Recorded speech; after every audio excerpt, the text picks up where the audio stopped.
Okay. Finally. After all this time. We are starting a second RPG. I've played RPGs on the channel, obviously. But in terms of, like, secondary playthrough, finally get to begin a second thing. Because, boy, Metaphor was just eating it up. You're gonna notice some things here. It says 2 hours. It says 6% completed. First off, I don't like that they tell you current activity. Like, I don't like that they give you a percentage completed for these games. I don't know if there's a way to shut that off.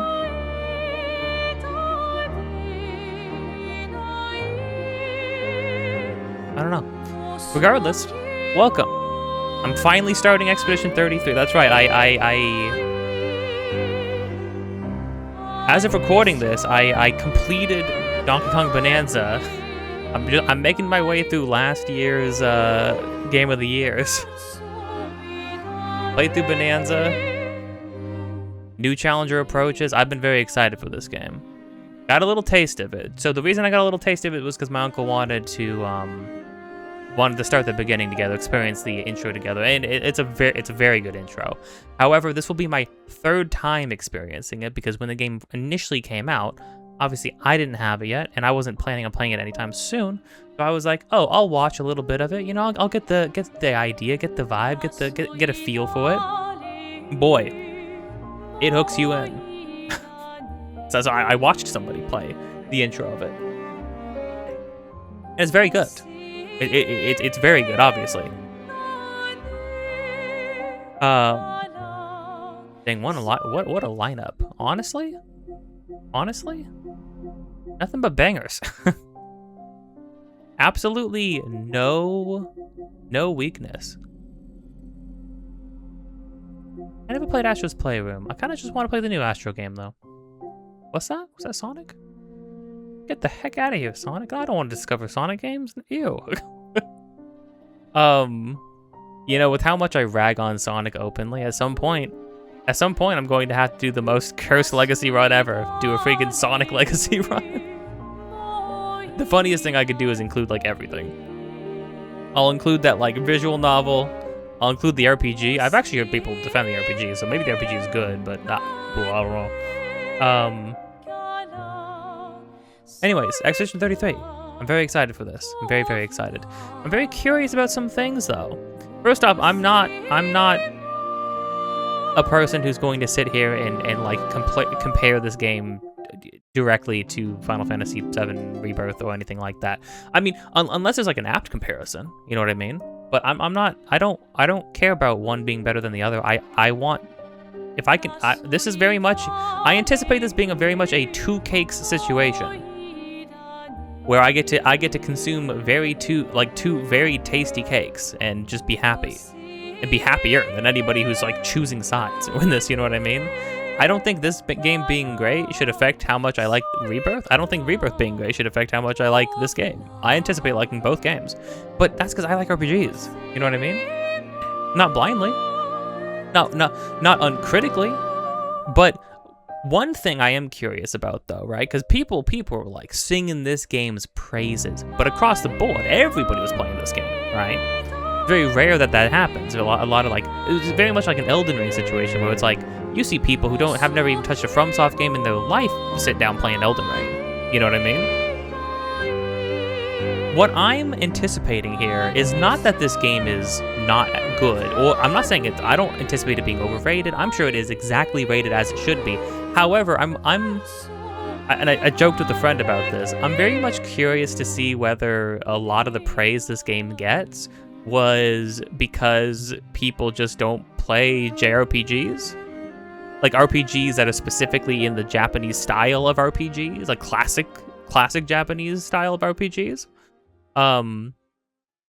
Because I think the funniest thing that could happen is I get through the game, I complete it, and I'm like, oh yeah, that was great. Yeah, obviously it was a great game.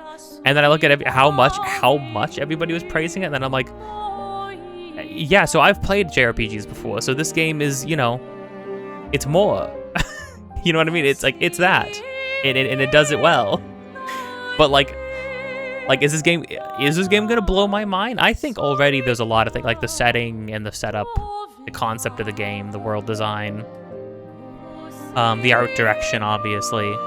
But also, I think it's a testament to the game's quality that people sing its praise, because people are very quick to look at a game that's rough around the edges and like knock a lot of points off for that. You know what I mean? And I think this game very clear, and this is not to say the game is bad looking. Obviously, it looks great. The art direction is fantastic.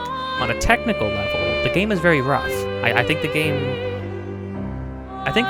game shows some edges. You know, there's some tears in the scene. I think on a technical level, I think it's easy to admit that the game is a little rough around the edges, but the art direction is what pushes through the technical limitations. But it was also a small team with a measly loan of $10 million. That's not that much. I think it was more than 10 million. But regardless of how many millions it was, still not a lot for making a game. And also it was like a team of like 30 people. This is a very impressive game. You know what I mean? I anticipate being very impressed by the game.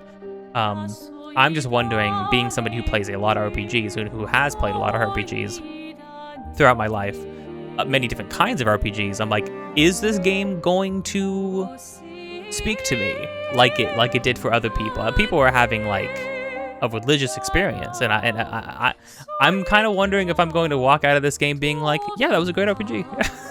Yeah, look, RPGs are good. RPGs are cool. I'm also curious, coming off of not to say this game obviously has a little bit more of an edge to it than like in terms of difficulty over Mario RPGs, but I am curious as somebody who plays a lot of Mario RPGs, who's played a lot of Mario RPGs, almost all of them, right? I am super curious to see how I feel about the combat, because everybody was praising the combat and stuff like that, and I'm sort of sitting there looking at it like, yeah, y'all never pressed a button? Well, when you do an action in RPG, in a turn-based game? Y'all never had to defend or parry in your life? Yeah, no, I've been here. I've been here, that's all I'm saying. Obviously in this game, there's going to be a certain level of difficulty, you know? A bit of an extreme level of difficulty compared to a Mario game, I would hope, you know? But also, I know there's a lot of cool tricks and stuff like that. I know it basically has like a badge system. It basically has like ways to augment characters and stuff like that. All like a badge system. I think, doesn't it have like badge system? Does it have like skill trees? Like, I think the Pictos are like badges almost, or they're kind of like in the Tales game. Some of the Tales games you can like train up on certain pieces of equipment and permanently get abilities and buffs from them and stuff like that. I think that's how the Pictos work, from what I was seeing. It looks like it's a mishmash of a million different things, and I'm excited for that. Even just experiencing a little bit of the combat, I was immediately like, oh, I must become the parry god.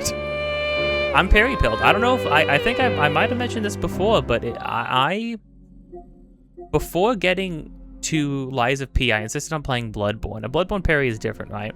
But I went from Bloodborne to Lies of P to Sekiro to Kazan, the first Berserker. I was a parry fiend. I was playing all the parry games back to back to back. I had dropped this game before. I came back to it after Lies of P, because Lies of P got my brain addicted to parrying in these games now. It was like the slow build up, and then Sekiro, and then I played Sekiro and I was like, oh, this is actually an incredible experience. This game still pisses me off to no end, but it was an incredible experience. 54 hours. I was fiending. I was having a good time. Anyways, without further ado, I think we should get started, because I have to get through an intro that I've seen twice already. I'm not gonna rush through it. We're gonna ruminate. We're gonna go through it, fine-tooth comb. What I appreciate about the intro is that there's actually quite a bit to do. There's quite a bit to see. It's very much like again, very much a classic RPG intro, where if you're paying attention, there's like a lot of little extra things to see and do. You know, it kind of reminds me. It's very much like beginning of Kingdom Hearts 1. You're on the island, and there's a lot more to do than you think there is, you know? To give you a bit of an edge. Okay, well, we're starting, but hey, if you have been enjoying anything on this channel so far, feel free to like, comment, subscribe, hit the bell to get notified of more things in the future. Episodes of this just about every single day. Links in the description of things that I am doing, have been doing, or will be doing in the future. Also, me and my friend are making a game. Any and all support towards that would be much appreciated. You can support us by supporting anything on this channel, supporting their devlog streams, and most of all, supporting the Ko-fi, where you can purchase commissions, purchase prints, and purchase framed art, and also just throw any pocket change you have our way as you see fit. Also, gorgeous music in this game, too. Also, links down below to the store pages for our game, both on itch.io and Steam, where you can wishlist it, share it, play the demo, leave some feedback, all that good stuff. With that, let's go. Play Obscur, Expedition 33. Hey, wouldn't it be cool if I forced this to be exactly 33 parts somehow? So, I'm not a big change all the things kind of guy. I always usually go for like this kind of split with, I want voices to be highest, obviously, music a little bit lower than that, and special effects and stuff like that the lowest.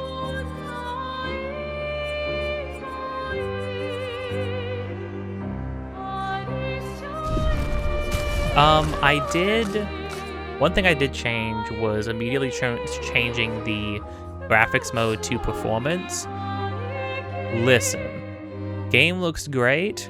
Running this game in quality mode on a PS5, especially in that opening area, brutal. It was brutal. I almost, for a moment, was about to instantly, like knee-jerk reaction, purchase it on PC to record it on that instead. But on performance mode, it actually seems to be like a stable 60 FPS, which is nice. And it doesn't seem to sacrifice too much. Again, I do think the game on a technical level, visually, like, obviously it is rough around the edges. I don't care about that because if the game's good, I don't care. You know what I mean? Unless the visuals are like genuinely hampering. But here's the thing, right? I think on a technical level, Kazan is a better looking game than this game, but this game has an infinitely better art style, or art direction, has infinitely better art direction than Kazan does, especially in environments. The environment art in this game is incredible. In Kazan's, it was a muddy, blurry, mushy mess that kind of sucked to look at. The character models in Kazan looked great. But that's the kind of the thing. Having technically impressive visuals does not mean your game is pleasant to look at, you know? That's sort of like a huge thing in the modern era of visuals and graphics. I'm gonna keep everything else to be the same. We're going new game, and we're eating. I have to hold it down. We're just gonna do normal. Is there a reason to...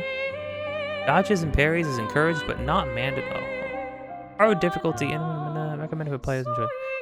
There's no benefit to playing on a harder difficulty. Yeah, the difference between dodges and parrying, let me tell you, if you got good at parrying in this game, I think the game becomes baby easy mode. You like have resources, infinite resources in battle if you get good at parrying. Which means I probably will. Just do that. I'm gonna disable character customization in cutscenes because I don't...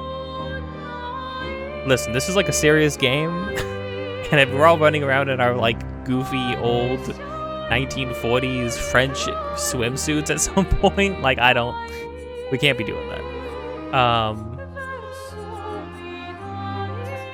Let's go.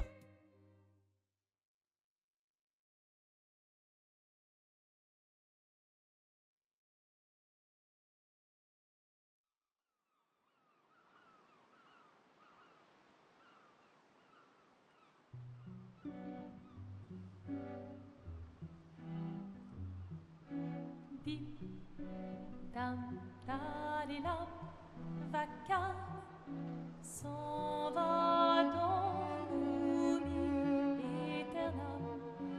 Et Gustave, Dom Guardiam, dilim, dilim, lute sera dorilom, seram, dim dim da da da dim da da da dim da di dam, dim dim da da da dim da da da dim da di dam.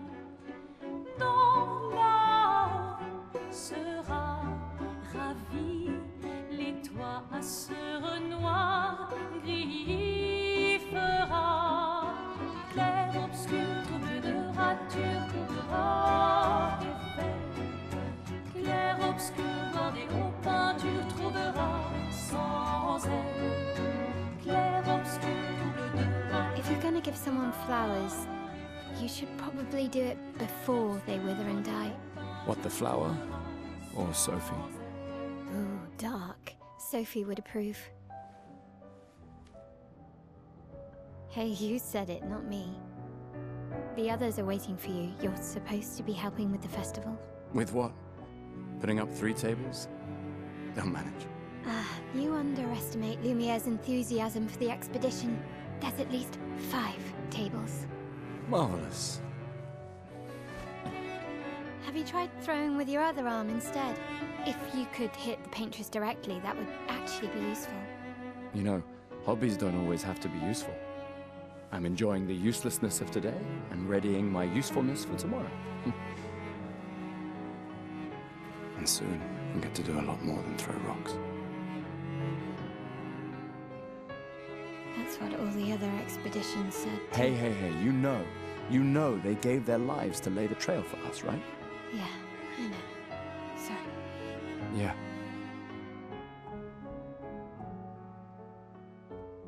You still got a flower to give, no?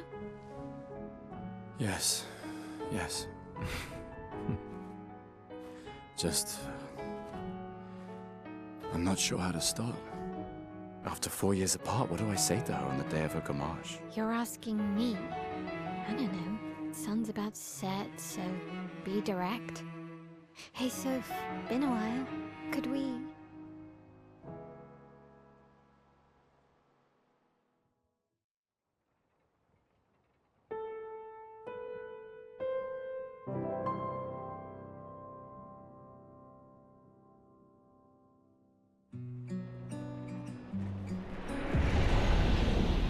Yeah, plus I think this game just running at 60 FPS also just really helps, like, everything. The world just feels freaking alive.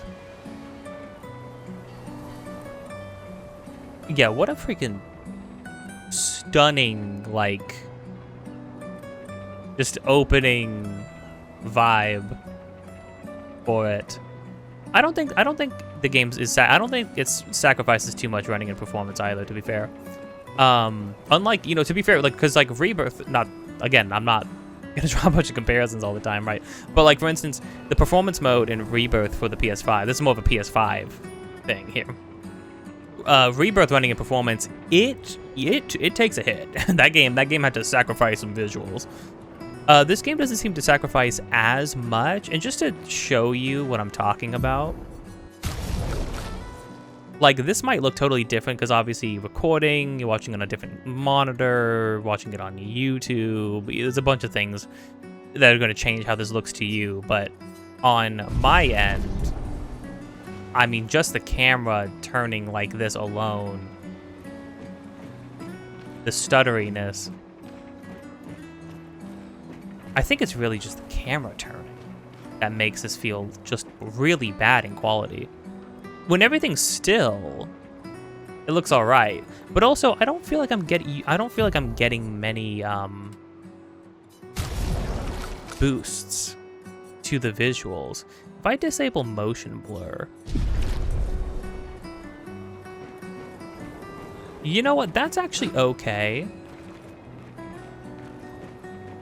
And I wonder in quality mode, like, do battles still hit 60 at least? Because I don't know, battles running at a lower frame rate, I feel like it'd be kind of brutal. Okay, so with motion blur off, quality mode is actually, like, not that bad.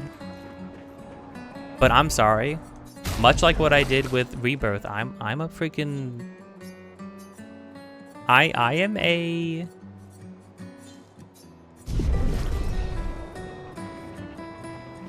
I'm a fiend for frame rate. I like my games running freaking butter smooth. And also, again, I don't feel like this game sacrifices that much visually. Maybe the hair gets worse. That's okay though. A flower for Sophie.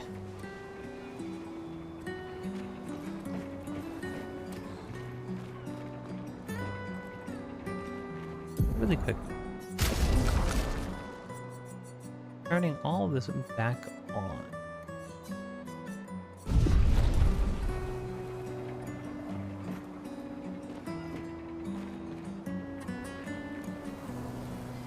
Maybe I noticed those things a little bit. All right, let's go. I'll accompany you there. Holy crap, she's Are huffing you it. ready to see her again? Yeah. Been ready. Also, I mean, just the brief bit that we get of Charlie Cox as Gustav. Just the brief bit that I've heard, right? He's great. He's freaking awesome. I set up these grapple shortcuts. Nice, huh? Don't tell your sister, though. I sort of borrowed the hooks from the Expedition Academy. Wish I had them when I was working as a courier. I love the freaking, like, morning mist or haze. Also, I love that eternally just flower petals falling all around us from the sky at all times. I also really like the, there's a lot of little details you can pick up. Oh, I didn't know you could actually spot things that we're gonna get to see in the future. Very cool. I love the, like unnatural, like, bending of structures and buildings and things like that. I love all the pieces of buildings floating up at different angles and things like that, just like suspended in midair. It makes you feel, it's funny because my uncle was like, when we were playing, his first question was, is this like an apocalypse? And I'm genuine, I remember them mentioning something. I don't know if it was called the fracture or what the heck it was called. Something happened, some sort of event that seems to have put us into the current state, which might as well be an apocalypse, like an apocalypse state or a post-apocalypse. Also, like, you don't know.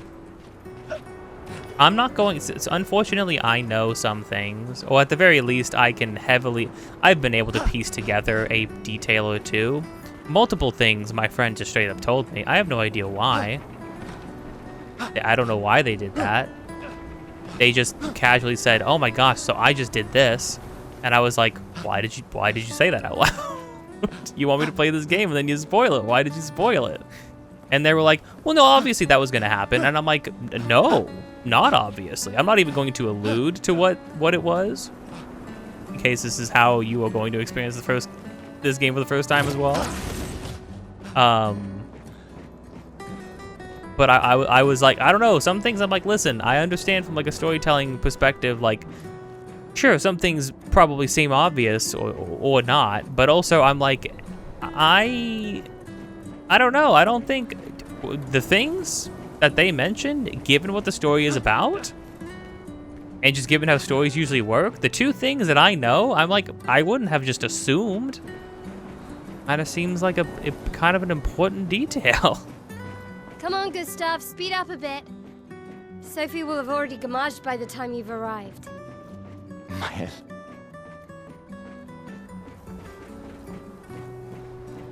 If you know what the term gamage means, because that's just a term, that's just an actual word in French, I'm pretty sure. You know what it actually means. This is all very morbid. Honestly, I think way better without the motion blur, I'll be honest. Let's try it though.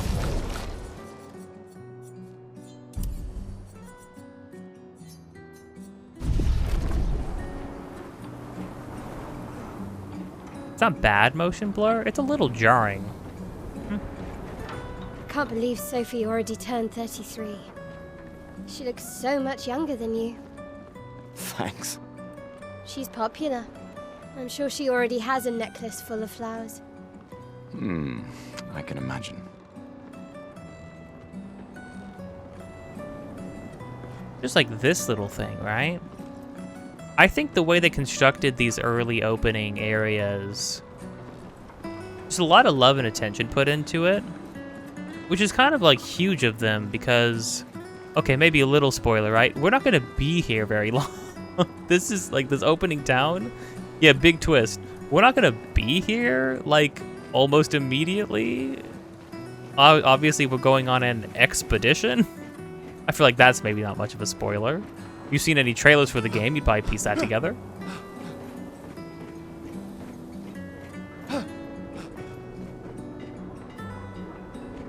Obsidian.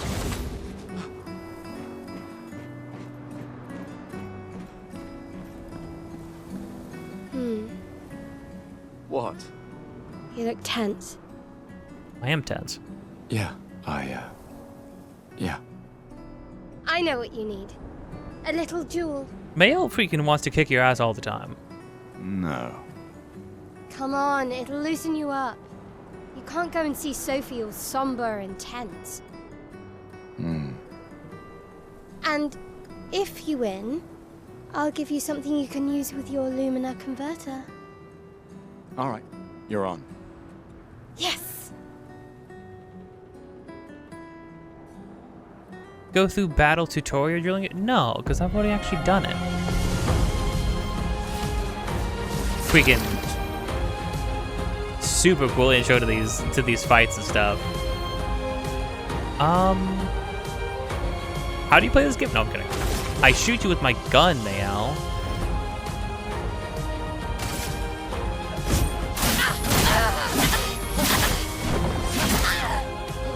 Everything has a sort of rhythm to it.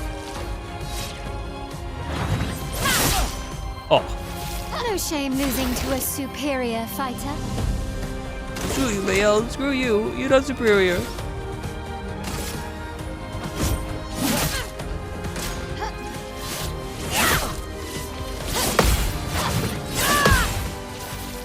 I will your parry. Lumina converter works better than your dueling.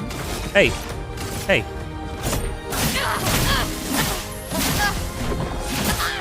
Oh, two things in it. Guess my overcharge. Screw you, Mayal.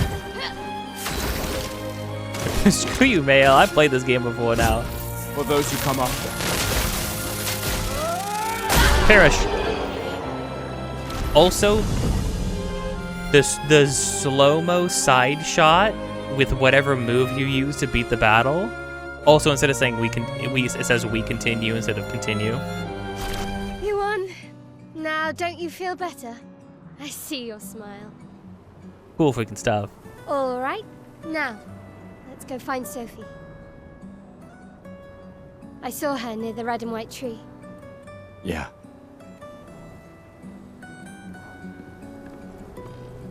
Oh, the plaza is lively. Why people like to celebrate the gommage is still a mystery to me, but oh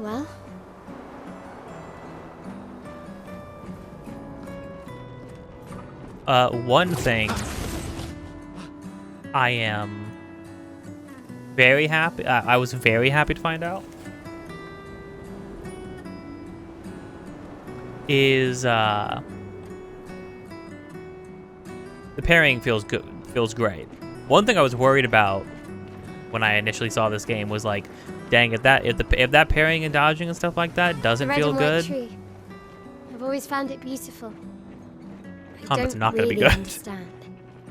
You and Sophie broke up so long ago, but clearly you never got over her.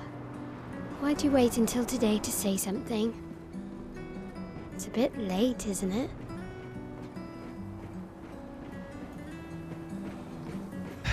Dang, Mail, you know, you're really bumming me out. I'm just gonna go sit in this outhouse for the whole gomage. I do like the detail that you can see a bunch of stuff just all over the place.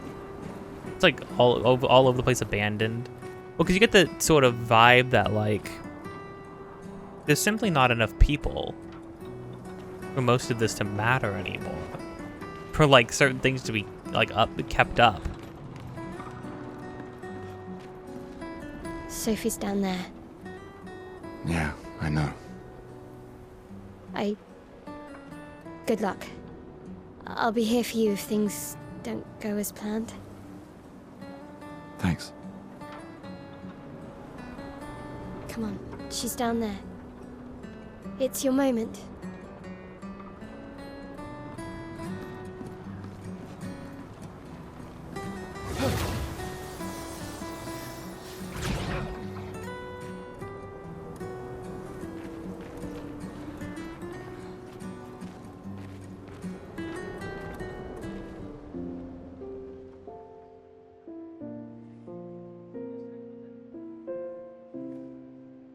The last few days meant everything.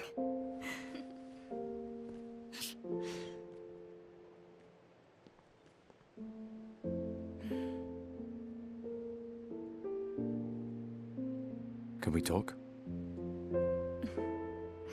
Gustav. I love you all.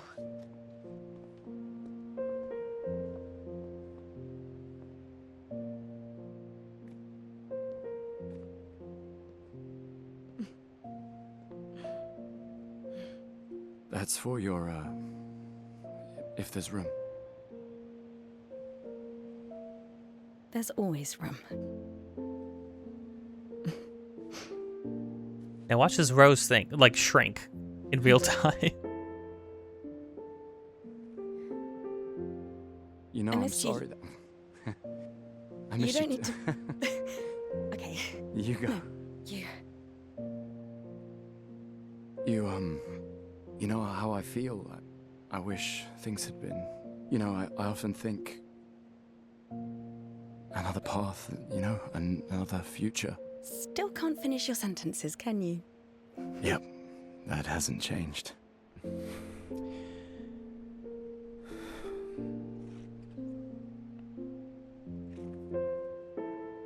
I missed that.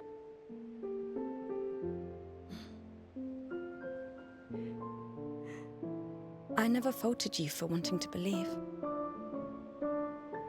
You're fighting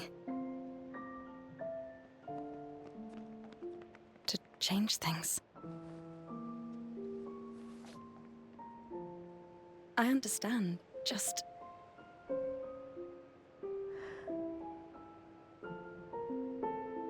in a different world, right? We'll break the cycle, so she can't steal anyone else's future. Stubborn people change the world. And you are the most stubborn person I know.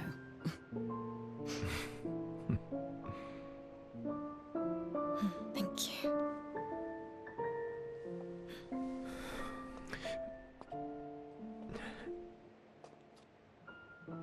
Walk me to the harbor? Yes.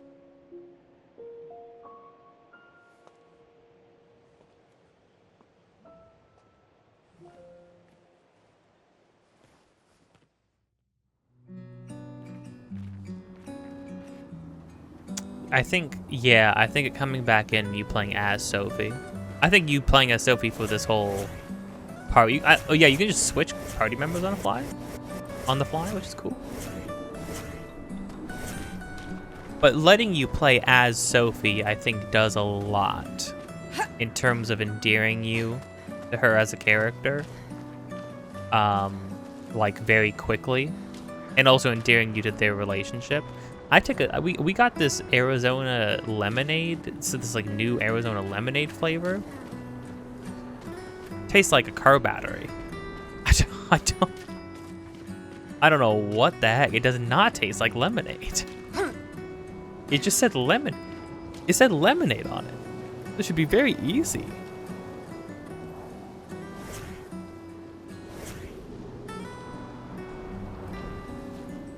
Okay, one of these trash cans is like a person, right? Like there's gotta be... I distinctly remember one of the trash cans being like a whole... There's being something about it. Things to pick up chroma. A delicious chromer. But also, this kind of gives me... feeling...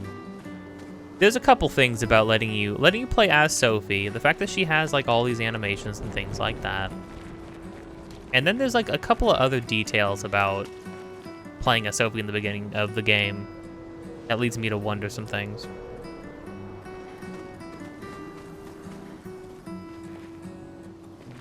Not this one. Or this one. But this one. I just don't believe you, game.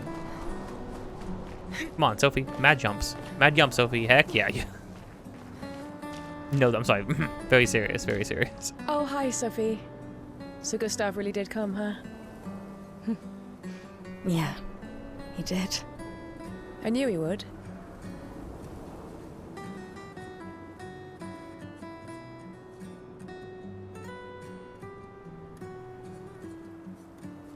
Has everybody already left? Yeah. Everybody's heading to the harbor. Sophie. Looks like you still have a lot of flowers left. Well, there are less and less people to buy them. I just wish you didn't have to wear one. Tiffany. I should finish cleaning up here and join everyone at the harbour. See you. See you. See you. See you. See you. And yeah, then it doesn't See matter ya. who you're starting at. Like, it'll always have the character who's sort of like meant to handle the conversation, Can't handle the imagine what you're conversation. going through. I'm fine. I'm fine. I've lived 33 good years. Look around. We've had our whole lives to prepare. We're all fine. Mostly. I'm not fine. You will be.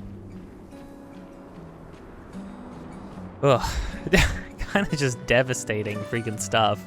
Just so, it's a bold choice to have the, like, literally the very, very beginning. Because, you know, some games have some, like, you know, go some places have some pretty, like, dire, dreary twists and turns immediately. But they're twists, you know, like everything's all hunky-dory and then something happens, you know? This game's very much forward about, like, hey, so I think Sophie's gonna die, like immediately. Like Sophie's on her way out, but the mystery of like, but like why? Like, what is a homage? Why does everybody have to go? It's good, and then you get to see all the other people. Oh, detail I didn't notice the first time playing through. You could like other people in these crowds wearing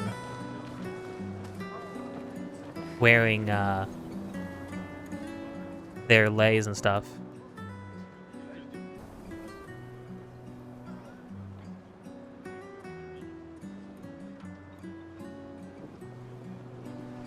Yeah, they're very forward about like, yeah, if you see anybody wearing these flowers, they're gone. What being gone means, who knows, but Oh, Sophie.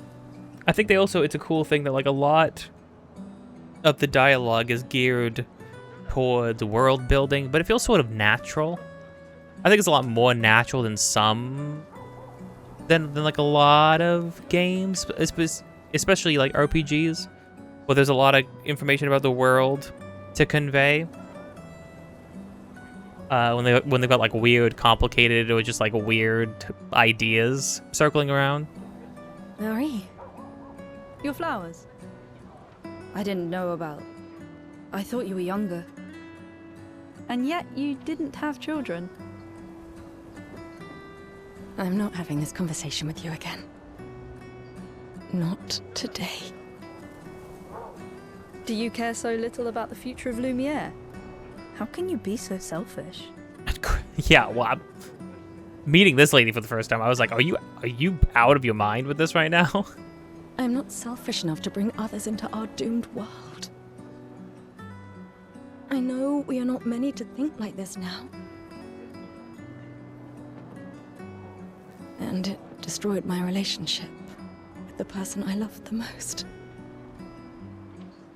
Now maybe dialogue like this is maybe yeah, it's funny because I just was like, you know, they do some world building stuff in a very like natural way, and I'm like, okay, well maybe this is laying it on a little thick, but also I don't know, I don't care, you know what I mean? Because it's all very compelling stuff. Now, if you'll excuse me, I'd like to spend this moment with him. And you should cherish this moment with your daughter.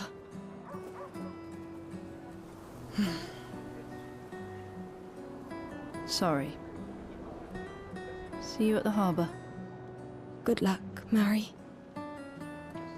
It's sort of an interesting question. I mean, I think it's funny because, like, you know, us where we are in real life, we're not really in a position like this, right? Where, like, people are swiftly walking out the door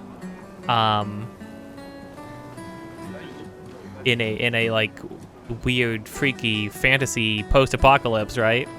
However, I hear the sentiment a lot of people, especially, like, people in sort of like my age bracket, you know, mid-20s to like 30s and stuff like that, being like, yeah, why would I want to have a kid? I can barely afford to take care of myself, and I'm going to bring a kid into this, and things are only getting steadily and increasingly worse for all of us. Like, why bring a kid into it, right? Obviously, in the context of, well, and it's a big question. It's like, what's it for? you know? You want to have a child with somebody. That's a beautiful thing, sure. But one, there were still so many children who don't have parents to begin with, right? Who are already out there in the world, who could use taken care of. But then also, there's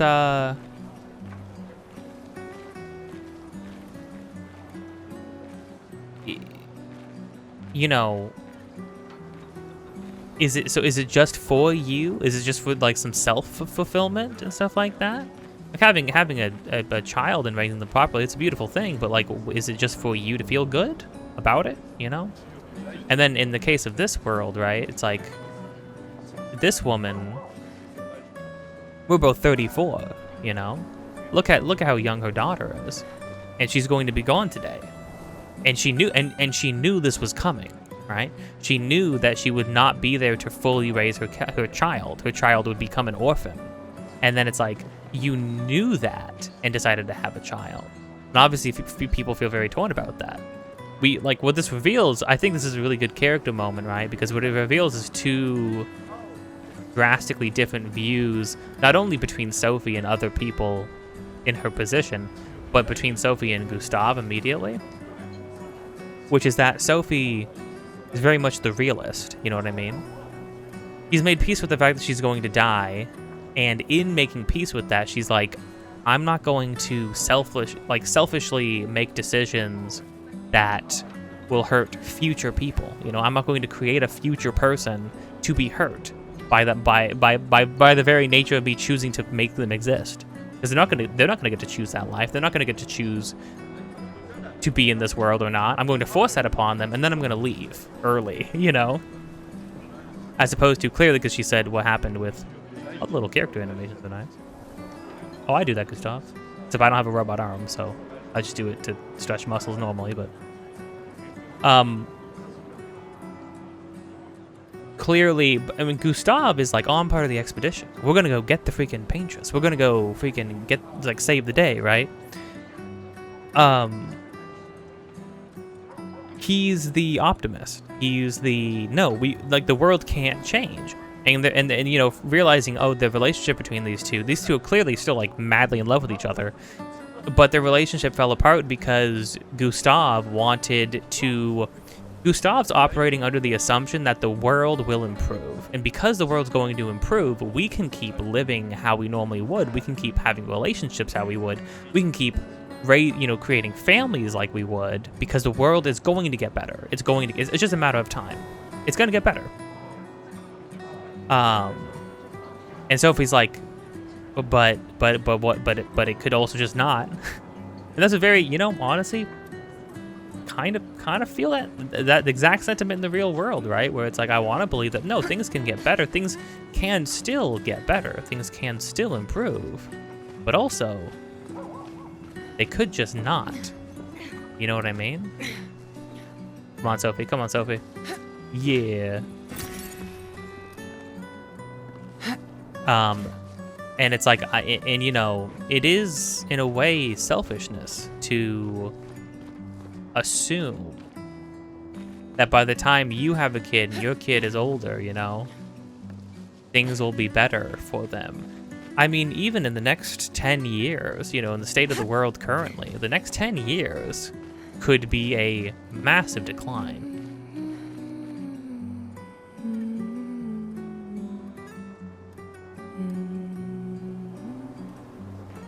Kind of ominous. Kind of an ominous image.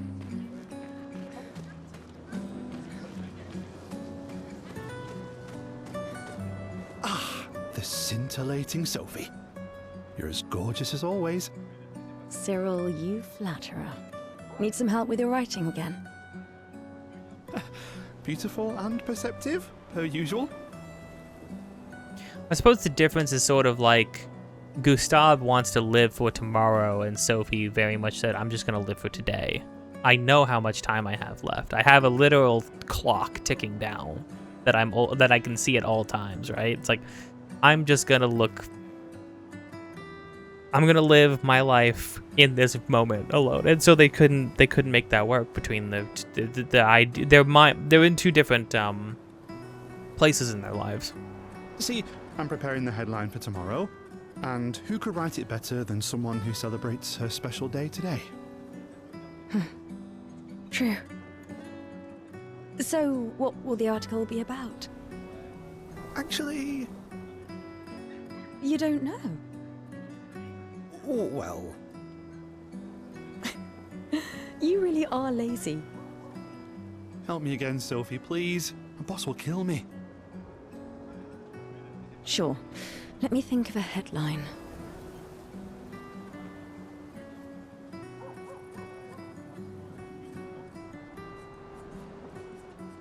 Given the fact that they made a game about Expedition 33 and not any of the other expeditions, I'm going to say Expedition 33 is the destined journey. Expedition 33 shall be the destined journey. Headline about the expedition. That's bold. Nobody really cares about them anymore after their constant failures, but that would make a wonderful underdog story. Okay, now I'm inspired. You really are a divine being, Sophie. Don't forget to credit me. I would never. Credit you. I would never credit you.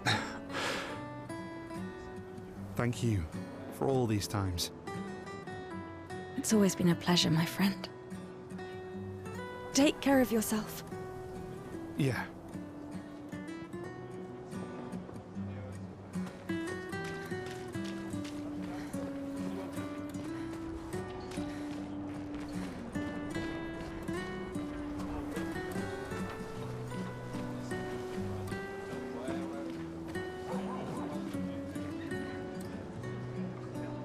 There's something about the way this game lights scenes and stuff like that. Really pleasant.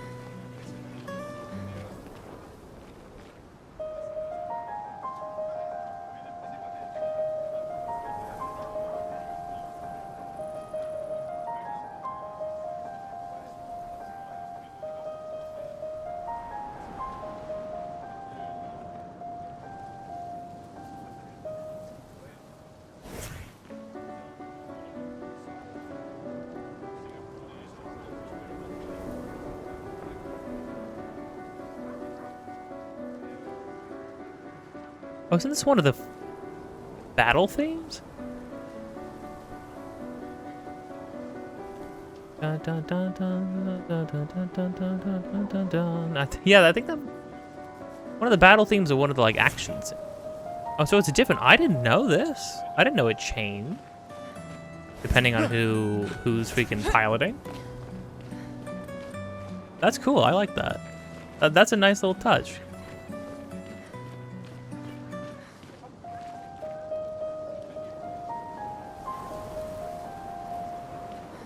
I'll have to listen out for that one.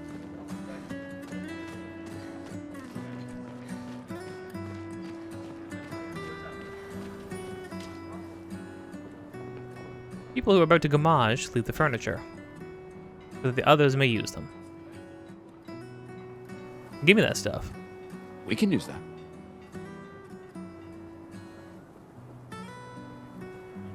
The left will be the rest will be left for future generations.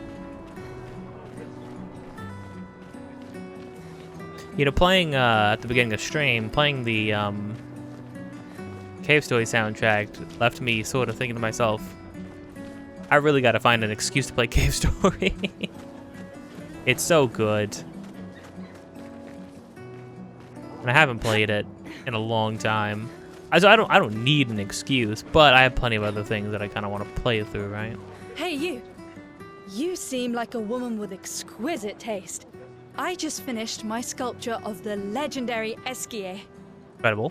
This may be my life's finest work, yet not a single soul seems to care.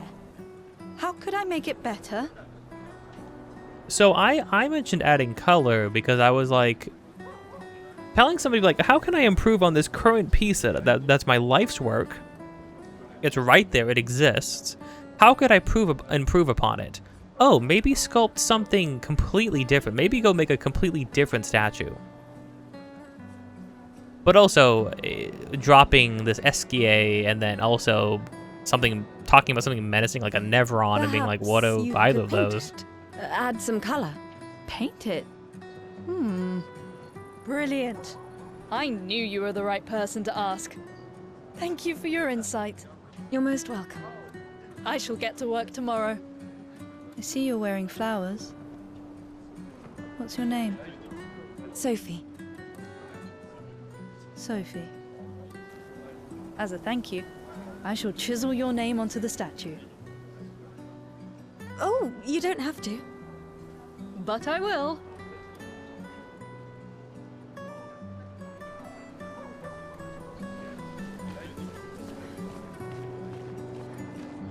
That's nice.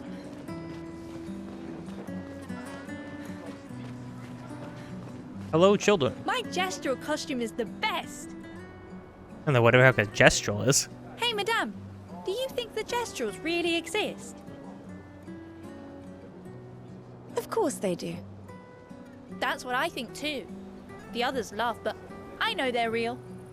One day, I will meet one. Even if it means joining an expedition.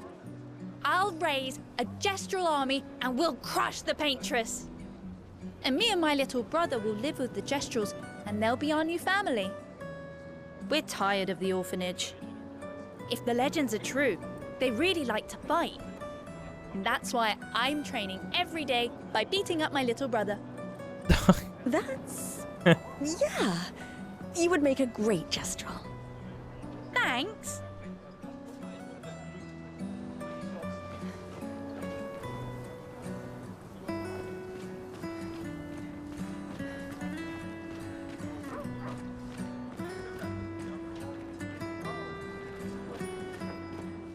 I think there's anything else to, Boy, I bet the freaking free asset markets are probably killer for this game.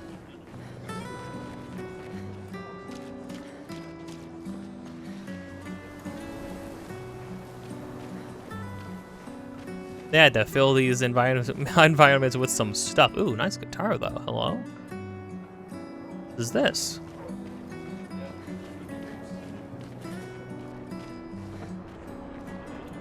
A violin and a... That's not a trumpet. That might be a euphonium, but like a straightened out one. Oh, Is it the one that goes upright? What a lovely smell. Thank you, Richard. I could recognize it from miles away. It took me a moment. Yeah, it took me a moment the first time to recognize that. Oh, this guy's blind. I was like, is it? Are we just acting like it's normal to have somebody walk up and be like, ah, yes. Wonderful smell, milady. It's good you're here, Sophie. I have a favor to ask of you. Anything for my beloved sewing teacher?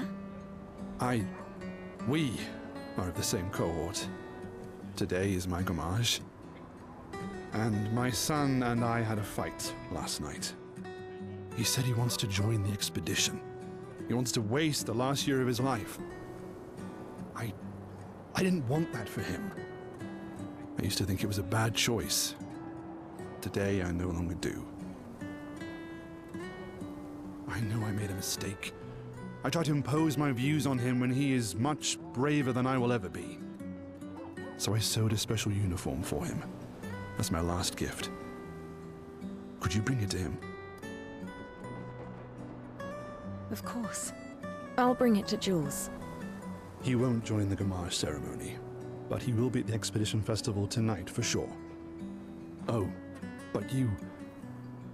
Don't worry. I'll ask Gustav. Gustav, are you back together? For this moment?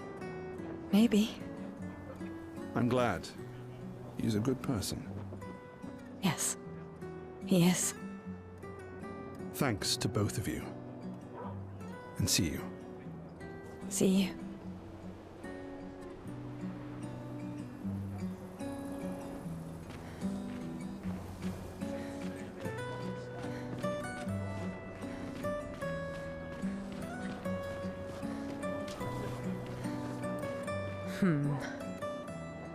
Is something wrong? The expeditions. What a joke. All they do is leave us here to die. They're just escaping. You know their goal is to save us all, right? Yes, that's what my father told me last year. Before he left for Expedition 34. And here we are again this year.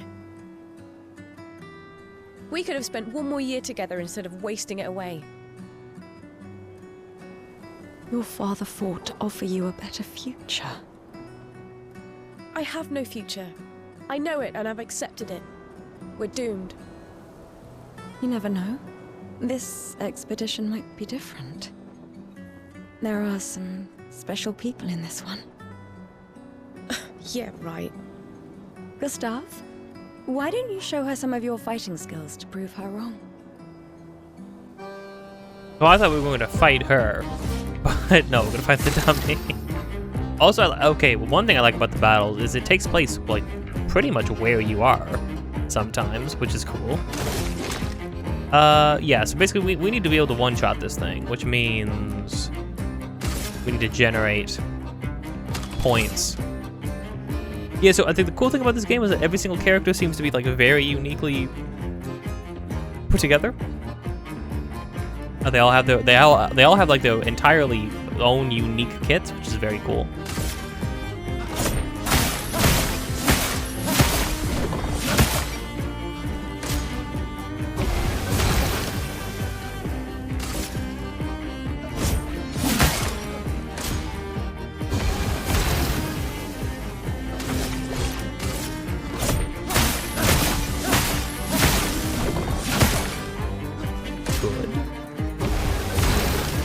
How much? 4. Basically, action, like your normal attack gives you AP. Every turn you get an AP point, and the AP is what lets you use skills. There's no mana. It's just like these skill points you get for doing certain things. For those who come after. Die, ball. Sickest freaking killing a dummy animation. This guy is strong. They all train their picto skills very hard to save us all. And so did your father. Then, Madame, why didn't you join? Me? I'm content with my life. I know what I can and cannot change. And see, that's sort of a little bit of a hypocrisy there, right? Being like, oh no, don't you understand? Like, these people going and you know, using their last year to go and attempt to change this fate for all of us, you know, go and attempt to confront the Paintress. They're doing it for all of us. They could succeed, especially this year. And then the girl's like, okay, well then why didn't you join? Since this is just such a good idea. It's because, well, deep down, Sophie's like, I don't think you should use your last year for this. I think you should absolutely use your last year just being alive with the people you care about. Or maybe because I was afraid.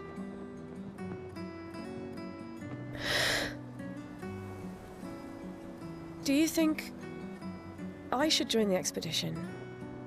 My friend Ciel always says, do your best. Either it works or it doesn't. Live your life as you want. I don't want to have regrets. I don't have that much time. When the time comes, you'll make the right decision. I'm sure. Thank you. Now I think I know. Give this to your boyfriend. My father gave it to me, but it might be more useful for him. More Lumina. More. That helps us get the Picto skills up, right? I think.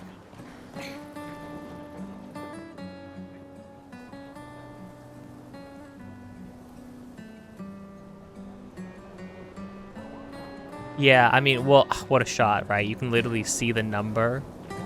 30. You can see what age is about to disappear today. way off in the distance. And that's sort of the thing, right? Every year you're losing 2 years because you're getting older, and then the timer is ticking down 1. So I think initially everybody thinks, oh wow, yeah, okay, so like every year you're getting closer to your death. It's like, well, no, every year you're getting 2 years closer to your death. It's going down in your lifespan is going down in 2s. It's not going down in 1s. Maybe that calls into question some logistics about like, well, what if on the day of the Gamage, I'm like going to turn, like, what if I was going to turn 34 today, like at midnight? Does it skip me? Clearly not. Does it get me today anyways? Because it's like, you're basically 34. There's some logistical questions about that, but why does Manon keep saying death comes to us all? Oh, I love all the freaking phrases and catchphrases and stuff the people have. You haven't heard that before? No. Unofficial expedition motto. You never heard Lucien say it either? It's one of his favorites. I think he prefers, we're already dead, you're just catching up. Yeah, I heard that one recently. I don't know. Kinda nice in a way. Having a deadline forces you to prioritize. It's a bit freeing as we get closer to the end. I do like the you're already dead. We're already dead. You're just catching up. You can really find the silver lining in everything, can't you? No, it's just things don't always work out the way we want. No use getting upset, Use what we can, leave what we can't.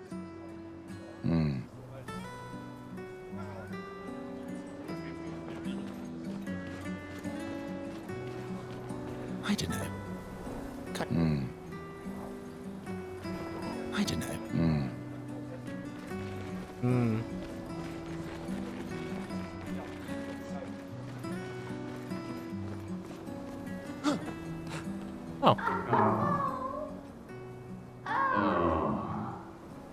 Oh.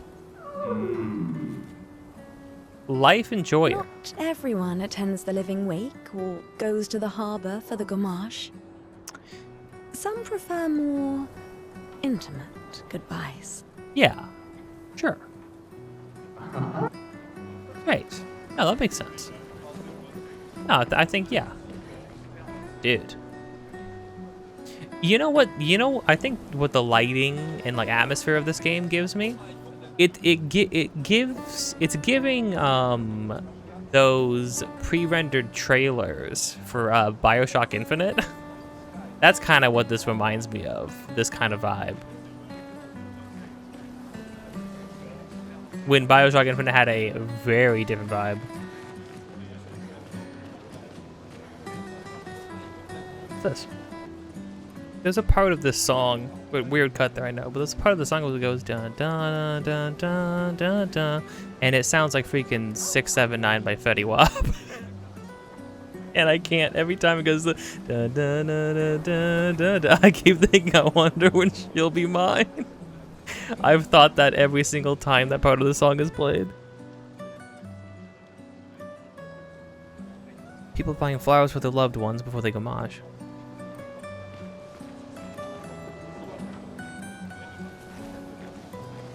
People actually spend money at this point? Is there enough people to run? Well, I mean, I don't know. People had small communities and things like that for most of human history, so I suppose it's not impossible. Hi, Gustav. You're back. Oh, did you want to pick out a different flower? No, the one you suggested earlier was perfect. Oh, I'm glad. These garlands are our last farewell. I want them all to feel special. I have a garland saved for you too. But it's not a farewell garland. It will be a welcome home garland.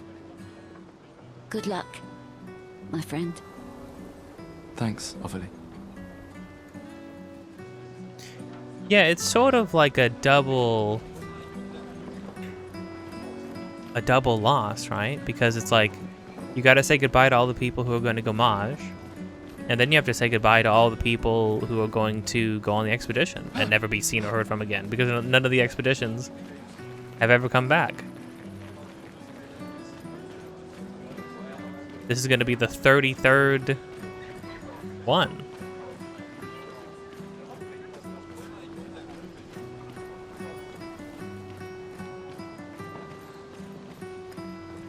Oh, Luna's playing.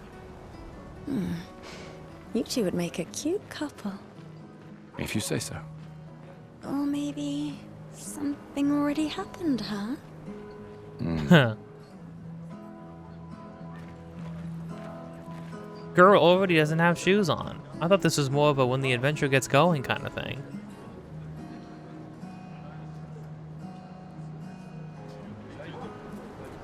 Luna, you gotta like move those eyes a little bit. She is freaking mean mugging in this direction. Luna's freaking dead. Her eyes are dead. Luna, please.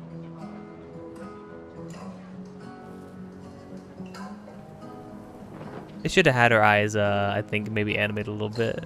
Maybe like move a little bit, you know? Obviously, you're not supposed to like try to get the angle on her. He's just... My gosh, she's a freaking machine.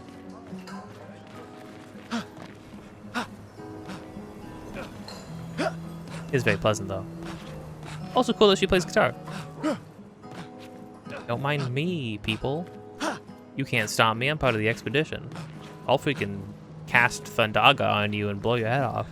Please.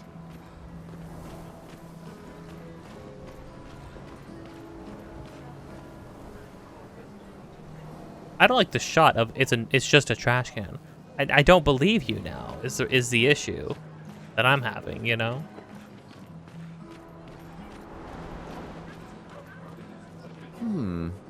This lady truly is exquisite. In love? Not quite.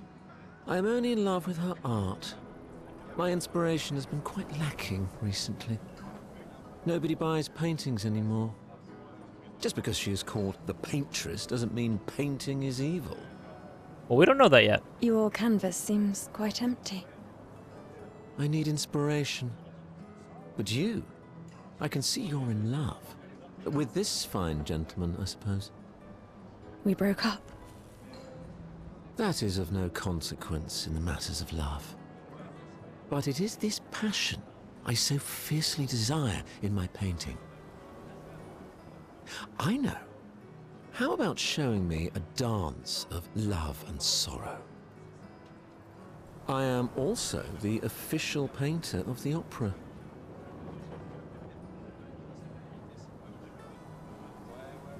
Will you help me? If you inspire me, you may become the main painting of Lumiere's opera.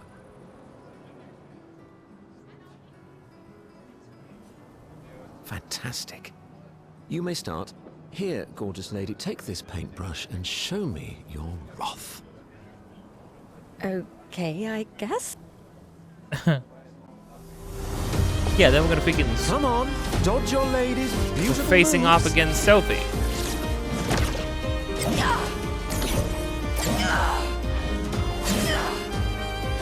That was splendid. And so here's the thing about this, right?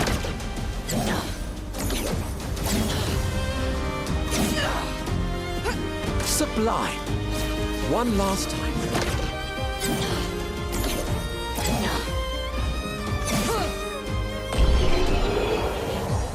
Sophie... Okay, so here's the thing, right? Playing as Sophie is one thing. But... having her be in a battle and have attack animations and stuff... That was splendid. That makes me wonder some Splendid. things, you know? I was so enthralled that I completed the A painting wonderful in painting. an instant. It's nice to know something of us will remain in the world after today. Thank you.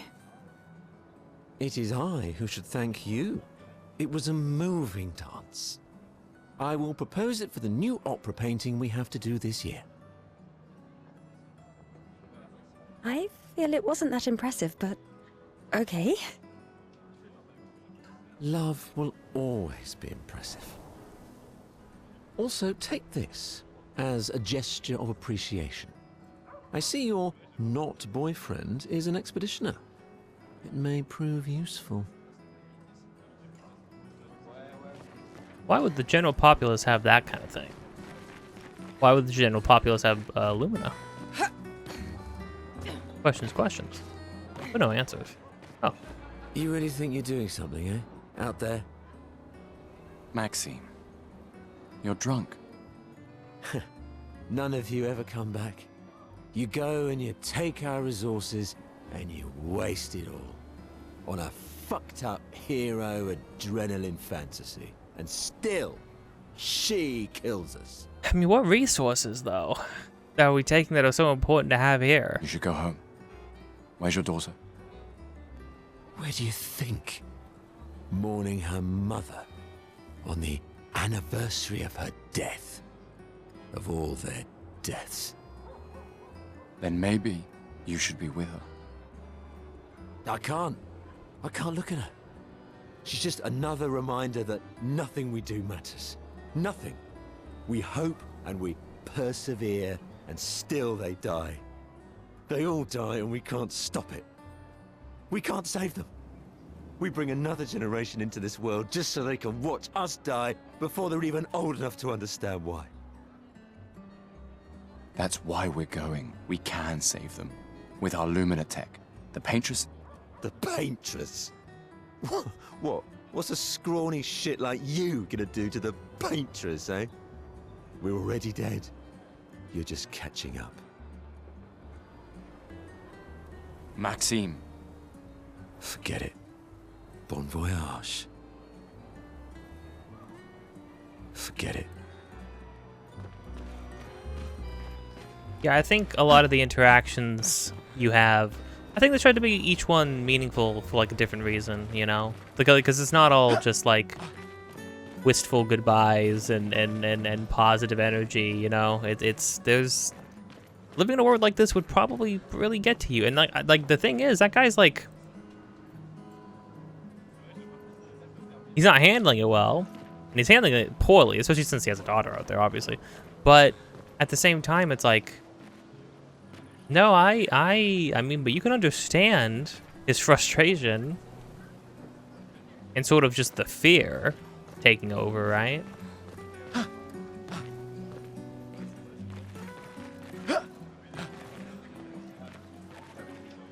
Not. It is indeed a perfectly normal trash can. First off, it's glowing, and also, hold on. No, that was different dialogue. Nothing special to see here, just a trash can. Once again, perfectly normal. Hey, you. You've been here for quite a while now. I knew it. I knew there was a trash can, man. It was just a matter of where. Can you leave? I don't want to draw attention to myself. What's your deal, dude? I turned 33 today, can you believe my luck? Why would my parents choose the worst time? But I have a strategy. If I hide myself here, the Paintress won't think of gamaging me. Oh right. Sorry, it's everybody's. Currently, the clock is at 34, which means everybody who's gamaging is 33. I've been hiding for 6 months now. So leave and don't tell anyone I'm here. 6 months? Dude. Ow! What's that? It's hurting my arse. Maybe you can use it. A Chroma Catalyst can be used as a camp to upgrade weapons up to level 3. Oh. Move on. The Paintress must not know I'm here. No, we'll see if that works, bud. Parents chose the worst time to have me. Oh, because they had you at all? Or like, imagine feeling a little bitter about that. For instance, if I have a kid, and by the time they're my age, the world's on fire, that would probably suck, you know?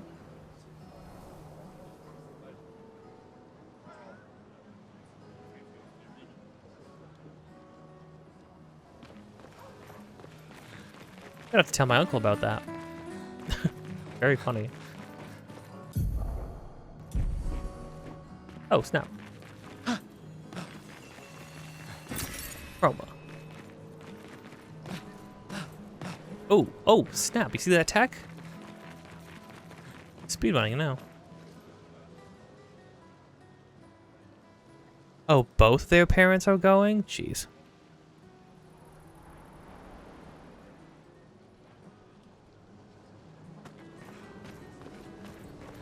And that's kind of why I'm like, well, first off, even if Sophie didn't want to have kids, it's like, Gustav, you only had 4 years left. Why break up over not having kids? Especially since, like, you were also going to be gone. Sometimes I feel sorry for her. Who? The paintress? Look at her. She looks sad. Maybe she's a prisoner too. Stuck in the same cycle with us. Silly, huh?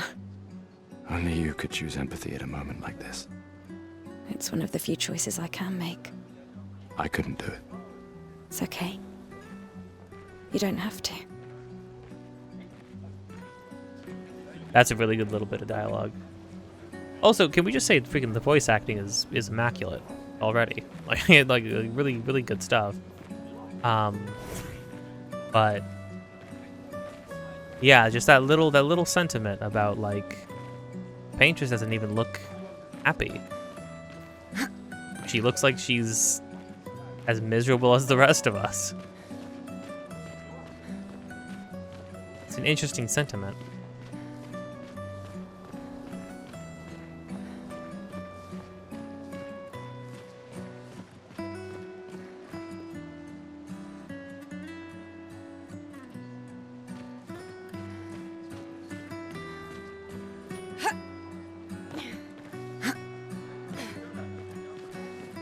Even know these fans? The heck?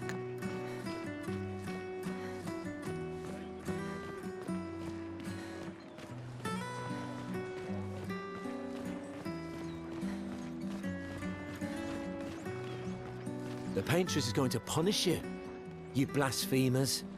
The Gamage is our fault. We brought this upon ourselves because we dared to defy her. You see, we're getting all the levels of oh no, bad world. Another one of these Paintress worshippers. Best to ignore him. The Paintress is going to punish you. Another one of the... Weird freaking idea.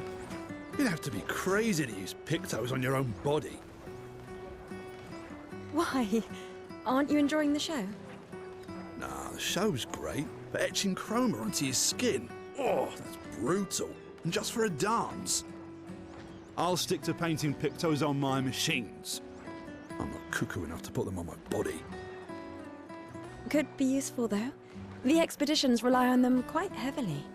Yeah, they're crazy too. But at least you can remove pictos pretty easily if you change your mind.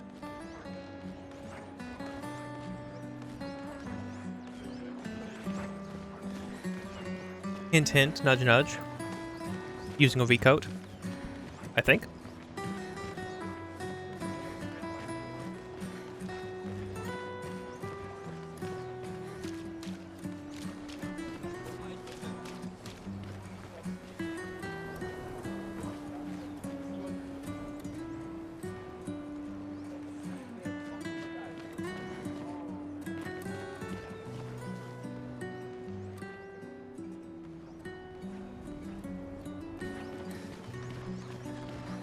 All right, and in the classic early RPG, just perfection of it all, right?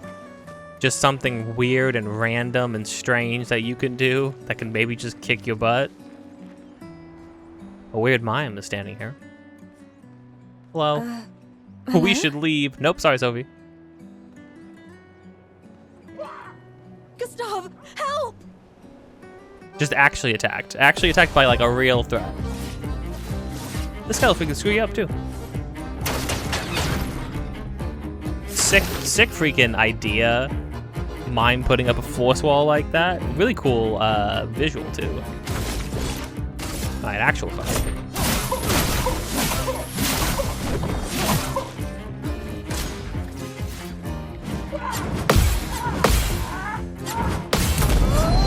Screaming.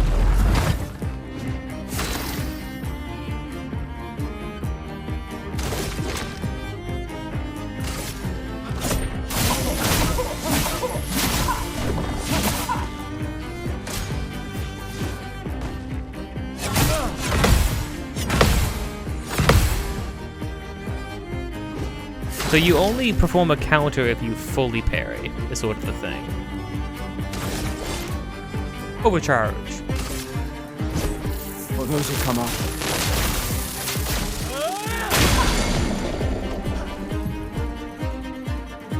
Stun is a status effect that prevents the character from playing. Yeah, so enemies also have stagger meters. I didn't remember that bit. Freaking Final Fantasy 13. Like, say what you will about Final Fantasy 13, but oh my gosh, once they did a stagger meter, it was over for everybody. Everybody everywhere. Although, to be fair, I'm not 100% sure. I'm sure there were things like stagger meters before that, but like, I don't know. I feel like everybody since Final Fantasy 13 has just taken that version of the stagger meter and just ran with it for whatever reason.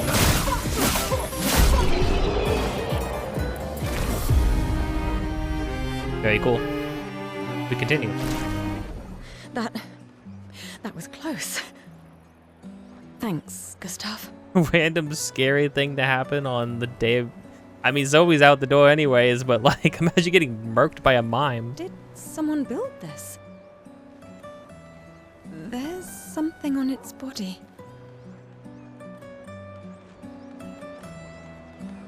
We can have the music from here. Oh, he's still turning the... Ugh.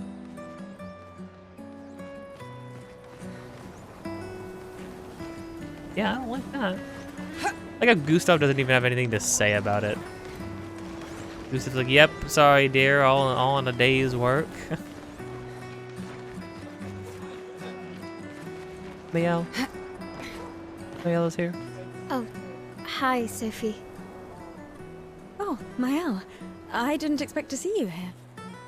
The Shadowheart's voice actress. I don't remember her name. She's great though. I've only heard her do this voice because like she's doing the same voice for Tides of Annihilation as well, which is that like action game. It looks very action game in like the same vein as like a FF16 kind of. Looks cool.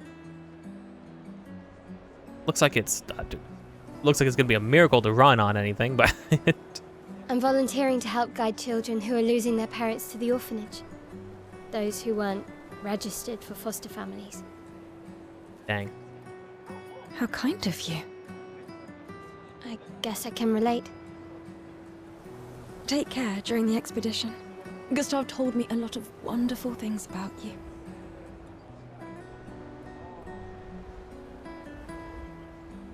About you too. I always told him you two should never have broken up.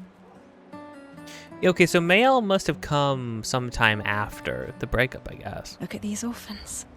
That's where we disagreed.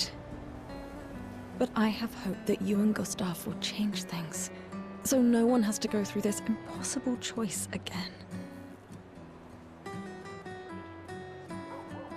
Yeah. Let's hope we will.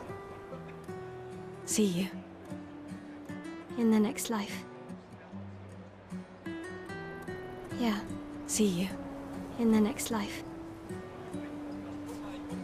Man, volunteering to help guide orphans. Freaking grim. The Gamage is starting soon. Like every year, everyone is gathering at the harbor, waiting for her to paint a new number.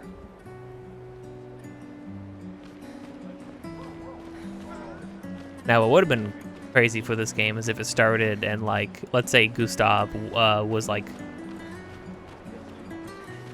a couple years younger than Sophie. And then like the paintress, instead of painting one number down, she paints 2. So like double the amount of people vanish, and nobody was anticipating that. That would have built up some freaking tension. I wish I was going with ya. If we could just send a bigger force, get all of Lumiere to just throw everything we got at the bloody paintress.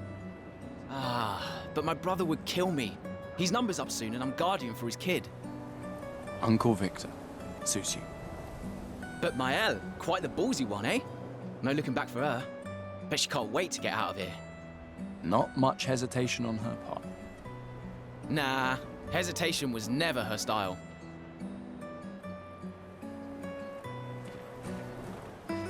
Yeah, Maëlle's like, what is she, like 16 or something? 15 or 16? And she's going. And the thing is, people don't come back. So like, Maëlle's throwing away a good chunk of change.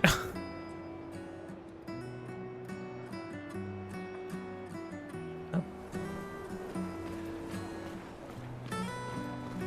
I do like how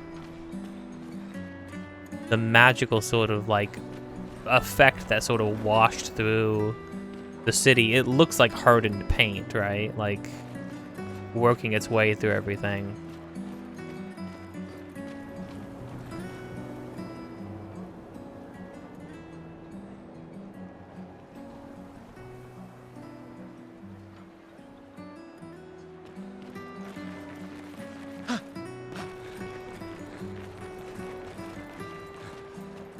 Please, don't forget me. I won't. I promise you. I won't sit still. I'm coming. Oh.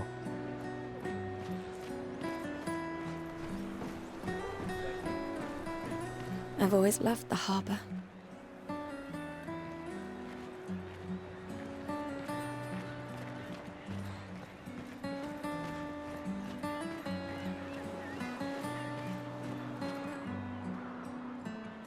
Paintress will awaken soon. Gamage will start. You want to head to the harbor? I think so. I think that was everything. In fact, that was one more thing than even I got last my first go through. So let's go.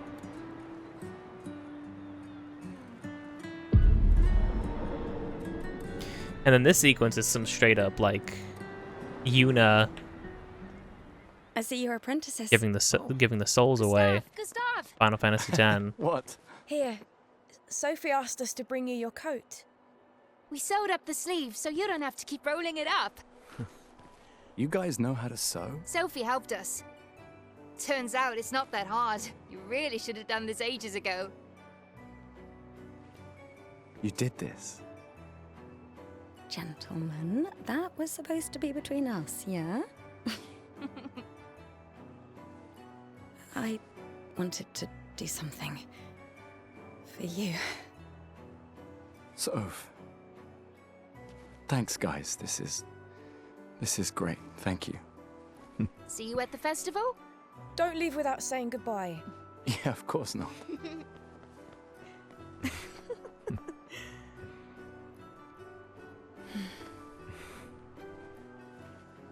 What? I know that face. You mean a lot to them. I can tell. Yeah, they mean a lot to me too. Legacy can take many forms, right? See that right You there. told me that. Right. A lot of kids here who needed people. Why?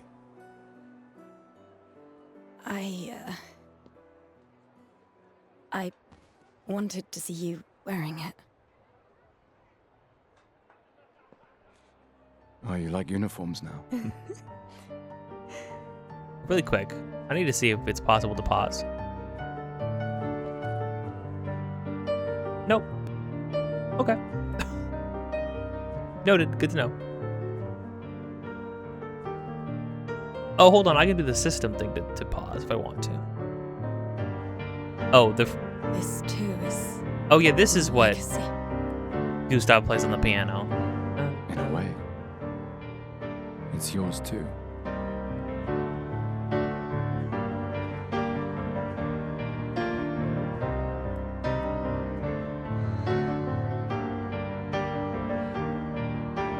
Is the thing that Sophie was playing layered on top of it, I wonder?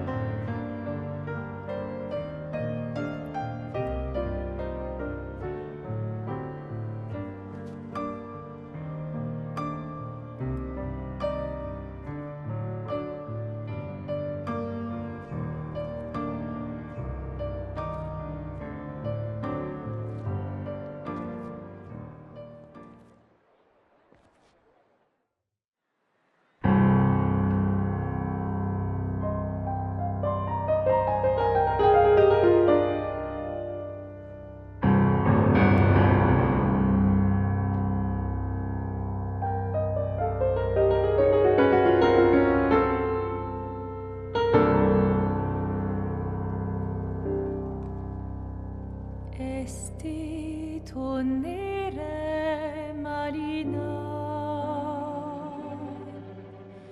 esti l'inaki soledad, tona l'ora tovla, alina.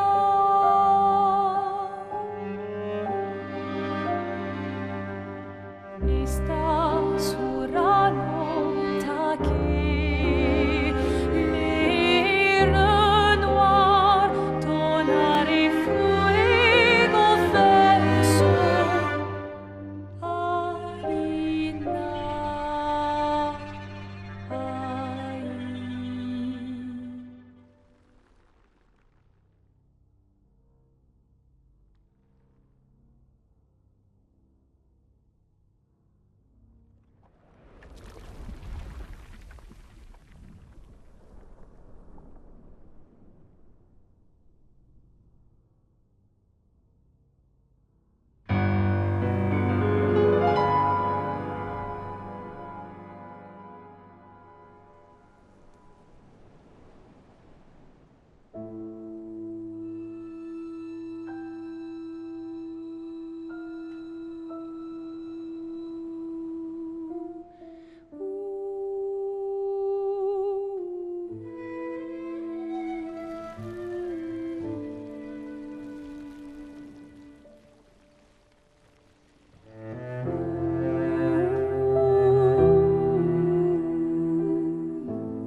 I'm here.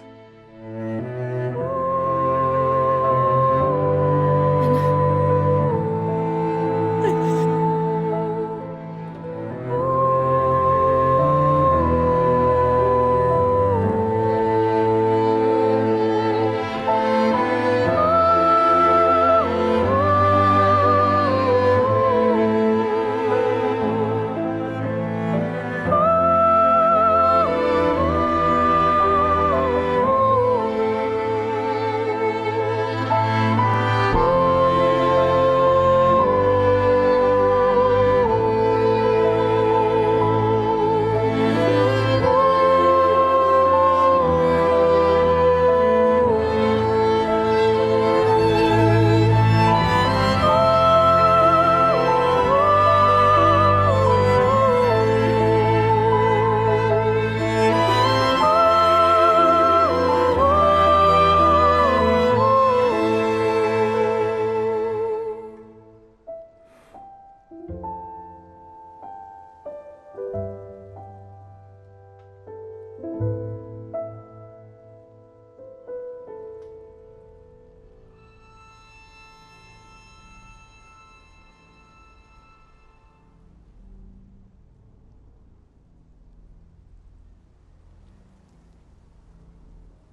Music does a lot for that sequence. Oof.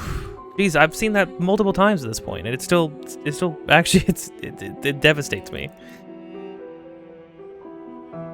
Gets me misty every time. Jeez.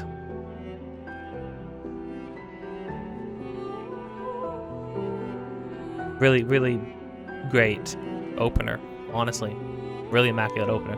Not quite done yet, but still.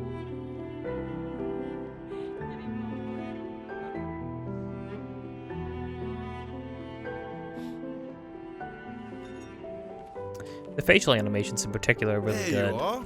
in this game. You can't hide from us, you know. Like I Get little said, nuances and stuff. morning's best done with friends. Lucian, What? It is. Grieving alone's the worst. where's mine?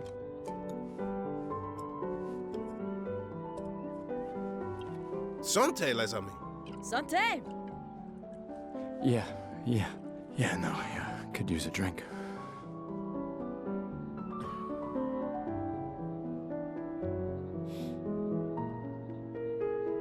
Five tables this year. You see that? Told you we'd beat the 34s. Even my Elle showed up, and she hates these things. Wanna go take a look? I don't... Maybe later. I'll catch up. I'm okay. I'm okay. You go. Yeah. Time for a refill anyway. There's an excess of wine, again. Thank you, sister, for her generosity. Oh, and try to enjoy yourself. Don't drink alone, you weirdo. Yeah, right. Enjoy myself.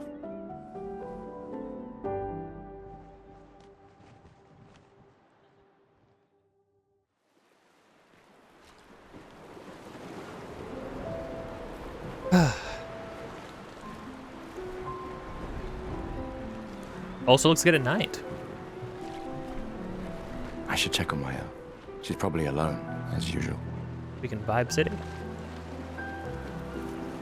Gosh, everything is shot. I think in particular that shot of Gustav and Sophie standing like minuscule on the screen, and it's just them in like a dark abyss in front of the paintress as she gets up and changes the number.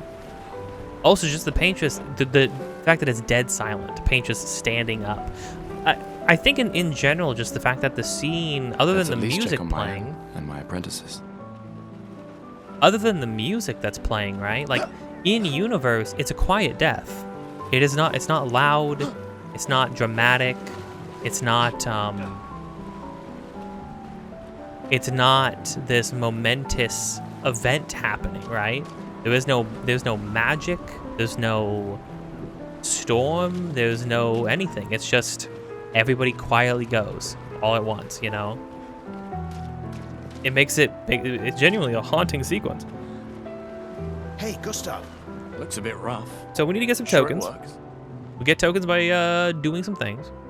I've been working on this for months. And we turn those in It's to my get some personal stuff to get masterpiece. a little bit ahead. Your personal It's dead useful, trust me. Come on, give it a whirl. Sure, why not? Great. I'll trade it for one token. Call it morbid curiosity. Here, your token. You won't regret it. Probably. Probably. This Pictos is unusable, as is. By materia, doesn't do anything at all. Oh, CL. These all yours?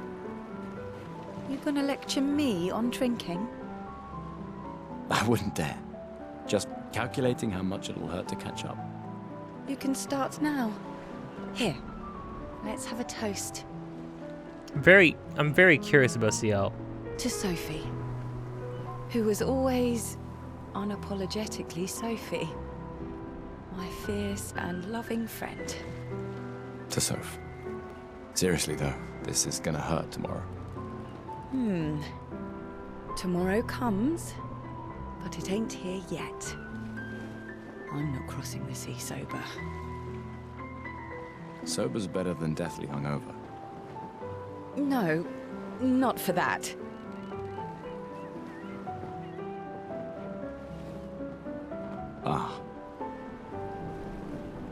Go have some drinks.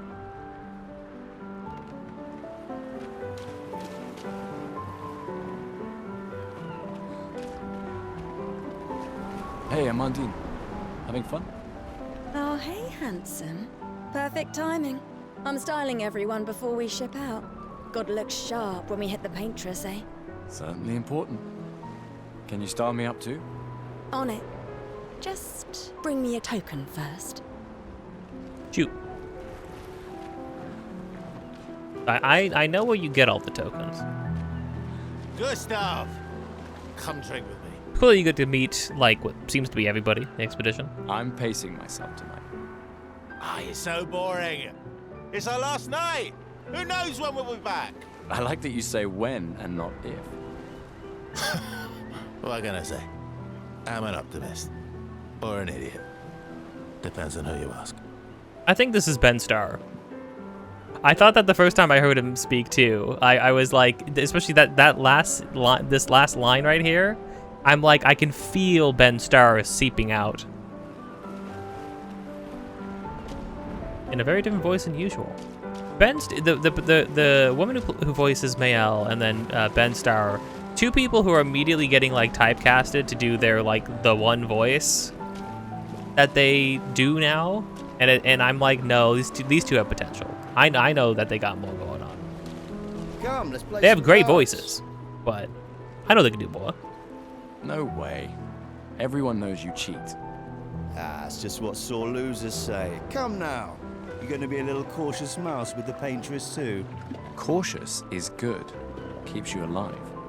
Ah, we're expeditioners. Stay smart, yes, but be bold, huh? You can't win if you don't play. Money's no good out there anyway. Why are you trying to fleece me? 'Cause winning's fun. Hello, child. Wow, so many expeditioners. So cool.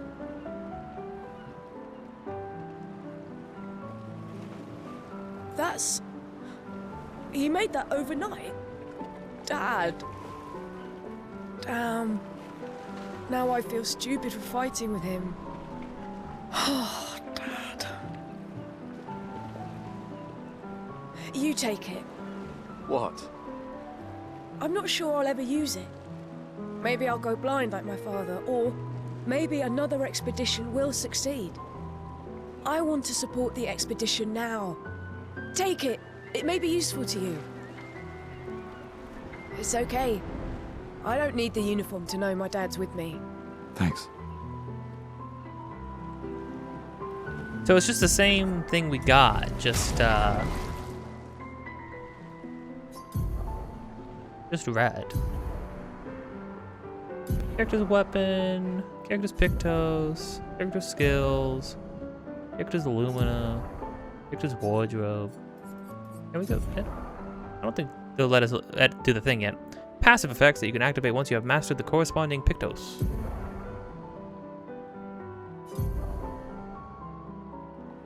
Amount of Lumina points here. Each Lumina costs a specific amount of points to activate. Yeah, so these are just passives you get.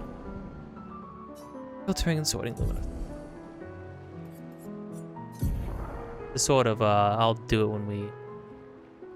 I'll do it live.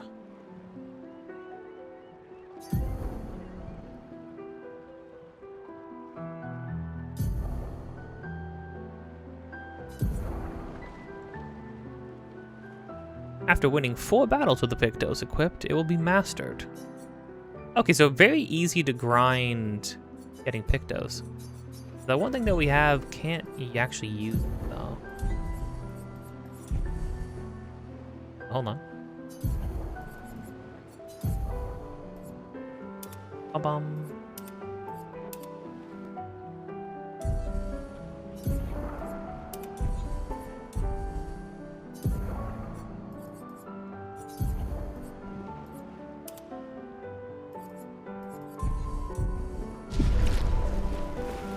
Does look pretty freaking cool.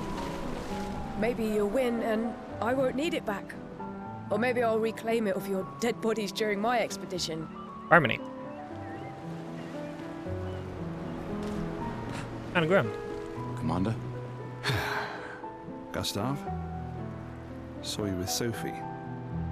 You talked? Yeah, yeah. Where's your daughter?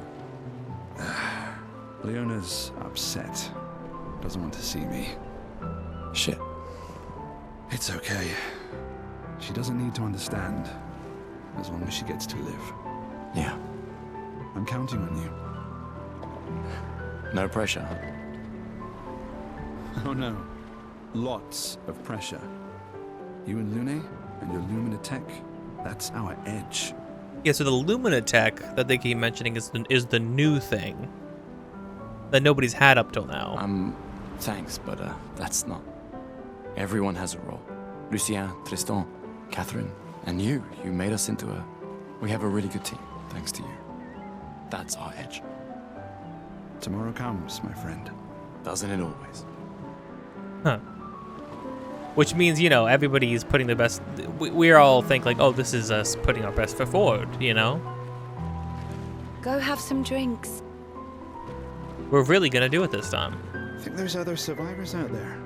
No. Doubtful. We would have seen signs. But not impossible. Maybe if they have shield domes. But they would have been overrun by Nevrons before they could build any. Yeah, see, like this little bit of world building, I think is really nice. We were lucky the fracture dropped us out here. Fracture. It was time to get our defenses up. I don't know. People are resourceful, and Nevrons can't be everywhere. I'm betting on human ingenuity. I like that. I think one element that I do like is that not everybody is like freaking absolutely dreary, you know? Everybody's not completely miserable, despite, sort of, in spite of the world, you know? It's almost because of the world. Because when you live in a world where, like, literally, your lifespan is essentially cut in half, right? You don't, you don't have time. You don't have time to be miserable. You gotta freaking live. Hey. Hey, yourself. You okay? Want to talk about it? Yeah, actually, no. That's okay. What about you? You say goodbye to Derek? Oh, that was over ages ago. Oh, sorry. Eh, I really thought you guys would work out. it's for the best. I need full focus on the expedition and our team. We're all we have. Yeah. We're all we have.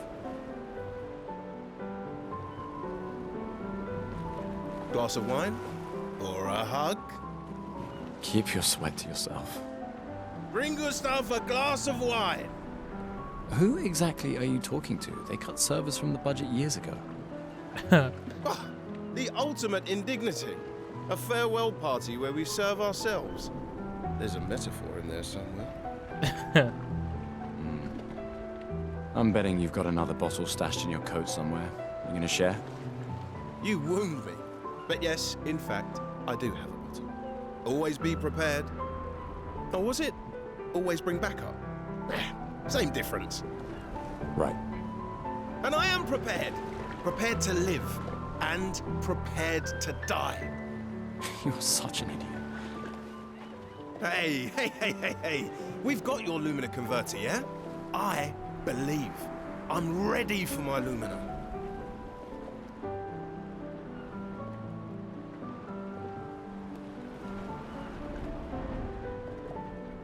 Yeah, well, we've only tested it here. Who knows what we'll meet on the main continent? We'll need more field testing once we land. Don't worry, buddy. I've got you covered. Great. Thanks, buddy. I like this little trio. I like the dynamic. Hey, yourself.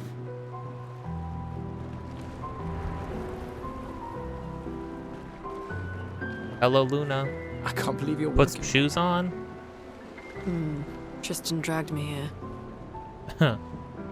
Also, I like how much, compared to some people, how much she has the chroma on her skin. Is that the final spot? It's amazing you triangulated Expedition Zero's landing site. Oh, and this. Very interesting. Theoretically, extrapolated from the archives, but that's 67 years ago. So much of the landscape has changed. I trust your calculations. The idea that, like, we're going to be landing specifically where the very first expedition probably landed. Thanks. It's a good strategy, retracing their steps. They're the only expedition with any survivors, and they made it to the monolith, so...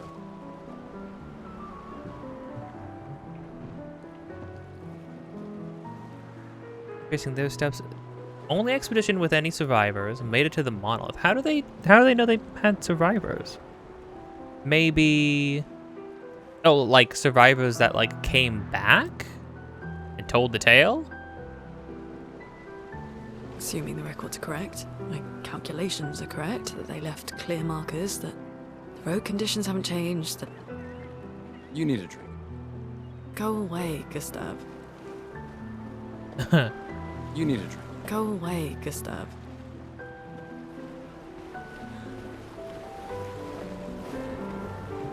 You came. I wasn't sure if I should. You've been avoiding us. You didn't have to. I heard Seba filled my spot after I left. Yeah. Do you think I'm a coward for staying? Do you? Not anymore. Not all of us can change the world. Some of us can only change ourselves. Meaning what? Make yourself accept the unacceptable? Make believe that happiness is... this? More like... rediscover. Happiness. One Gomage left. Maybe contentment is the highest form of happiness. I do think that one step in finding true happiness is learning to be content with things. Now, here's the thing. You don't got to be content with a miserable life. I just think that some people get so bogged down on ideas of what a great life or a happy life is like that they just sort of ignore the things that they do have right in front of them, you know? It makes me sad to hear you talk like this. The paintress stole so many things, including your capacity to dream. And see, this is so, like, I don't know, preachy. Like, it's like Gustav... accepting that you have a single year left and choosing to live it, I don't know, in comfort, not at war with a god, with like an eldritch god being. I think that sounds completely reasonable to me. I'll be honest with you. Also, like including capacity to dream. Maybe the dream is to just live a happy, comfortable life before the end. No, you misunderstand. My mind is where I can be free. She can't touch me there. This is my final act of defiance. Just like the expedition is yours. If you say so. Do you think I'm a coward for staying?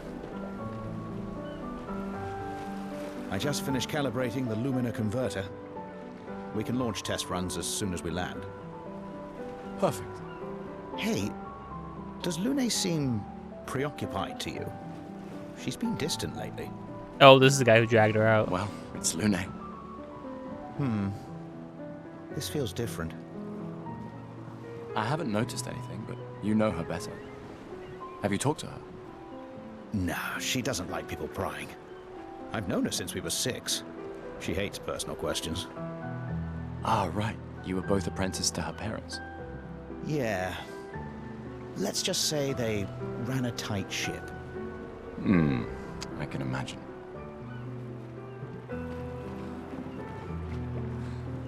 Ready for tomorrow? Yeah. Been ready. What about you? Heard you were elected Commander 32. Congrats. I've already claimed Alon's office. It's got a nicer view than mine. A view of the paintress. You're sicker than I thought. She won't be there for long.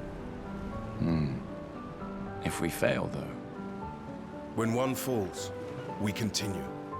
We'll pick up and we'll push on. But I know we will meet again.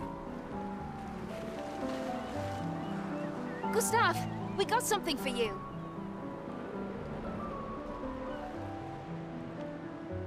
Gustav, we want you to be freaking literate. We For your field notes. You can learn your So, letters. When you come back, you can tell us everything. They'll definitely want that for the museum. Nice. The complete record of the expedition that destroyed the Paintress. Oh, and if you find journals from the other expeditions, make sure you save them for us. I shall faithfully record all our adventures, every strange and wondrous thing. And Nevrons. I can do that. And in return, do you solemnly promise to take care of the shield dome while I'm gone? I'm entrusting you with the safety of Luminaire. I promise. Promise. Adrien? I'll use everything you taught us, Monsieur G. I should check on Maya. She's probably alone, as usual. I'll use everything you... Now, this is a freaking quiz guy. The interesting thing about this is he's going to ask you a bunch of stuff that you're going to feel like you don't know anything about, but it's sort of like some logic stuff that you can kind of reason out. You want a rematch, don't you? Just from understanding, like, the state of the world. Well, it's my last chance, isn't it? After tomorrow, you'll be the undisputed expert on expedition history. That's tomorrow. What about today? Who am I to deny you? Fire away. How many years ago was the fracture? You're kidding. This is your question. Yes. When did our world break apart and our luminous city get thrown into the middle of the ocean? When was the fracture? It's 67, because we're the 33rd expedition, and even Lune mentions that Expedition 0 happened 67 years ago. 67 years ago. Brilliant. I concede. You are the undisputed expert on Lumieran history. What are you talking about? Every child knows this. The monolith's essentially a reverse calendar, counting down since the fracture happened in year 100. All right, fine. Another one then. Which was the first expedition to depart for the continent? Expedition 0. Expedition 0. Correct. That still annoys me. They left in year 100. They should be called Expedition 100. Makes no sense. Lumiere will be long gone before the monolith hits 0. All right, last one. Get it right and maybe I'll give you a token. What is Illumina?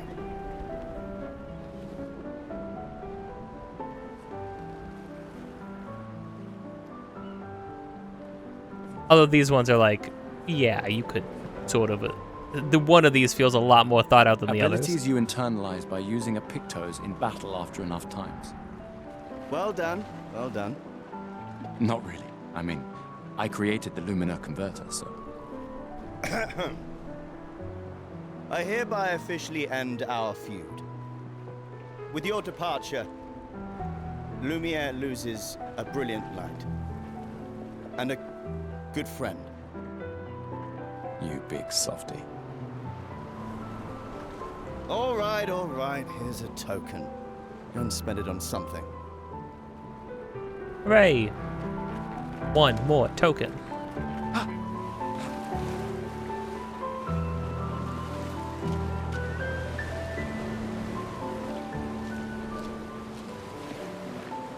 I knew I'd find you here. Having second thoughts about the expedition? Please. More ready to go than you are. Yeah, I know.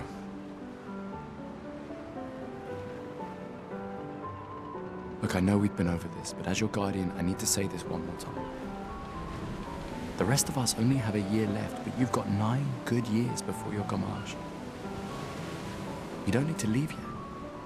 It's a lot to risk. 1 year out there is better than 9 years in here. I know you think that, but it's... If anyone should stay, it's you. You have friends and family who want you here. So do you. No, I don't. Emma thinks of you as family.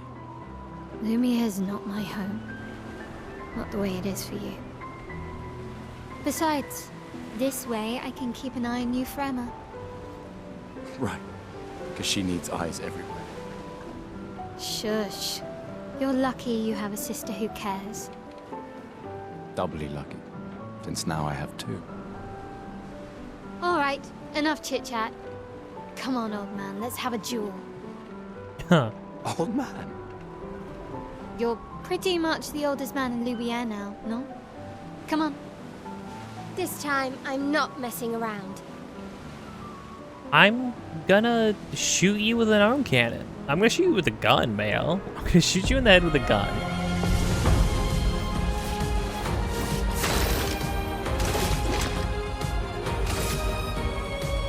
On guard.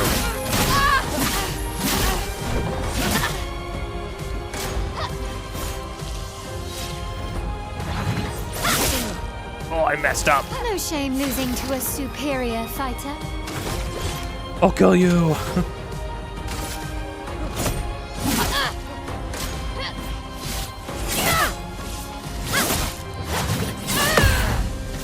Ooh, I am not Your doing well. Lumina converter works better than your dueling.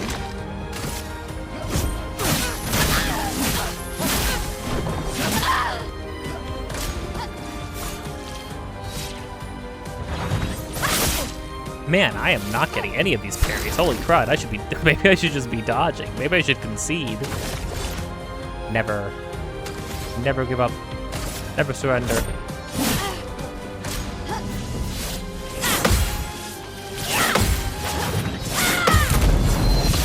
Perish, Mael. Now die 1,000 deaths. For those who come off.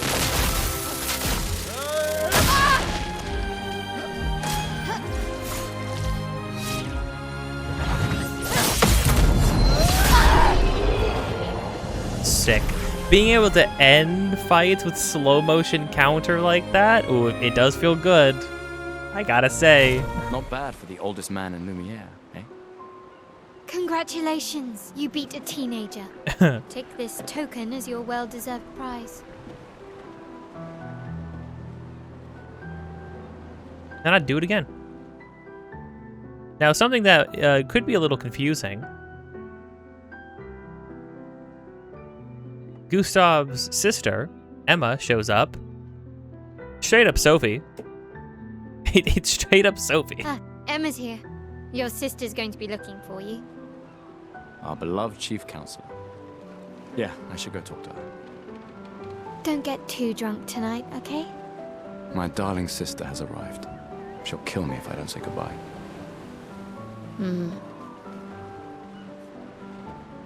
Score a free match seems rude. More of a if you lost kind of thing, I think. Yeah, no, I mean I think they just straight up used Sophie's model, like actually just full Go on. have some drink.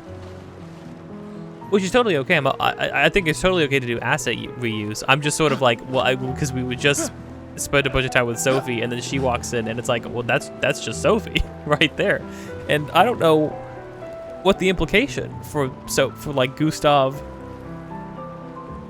dating somebody who looks just like his sister. I don't know what that means. Hello there, Gustav.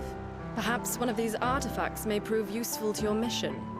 Colette, you've been holding out on us. What are these?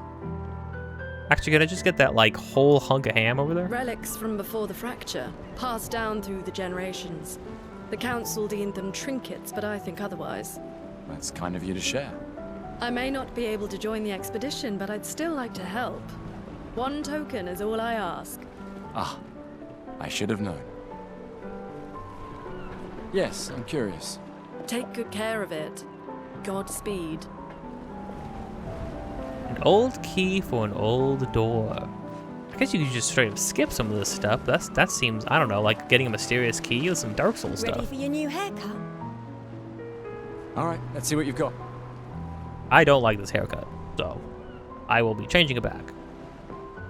I don't like the man bun. At least not on Gustav. Indeed.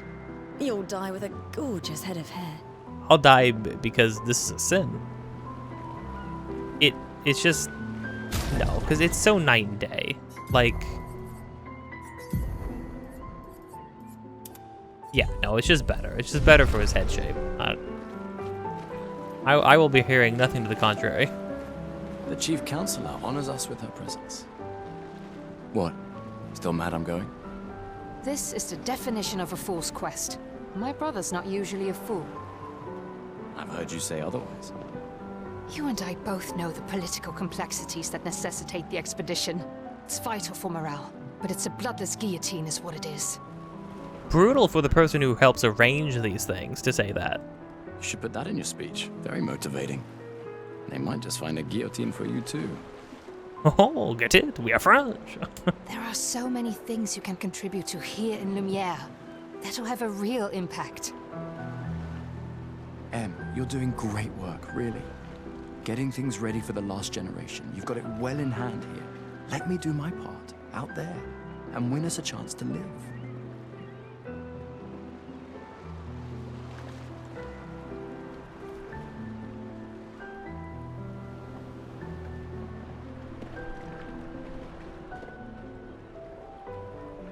Getting things ready for the last generation in caps.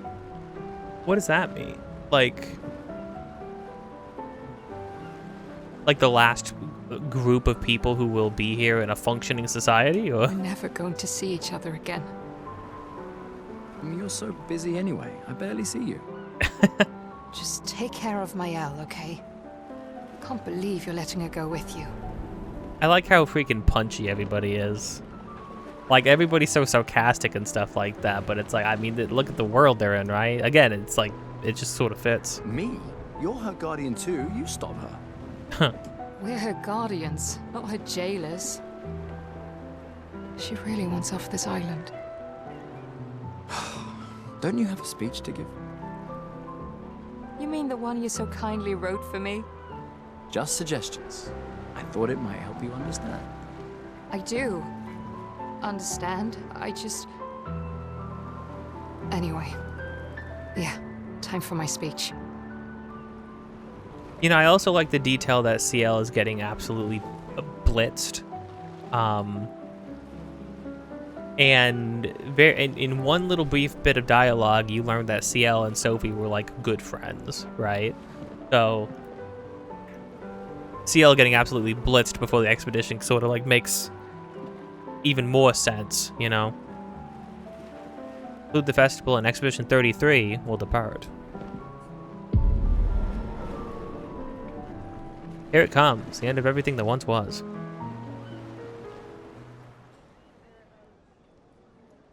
Oh, the little leaning Eiffel Tower candles. Cake.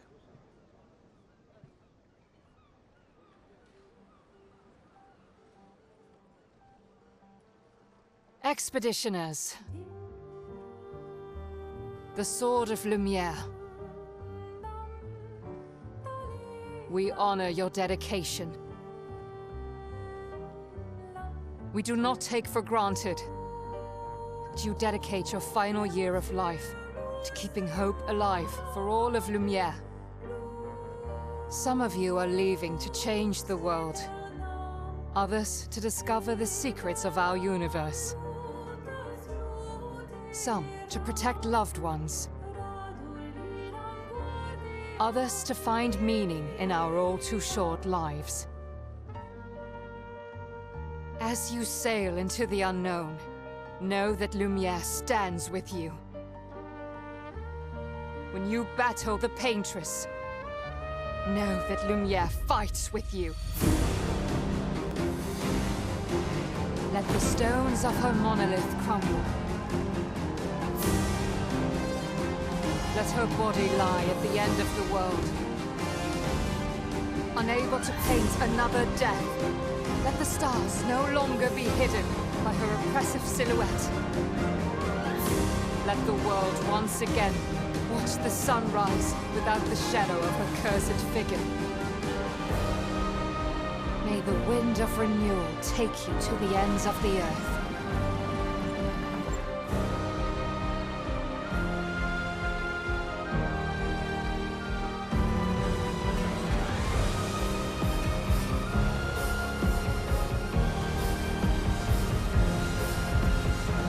Tomorrow comes.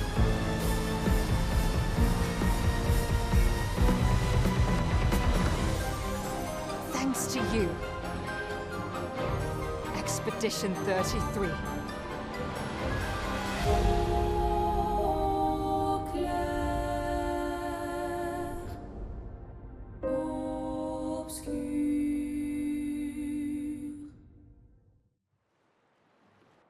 I sort of wonder what the Clair Obscur means, you know? Oh, now this. I mean, I'm gonna be quiet for this. This sequence is incredible.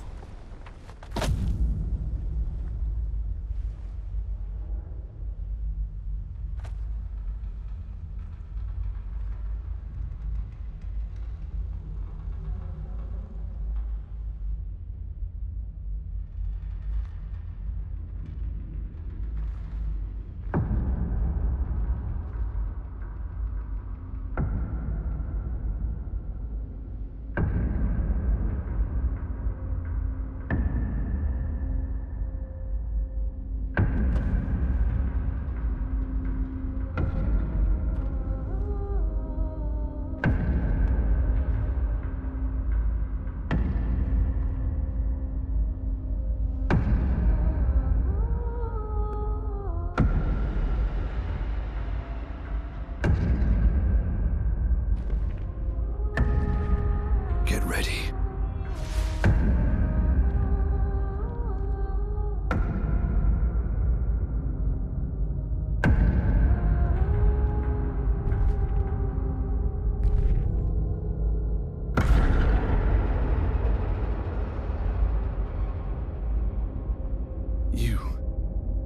You're old. How did you survive the Gommage? Which expedition are you from?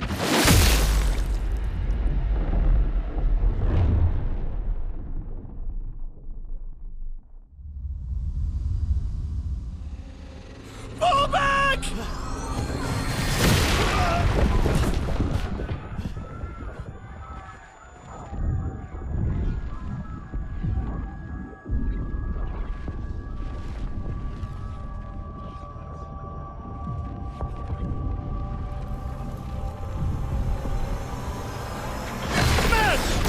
Come on, we need to go!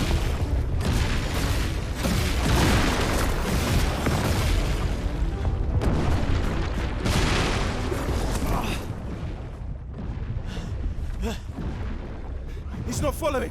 Putain! What the fuck? Who the fuck was that? Merde! What do we do now? Regroup at the rally point.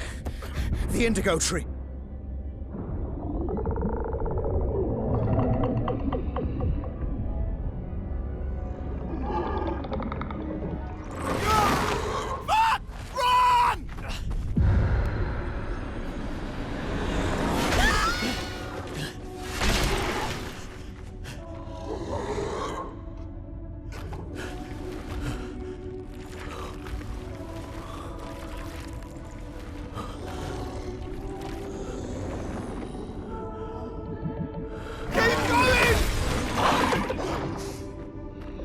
Come on!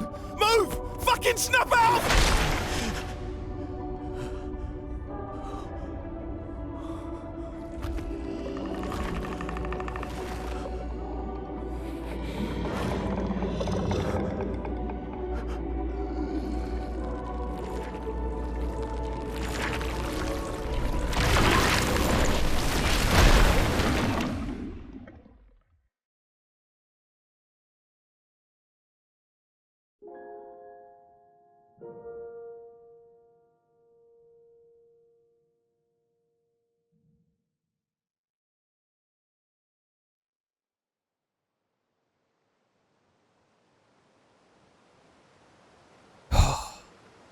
Man, that scene hits every time. I could watch that scene over and over again.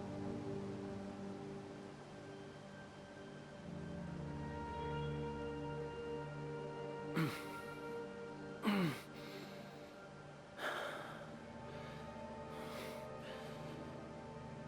lot of mysteries, a lot of builds up a lot of intrigue. The intro to I consider everything up to waking up here in this moment to be the intro, I think. because that's a good hook. I mean, the hook of like going to the mysterious other island, or the mysterious other land where the like paintress is, right? Is already a pretty good hook, but.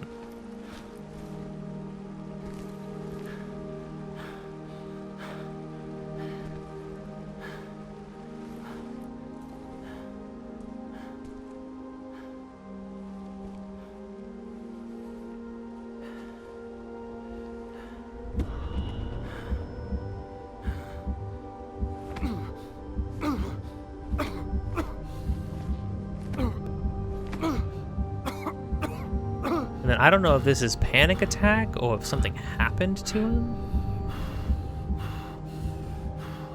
I think it's panic attack.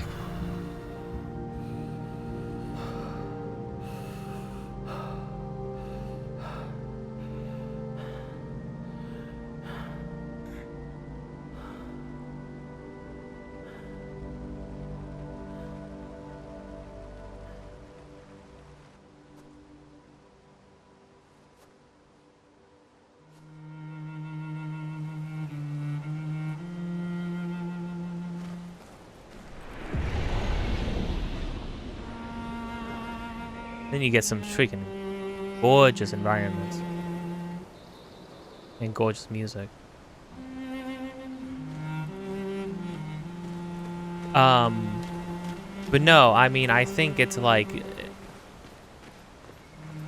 you know, you and all of your closest allies and friends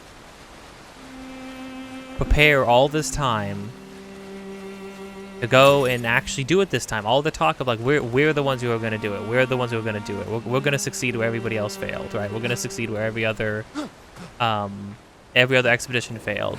And then the moment you land, it's freaking fantasy magic D-Day. And it's like lasers everywhere, explosions, everybody's being pulled away and torn apart by fantasy abominations. Not to mention, just the jarring moment of, first off, I love that the old man walking is, well, first off, I love that just seeing an old man is unnerving simply because they did such a good job establishing how this world operates, and you see how old everybody is. Gustav is considered old. Gustav is considered an old man in this world. There are no old men anymore. So honestly, the most terrifying thing you can see, an old person. Because then it raises so many questions. Like how? Does the grass actually move a little bit when you walk through it? A little bit. A little bit.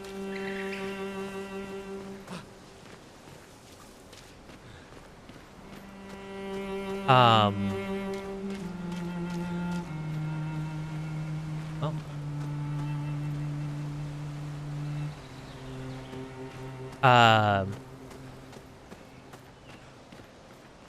Yeah, but I think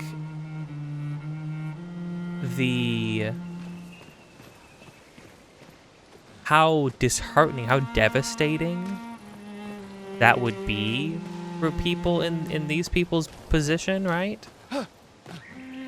Like you finally go to do the thing and it's a wash, you know what I mean? Like it's an absolute disaster the moment you land on the new continent. And then you gotta wonder, like, is this just what happened to every single other group of people?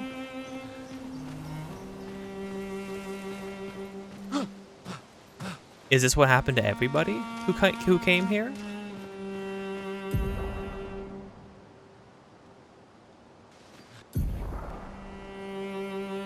That is the name of current area, blah, blah, blah. Right. Yeah, so it's interesting. There's like a pseudo, like a bonfire Estus flask system in this game, where you get to like rest points, and then it restores your healing. You get like a finite amount of healing items. You don't like get a stockpile like potions and things like that. And there's different kinds of elixirs you get.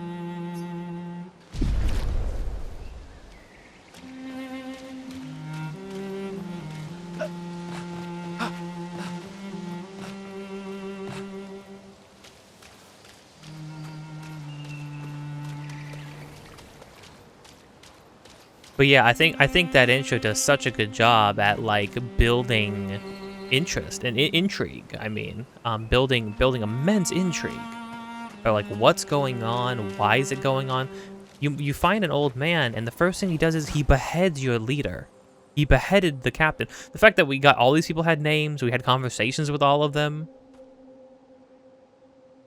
and like more than half of them for sure dead. I did like that Lucien, when he protected Gustav, he parried. It did the parry animation or effect.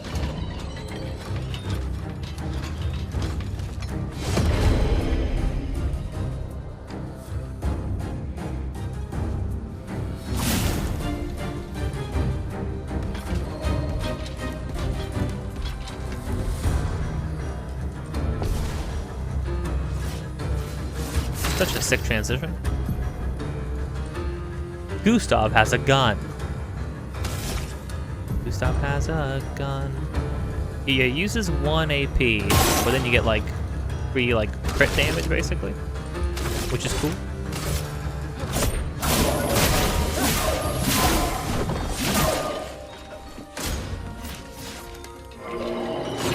Oh, shoot. I gotta learn timings and stuff like that.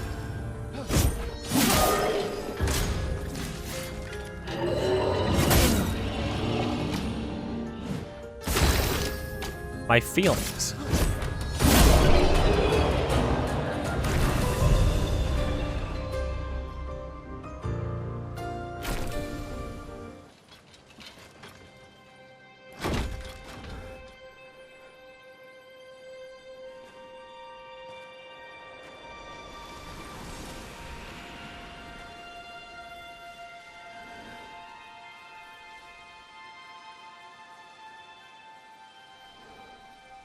Also, how is Gustav still alive? How did he get out? Gosh, I love how he just has the 1,000-yard stare too, you know? And you know, rightfully so, mind you. Like, I often get kind of fatigued with, like, I don't know, like PTSD storylines in stories. Just because it's like, usually when it's like, oh, here's a character who's been totally fine, then a thing happened to them, and we've decided like this thing is going to have like a permanent effect. It's going to give them like permanent trauma and stuff like that. And I'm not here to diminish or belittle that being a real thing that happens. You know what I mean? Trauma comes in all forms. People really have that, and that really affects them in their lives, right? I'm just talking about like it being an element thrown onto a character or into a story. I often get kind of just like frustrated or find it kind of tiring because it often feels very, I don't know, like very one note. Like it gets very repetitive. It's like, okay, I'm gonna watch this character have the same flashback about the same thing over and over and over again. And then until we decide that it often feels like it's stunting a character. Like it's saying, oh no, this character doesn't get to be a character and get fleshed out in any other meaningful way. Their whole character right now is that they have trauma. I mainly mean it when it's done poorly. But like in this instance, because in this instance I think it's perfect. After everything that happened, like the woman that you love is like, I want to live my life, as much of it that I have left, and I want to live it with you, but I just want to live it. You know, just the two of us. I don't want to bring anybody else into this world, but you, the optimist, the stubborn optimist, you're like, no, we can change. It can change. And if other people can't make it change, then I'll change it myself, you know? So you decide, no, I'm gonna throw away the time that I have left, train and get better, train other people, and we're going to keep looking to the future, because the future can change, you know? We can do something about this. And then day one, going to make a change, going to change the future. You watch everybody die. You watch everybody around you die. You watch your sister slash, you know, like your sister slash protege slash like daughter, basically the girl, the young woman who's throwing away 9 years of her life by coming here. She seems to die right in front of your face. You watch your friends die, you watch your allies die instantly, and it's not even close. And all you can do is sit there and watch it happen all around you. You know?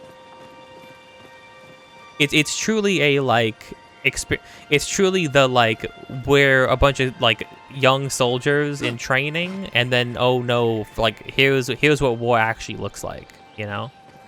Ooh, freaky. Like the first taste of like real war, you know, and you crumble because it's not glamorous. It's not being hero. It's not about being heroes and saving the day, right? It's just blood and screaming and dirt and mud and stuff, you know, like. Yo, so past expeditions like supplies and stuff like that. Interesting.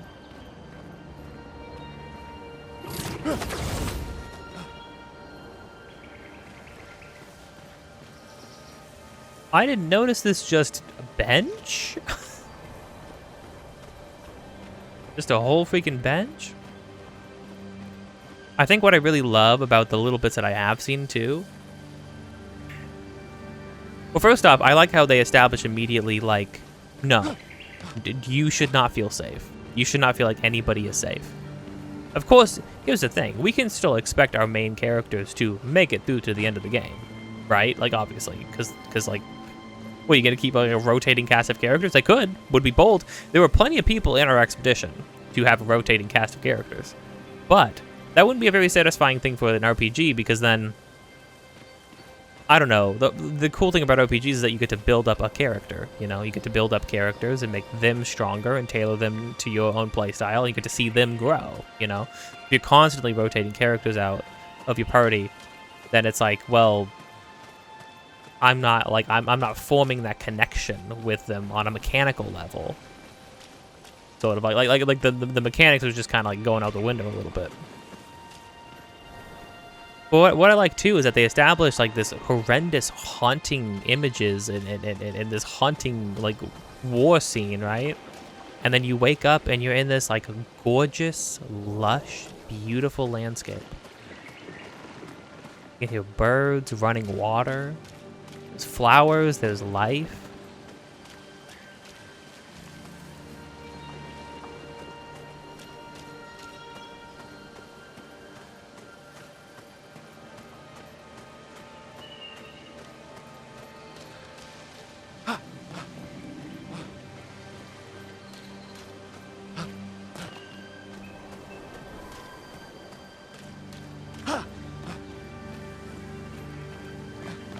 I don't think there's anything to run off and go see. Me and my uncle played this bit a little bit.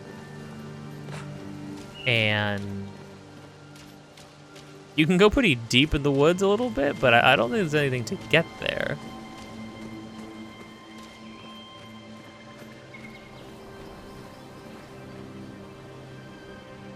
Is this your god? This is your 10 out of 10 game of the year? We're doing the same wall climbing thing that every AAA game does. I actually think the game's bad.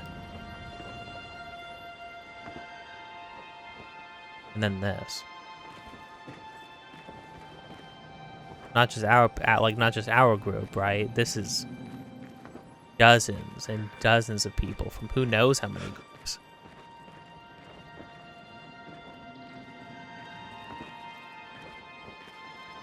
And something like weird's happening to them too. It's the fact that they're not just dead. Something's been like done to them, you know? And there's so many. And it doesn't even look like it was a battle. Now, I don't understand the fresh blood. Unless some of these people were from R1. That's where the blood's coming from, because it's a lot of fresh blood.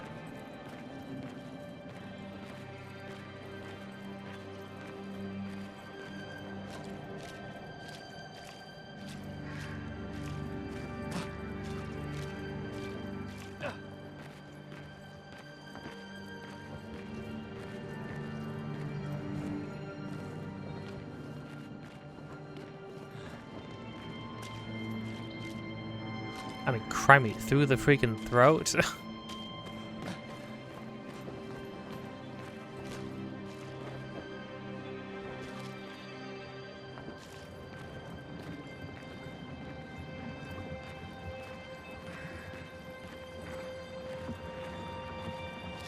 Gosh, I love the music during this portion. But so I like that it's like horrifying imagery into beautiful landscape mixed with, now beautiful landscape mixed with horrifying imagery. It's like we're in this fairy tale land, right? This like beautiful, gorgeous painted world. And then this just has this like horrendous, you're looking at this beautiful meadow that has like red bloody veins running through it, you know what I mean? Like, cause this scene.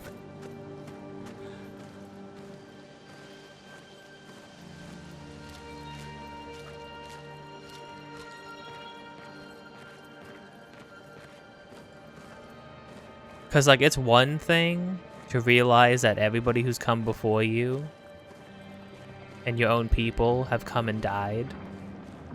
But realizing that this has happened to them, whatever this is.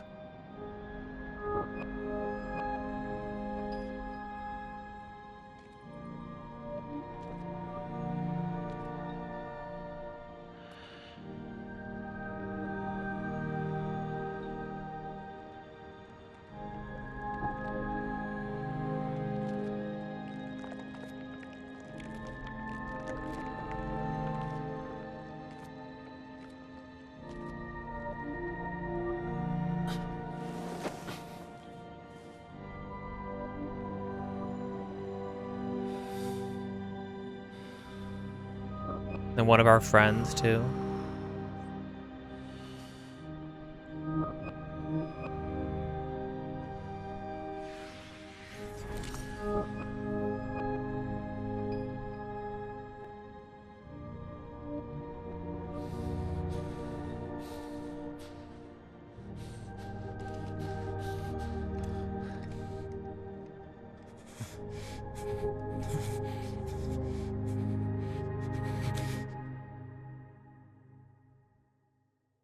You do that, we both die.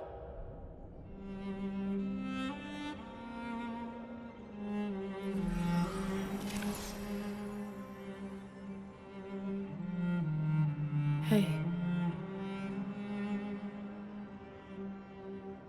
Fucking hell. Wake up, Gustav. Lune. The others. I know. We're the only ones left. You don't get to die.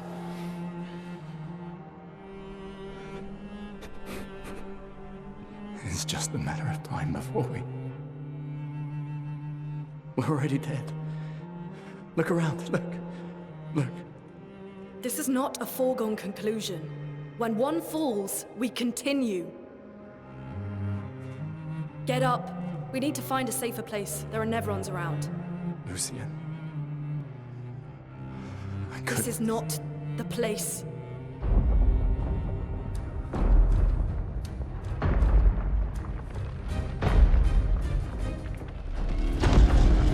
The Lumina converter seems intact. It's about time we test it in real conditions.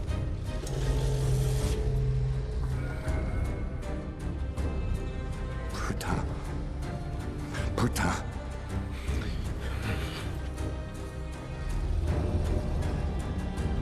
Oh, he's rising to the occasion, like, despite himself. Sick freaking transition to a fight. Oh my gosh, with the music. Unbelievable.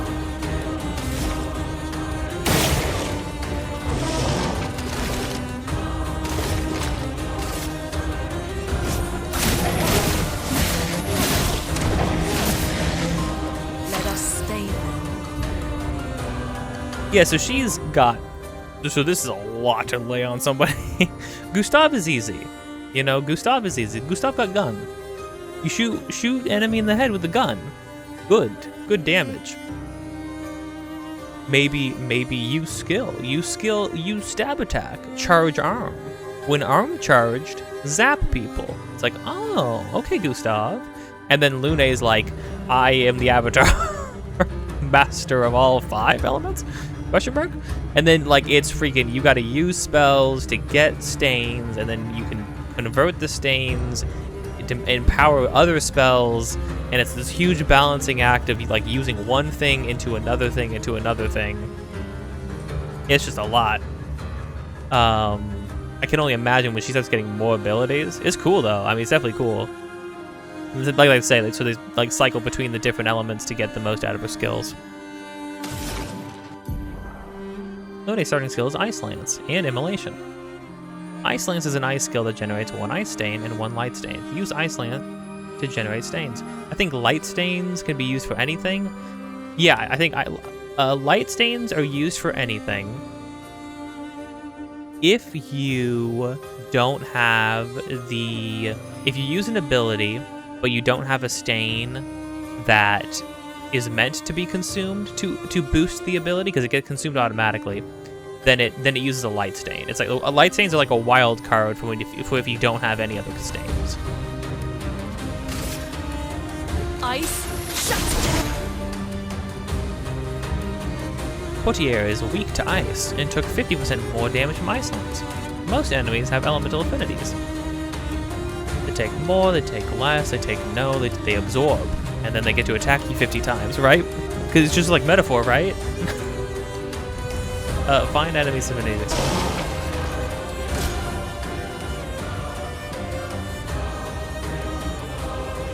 Take cover.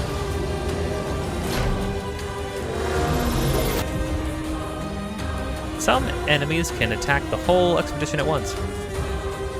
Press that to parry and execute an expedition counter. Power of teamwork. The power of teamwork compels you. Oh. Let the ink flow.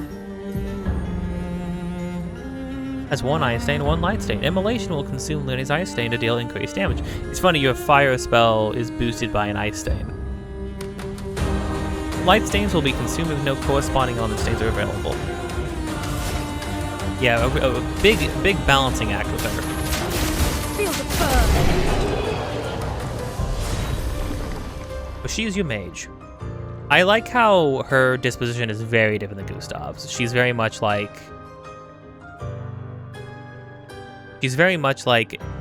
dude, like, if as long as there are still people alive and working, then we need to get to work. Like, as long as we are alive, we need to work. Like it's the cold calculations, right, of the brain of the operation being like, okay, I mean, yeah, people are dead. I understand. That's obviously awful. Obviously, it's a huge setback. It's almost frustrating. It's funny because we're in Gustav's shoes for just long enough to be very frustrated, I feel like, with Lune. But also, Lune's position makes total sense. Like, okay, so you're going to leave me here? You're going to blow your brains out in front of me? Or you're going to get up and we're going to move on? We both made a thing together. Let's see if it actually works. Let's see if your invention lives up to its reputation, shall we?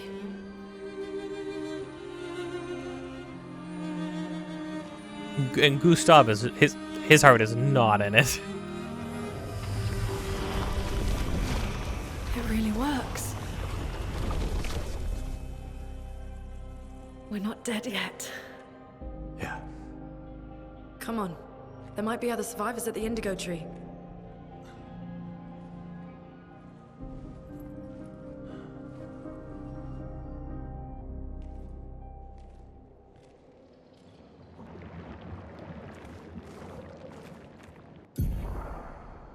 Pictos can be equipped to increase the character's stats. Higher level Pictos grant better stats. They also provide passive effects called Lumina.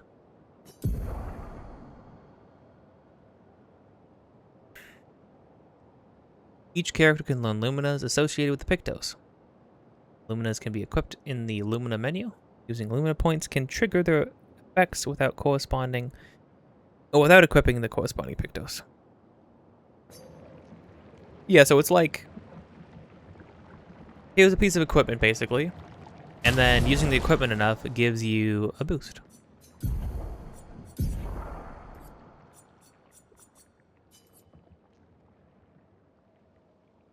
So speed.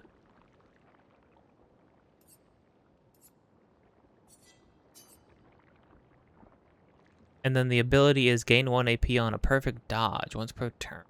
Pretty good. Perfect dodge, though.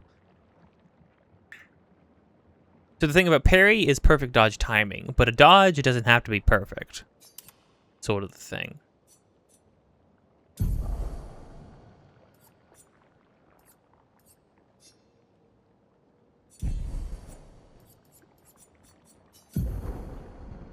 The no ram?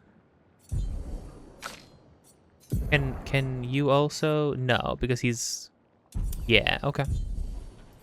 Well then freaking sit on it, Luna. She's cool. She's also gorgeous, what the heck? Luna, put that hand down. What are you doing with that? Stop that.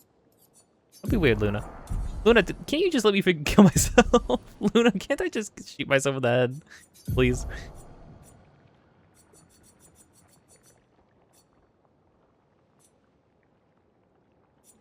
Julian, Simone.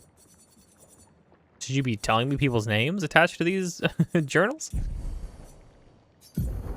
Can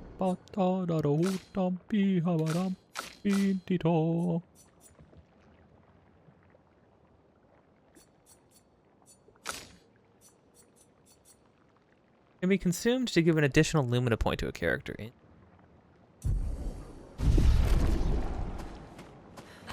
Very cool.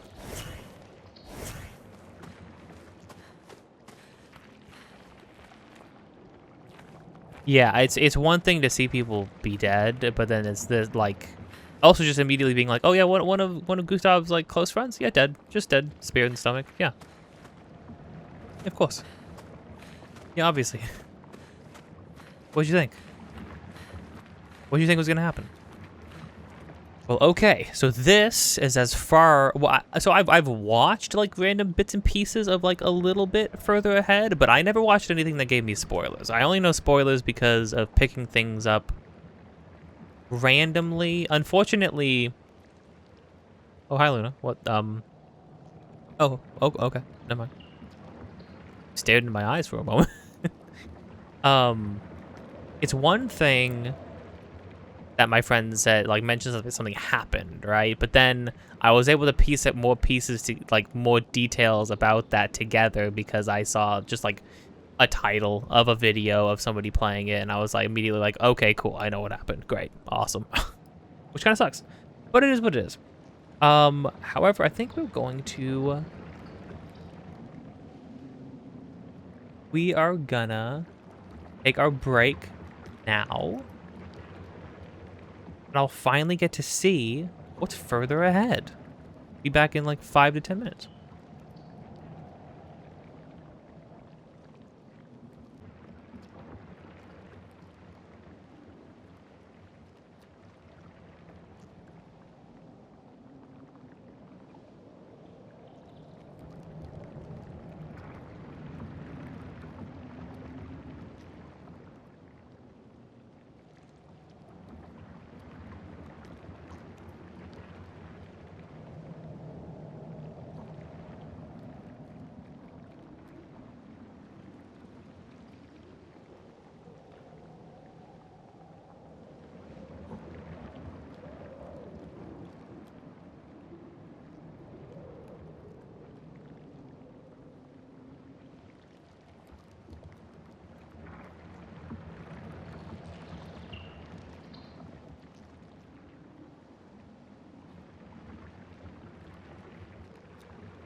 Okay.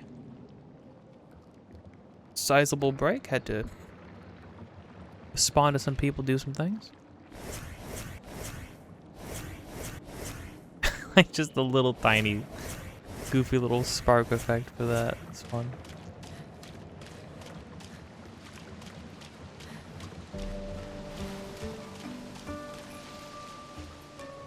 Oh, actual area music? And it's whimsical? Soft?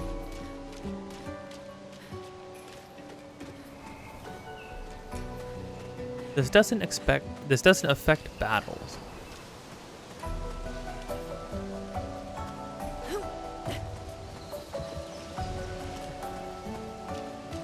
Well, you know, true RPG fashion, we gotta start in the grassland area.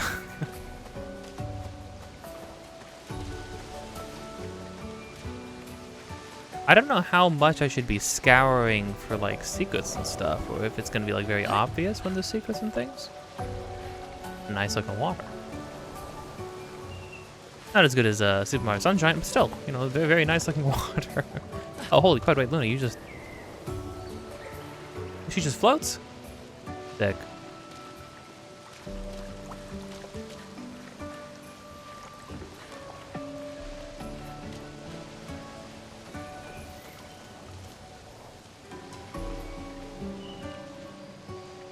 Wow, climbing walls, sliding down poles, and crouching under things to move around.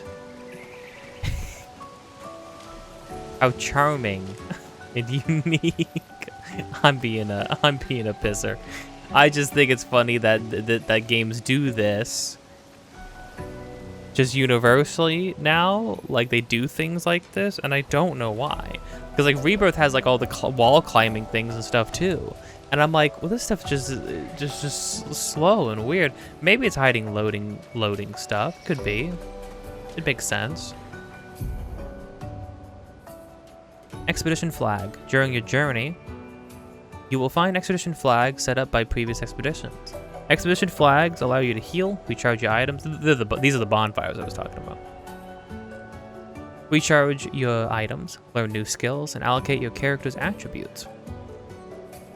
Your character's attribute points. Oh, right. No, it literally has souls freaking leveling up as well.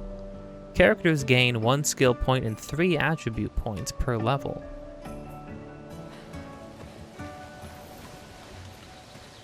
Fascinating. We'll definitely rest. Spring Meadows. Cool. Oh right, yeah, because the Chroma Elixir is like an outside of battle full heal, right? And then we have like 3 elixirs that we can use in battle. Good attribute.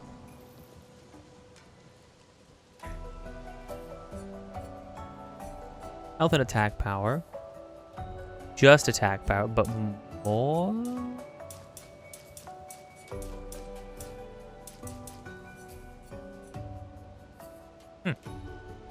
Oh, and then different weapons scale off of different things though, right? I think. Oh, I see. It's...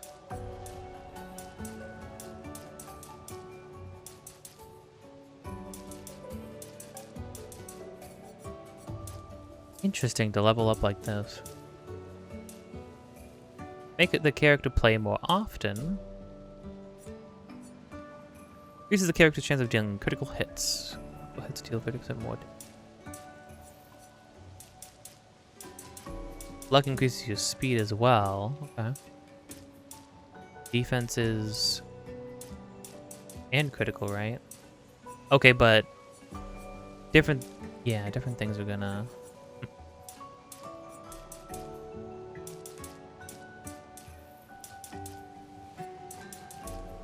But then 3 full points into Vitality doesn't increase my damage? Even though it should, technically? Question mark? But presumably, hopefully they give us ample, like, recoats, so we can, like,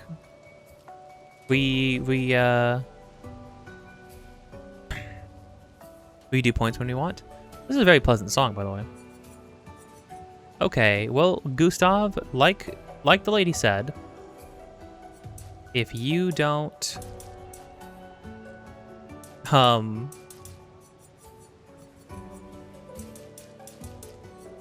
if you die, she dies. So let's get you. Well, we're going from 0 defense to any defense at all. Crazy work.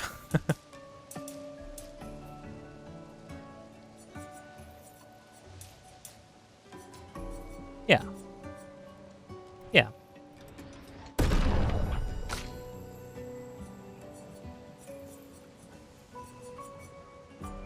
How does this work with your magic? Okay, increases all damage dealt. Okay, so it's...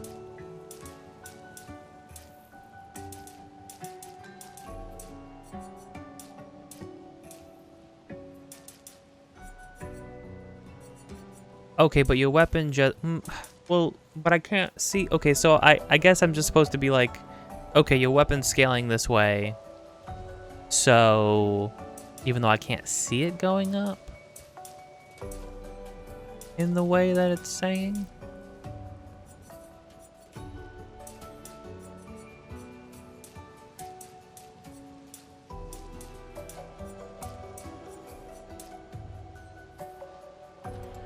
Sure. Make you lucky, question mark?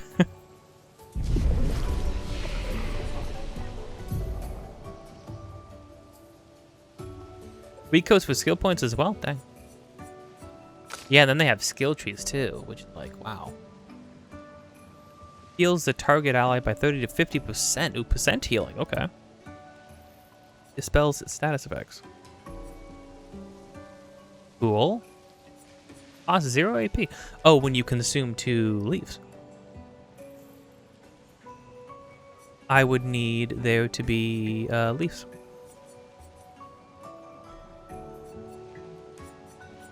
Oh, and then it gives you light. That's a great skill. Do I have you be a healer? Typhoon. Deal ice to all enemies and heal all allies. Duration increases from 3 to 5 to 5. Oh, on the start of a turn. Oh, this is like an overtime thing? That's sick. Wait, what the heck? Oh, shoot. The character's sick with it? Applies powerful... Oh, applies power. I thought it was saying applies powerful something, like powerful buff or something. No, the buff is powerful. 0 to 2 charges, cool. 1 to 3 allies, using the damage they deal for 3 turns. Cool. Oh, so you can be like a buff guy? Ooh, Gustav, but like buffer freaking Gustav? The fact that this also gives you charges is very cool. And there's no MP in this game, which means like using skills like buffs and things like that is just kind of cool. And you can just avoid damage outright. So like you're not really wasting a turn if you get good at parrying or dodging and stuff, right? Deals highlighting damage to all enemy. Can break. The target is broken by the hit. Overcharge is fully charged. Ooh, I bet there's some nasty freaking... I bet there's some nasty freaking damage Gustav stuff. So from what I understand, my brief bit looking at these games at all, from what I understand is that you can do some, like characters have a lot of malleability. Like if you want Gustav to be the damage person and her to be a healer, sure. You want her to be damage and Gustav to be a tank, sure. You want everybody to be raw damage? No freaking supports or anything like that? Sure. Which is cool.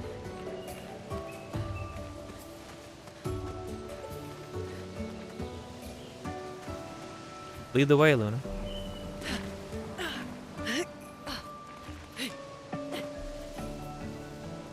Like how she just flies. Use that to attack an enemy first and gain an advantage. Do I need to sneak or anything, or? So okay, I already love this. Obviously, getting to see enemies in the field and not doing like random encounters. I always love it. Oh.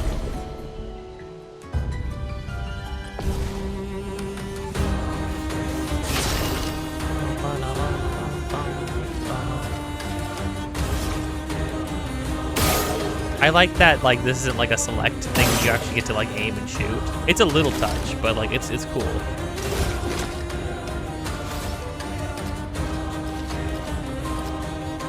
I don't even get to see their names. A storm is coming. Oh, we do get to see turn order as well, which is nice.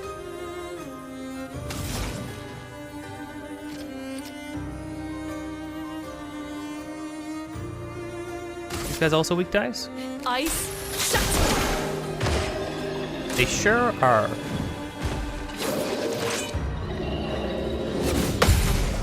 Screw you. Dead. Wow. Whoa.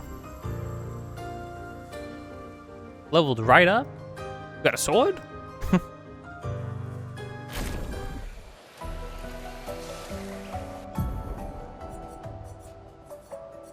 Ooh, what?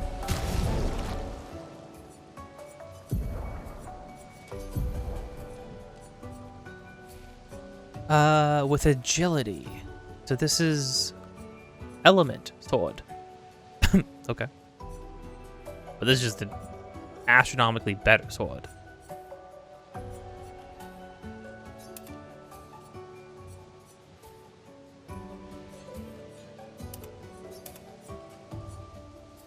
And it looks sick. Do you always get this though? Oh, the gun changes too? That's cool. How come when I hover over something it doesn't tell me how much I'm like losing? For like attack power. Or like what's changing? You know?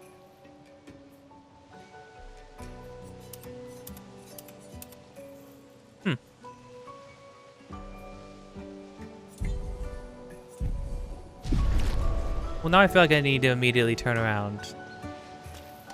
Because I mean, like, it's right over here. We got a thing. Obviously, enemies respawn, I believe. Oh, actually, I think enemies only respawn if you rest. Specifically. Maybe? Oh, I guess maybe Might always has the sword symbol because it's your attack. So, like, you're always going to be increasing damage.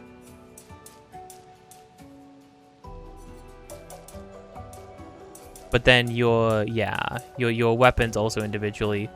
But they don't show you how much they're going up by? While you use them? Kinda odd, right?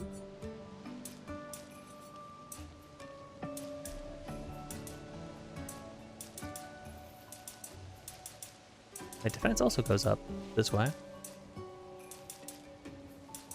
Makes character play more often. If I make you the buff guy, support guy, goes all the time. Screw it. Hold on. Give you one of those.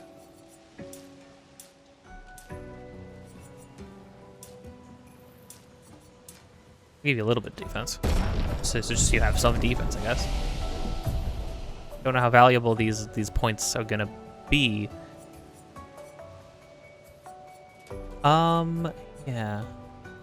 Deals low target lightning damage. Applies mark. What's mark? Is it like they take more damage? I'm gonna assume that means take more damage. Is there a way to see what that means? Not a lot of feedback on this screen. Yeah, I think at the moment I'm sort of like, could we convey more information to me, please?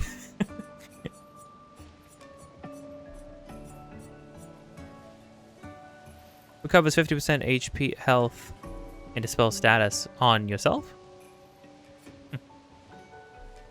Heals self 20% if the target. Oh wait, hold on. Deals medium single target damage, 3 hits. Uses weapon element. Cool.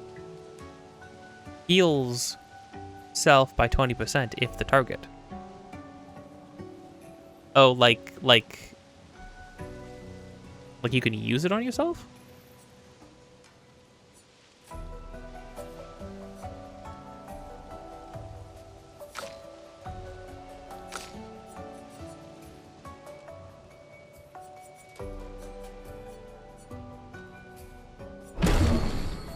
Definitely want this.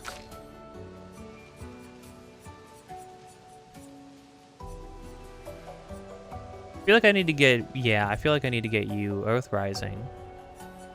Although, I could just, light, anything that does light is also good, to be fair.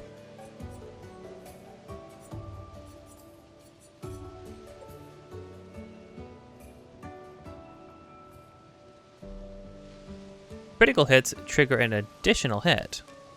I am boosting your crit chance. Assumes lightning for increased damage.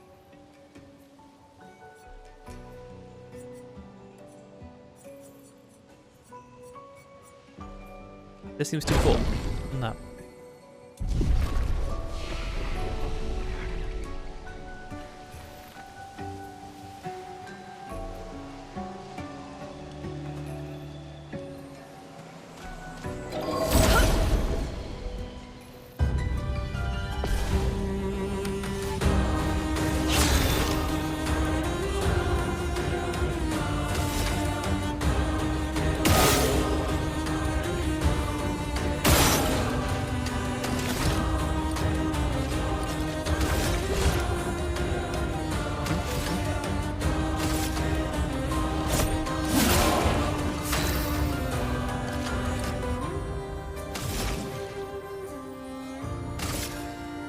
Ice shatter. I'm ready.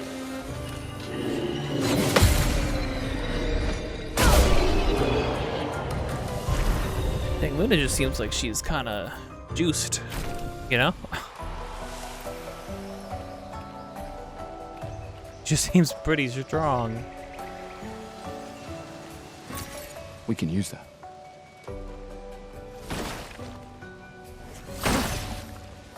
You also just freaking pocket sand? What is this? What are you guys doing? When you do this, what are you doing? Pocket sand.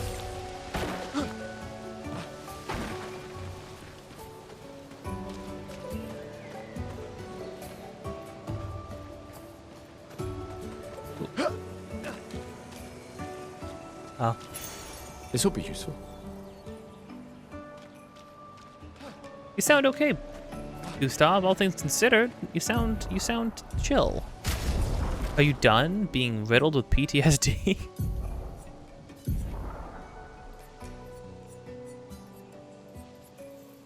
Increases critical chance on burning enemies. You know, I'll give that to her just so she has something going on. Have to be able to burn people though.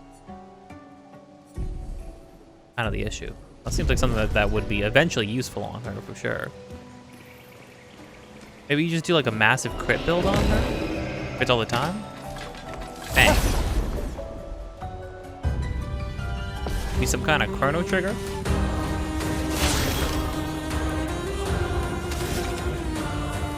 Ow.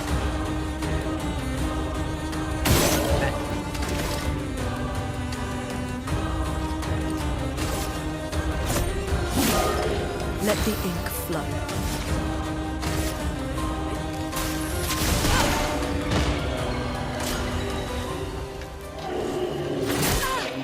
Wow. I screwed up.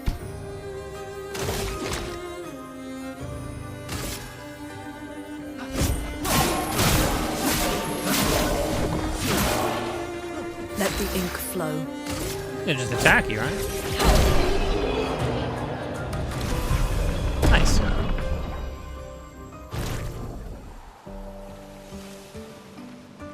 Big level ups.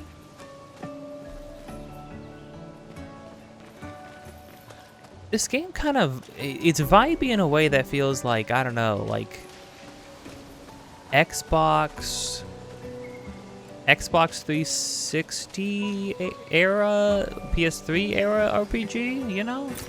We can use that.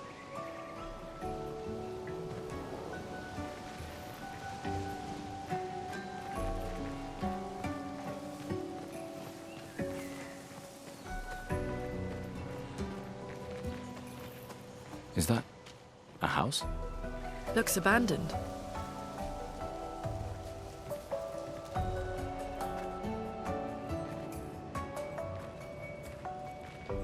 World is weird. Interesting. Cool.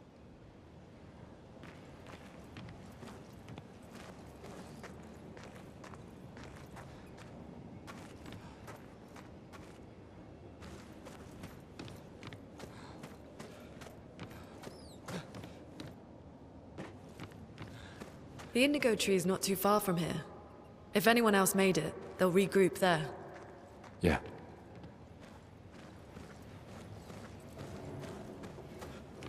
This is supposed to be my chest. It was meant for me. He set up a camp here. Oh, I just realized. Yeah, somebody set up a camp here.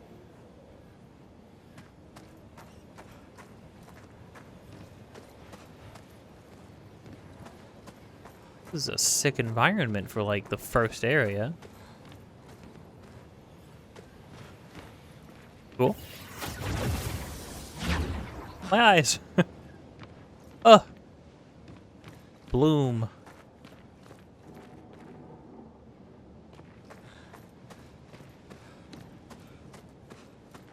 Here we are, huh? Yeah. The continent. The indigo tree's over there.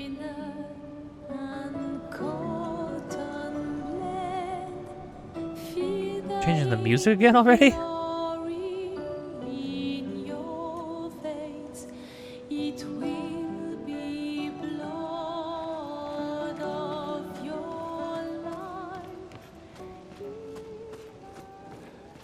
Oh, it gets muffled. The music gets like muffled and goes away. That's fun.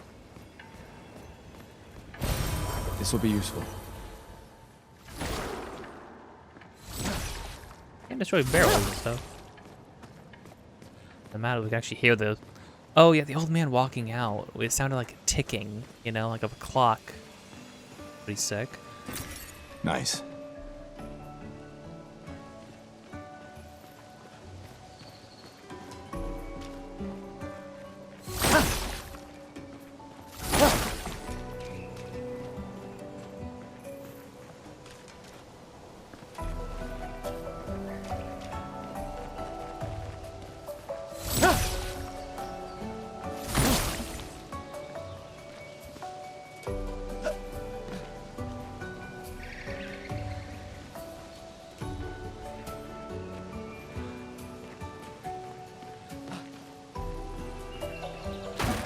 Is that it then? But it feels like this should be something right here. Maybe just some extra chroma though. Okay, so purple sparkle. So purple sparkles are good things, better things.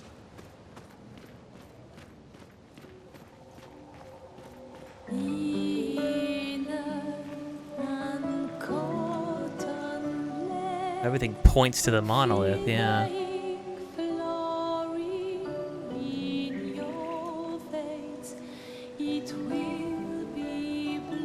This is what I mean by, like, game clearly has, like, some rough edges.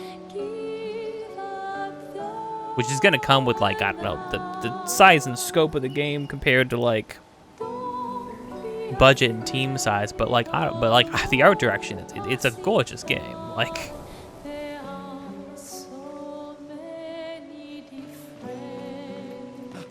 This is near. You know what? That's what I'm getting. The vibe I'm getting. I was trying to pinpoint like what vibe is this music giving me. Oh.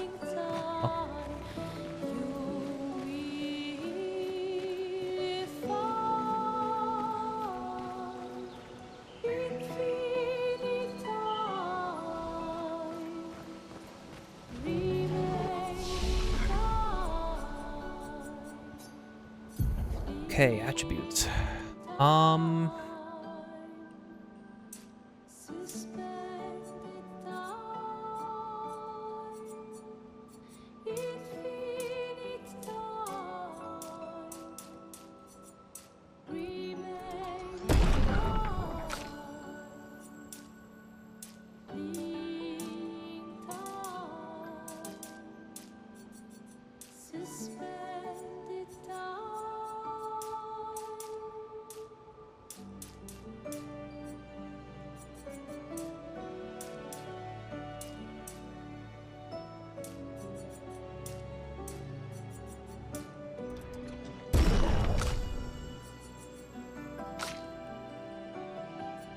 Is everybody like even on stats and things like that? Like automatic? No, because his attack power is higher because we got a new weapon.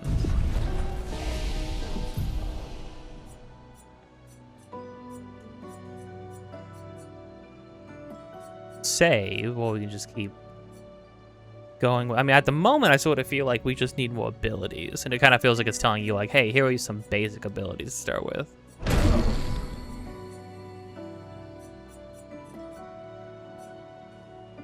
Lightning applies mark. As she has options. Deals a low single target lightning damage, 3 hits. Critical hits, additional hit.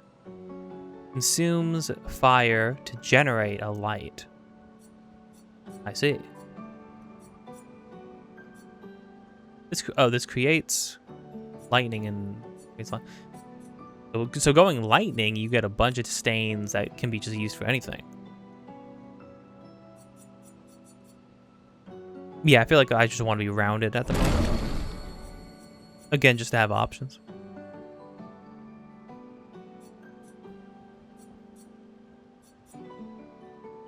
What's that other symbol? I see grass, light. Oh. Deals medium single target earth damage, 2 hits. Can break. Consumes lightning, ice, and fire for greatly increased damage. Creates earth, lightning. Gives you a star for effort. Seems cool.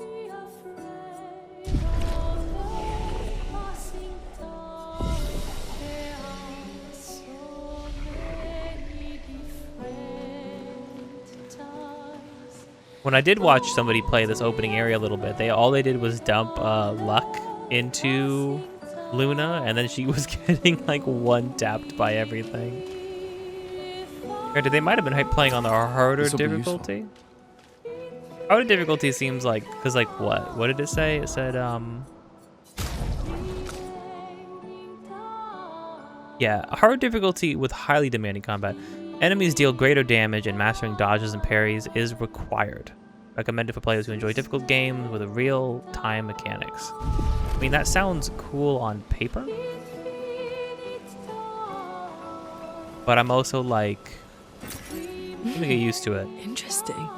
If I feel like I'm absolutely dumping all over the game. Dumping on the glass. Yep. Eat my spray. Battle music any different too?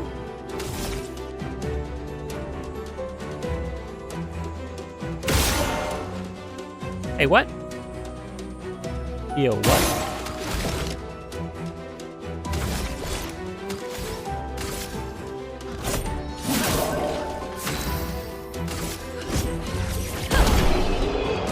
Oh, I think we're literally there. I can see a purple thing to pick up on the other side.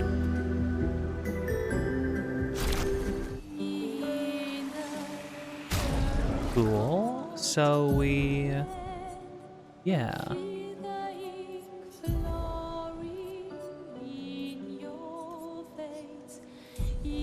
Right, okay, so Luna...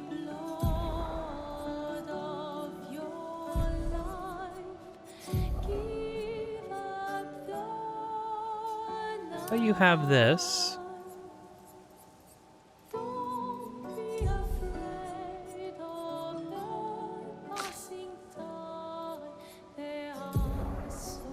And Gustav, you just use AP on that. You just have that now. You just don't. You just straight up don't need it. I'm sorry, luminescence? Create a set? Oh, like a set of. Oh. Oh, that's cool. That's definitely cool. Freaking even Rebirth doesn't have freaking materia presets yet. What the heck? Honestly, I kind of wish that we probably need. I was thinking the other day that me and my friend probably need to add like a preset system in our game as well. Could be useful.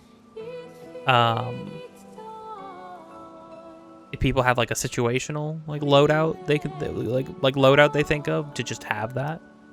Wouldn't be hard. I don't. Well, anything that's tracking a bunch of information could be hard, but I think it's possible.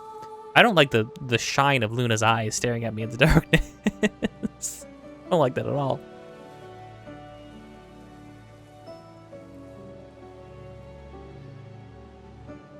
What's the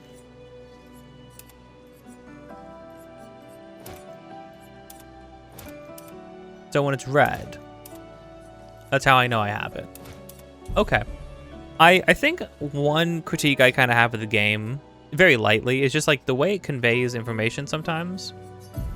Or rather the lack thereof information. Like for instance, when I mouse over another weapon, it should be showing me what the difference is gonna be. So I don't have to like keep comparing like this. Like cool, I can alphabetize by like level of power or whatever, but like you should be showing me my stats. Like I want to know how it's affecting my stats, you know? Showing me everything change after the fact, it's sort of like, well, but like literally why?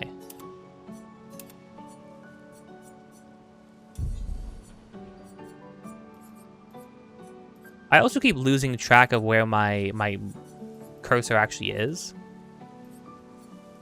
This effect probably could have been a little bumped up. I'll probably get used to it. Listen, I got used to Metaphor's freaking menu. So like, listen, I can get used to anything. But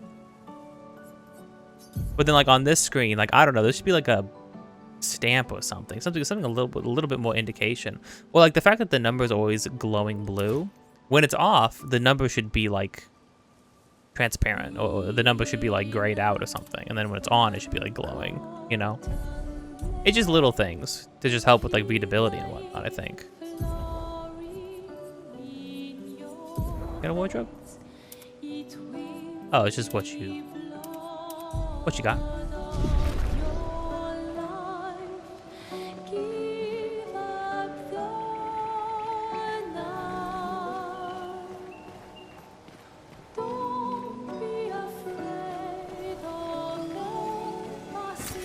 Nice.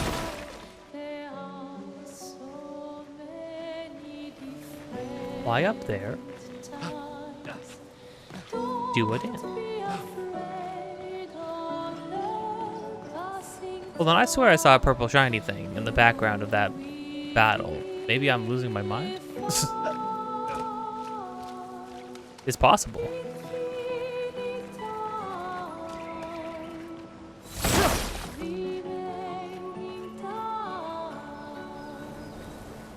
I don't know which way is considered the way to go. Well, okay, how about the big tree is where we want to go, so going this way. Kinda dig the game. Game's pretty cool.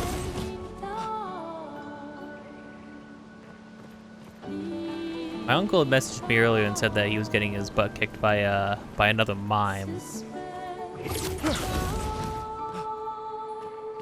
If I remember correctly, I think I remember there is another mine close.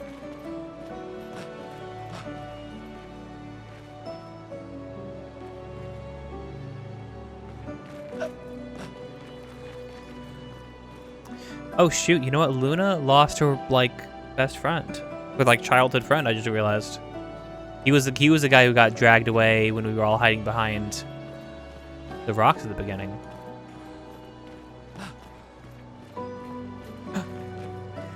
There he is. Now I saw this guy dump all over people, so we'll see.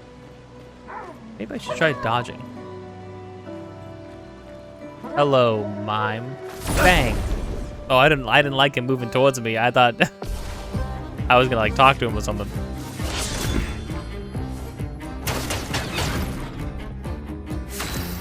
Probably does that forever no matter what. Okay. Ice shatter. Hey, he's slow. That's pretty cool. We do like that.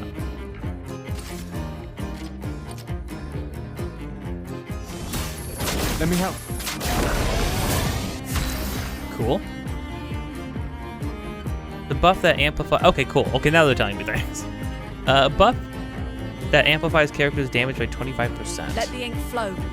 That's pretty cool. I was about to try to make him go frontline, backline. we are not there anymore.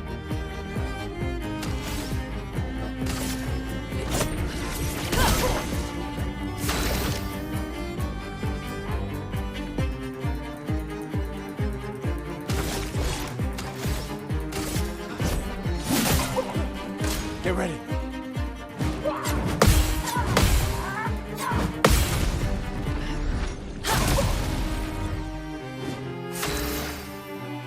Cool.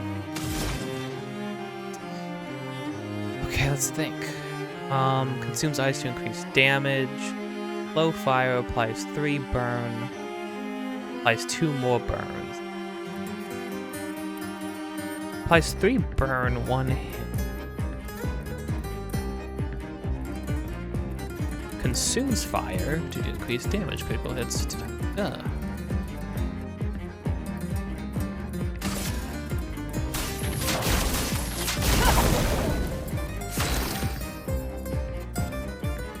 Oh, he's burning.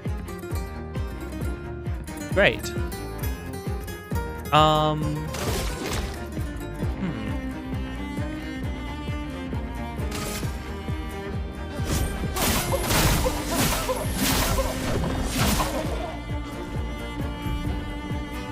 The mime burns. It deals damage at the beginning of the character's turn. It's possible to be affected by multiple instances of burn, which increases the burn damage received. Cool. That's great to hear.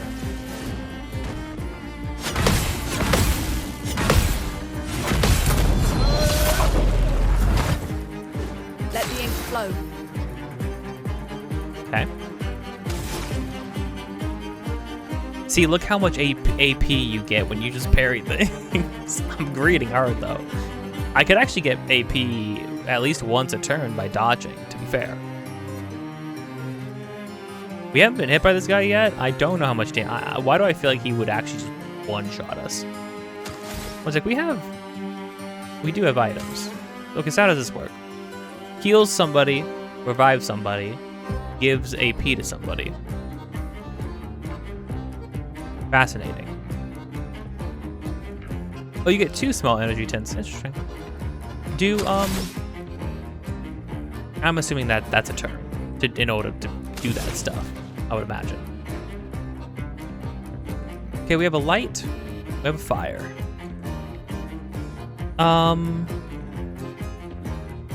Probably save Thunderfall for when he's broken. He's almost broken. So maybe we just... Yeah. Anything we use is going to use light right now. Use damage. Could slow him again. That wouldn't be bad. Sure. Ice shatter.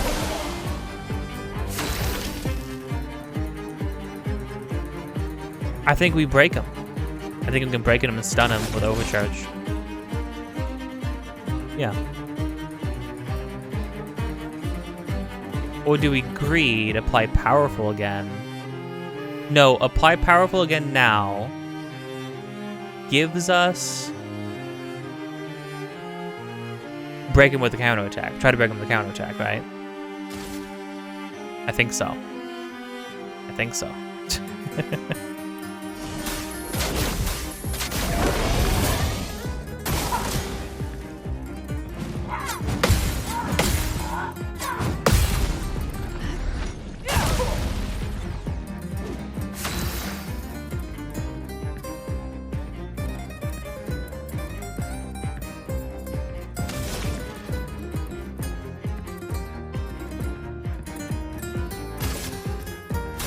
Feel the burn.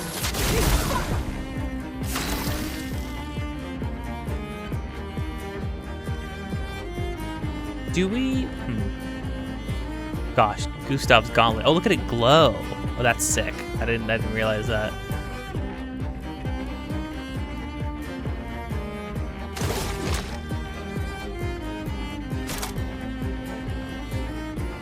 Low lightning applies a mark. I don't know what that means. Let's find out. Mark is a status effect. Next damage received by the character by 50%. Ooh. Yeah.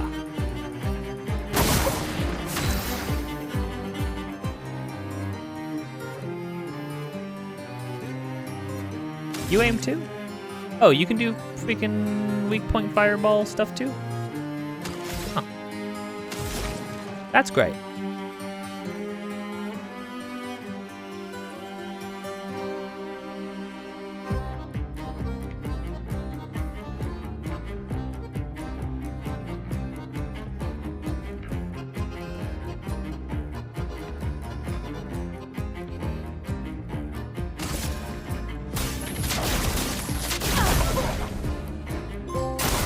Brace yourselves.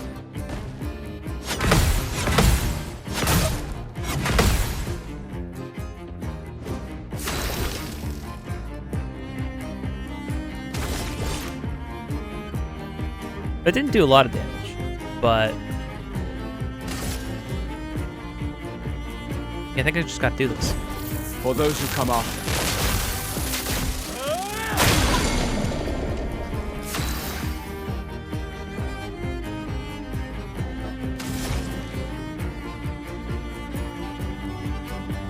Don't have enough juice.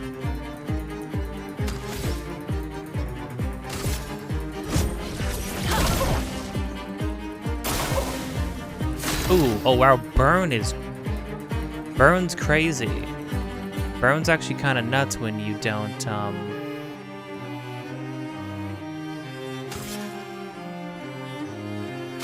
that on. A storm is coming. I want to use my... Oh, I forgot I had this too. Low damage to all enemies. Consume energy. I want to do Thunderfall. Yeah, the burn damage is crazy.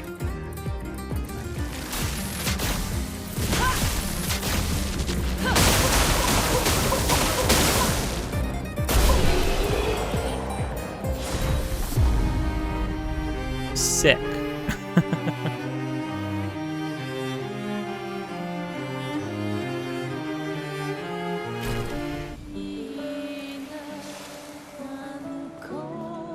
Cool.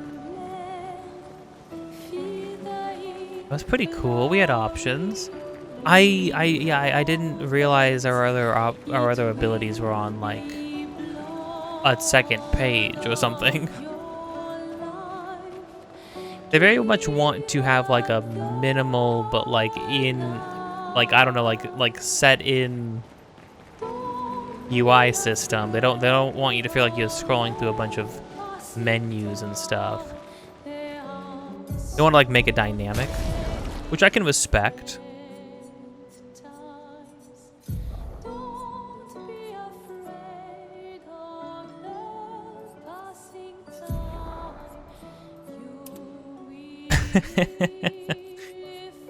Baguette. Yes, right. Of course. I'm gonna love that when we're all serious and stuff like that. Gustav's gonna be dressed in like the normal serious man garb, and then otherwise, the moment cutscenes end. Good. Yeah. No, this is use this so early. That's crazy.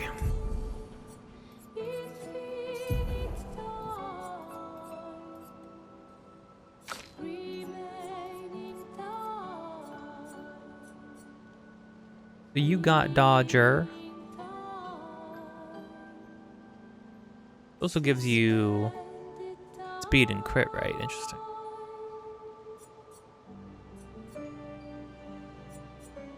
But the stats are not. The stats are something else, right? Because you gotta like.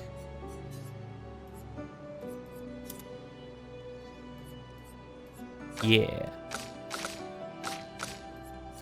Although maybe I misunderstood something. She should have had critical burn finished before Dodger, which means I'm sorry. Did Gustav get it for her? So like if I switch, well, I guess we'll find out if we do one more battle. We'll find out. She won't have enough. Well, she'll have to keep the critical burn equipped just in order to have it activated. Which, to be fair, what exactly was... Critical chance on burning enemies. Incredible. That's great. Especially now that I know that burn is like OP. Like what? Oh yeah, hold on. There wasn't anything else over here, right? I don't think so. This felt like very much its own off to the side thing. So I couldn't stun him unless I used overcharge. I don't know if that was because it was like I used a big hit. I got counterattacks on him. I parried a bunch of stuff. I got counterattacks on him. The building, I guess some things do just say like you can break an enemy. I didn't get to do the biggest, baddest power, or the biggest, baddest combo. But I mean, we did once we got the wall down. The freaking burn doing hundreds of damage. Maybe overcharge is just good for breaking through people's defenses.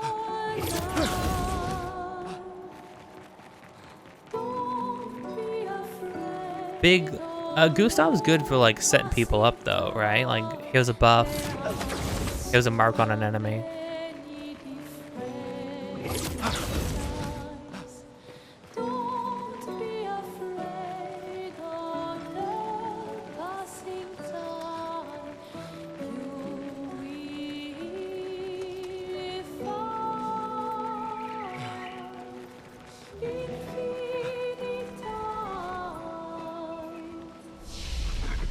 Yeah, we'll rest.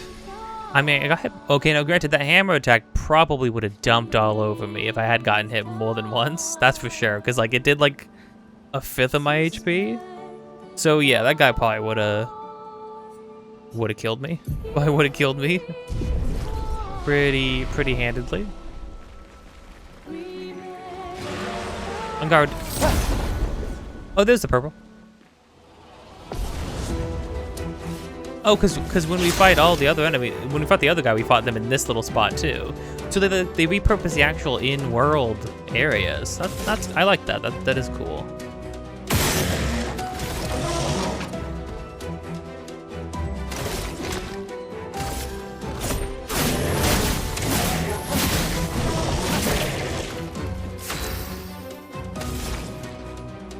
Ice Lance.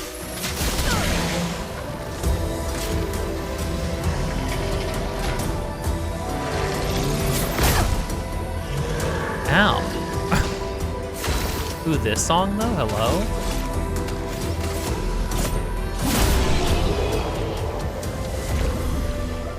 Okay, so enemies have some freaking Elden Ring wind up.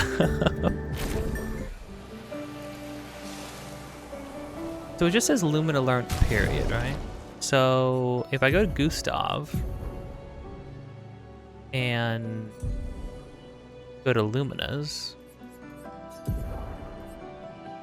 Okay. So this is cool. So it's incentivizing you to spread them out. It's incentivized. It's not like, oh, don't put them on your favorite. Don't put everything on your favorite character. It's like you will learn more by having everybody have things equipped. Very cool.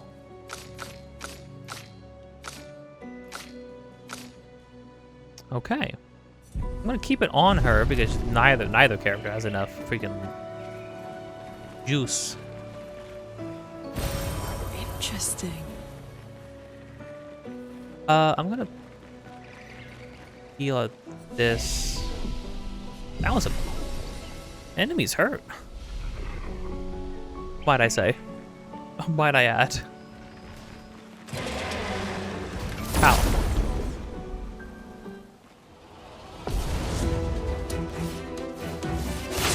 What's cool is that this also means that you can avoid enemy encounters.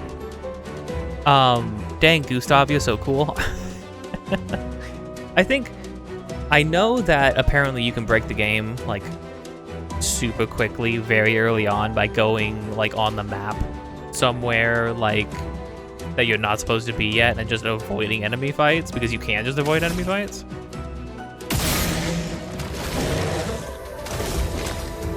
Which is cool.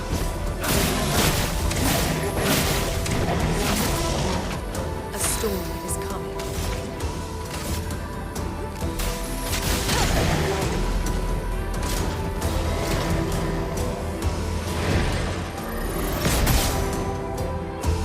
Ow. Screw this guy. The heck?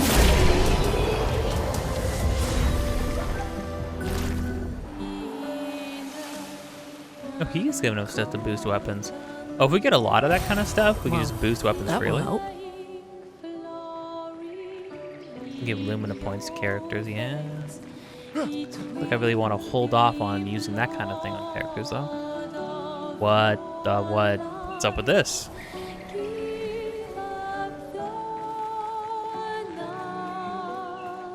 Kind of scary, right? Like that's kind of.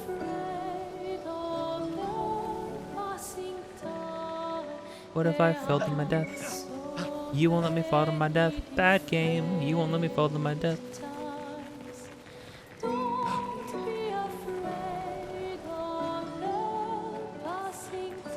Unbelievable vibes with the music. Music is so important. I think part of the reason why the Gommage sequence is so effective is because of the music. I mean, I think the sequence itself is just like very cool and very striking, right? But then you add the music on top of that, and it's just like, oh, feel it in your bones.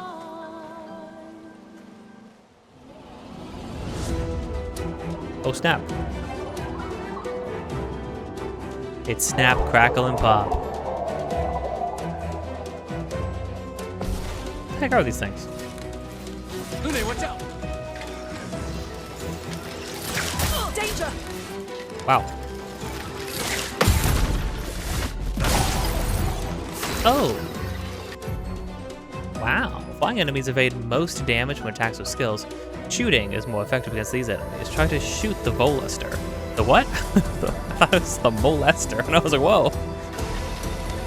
The Volester.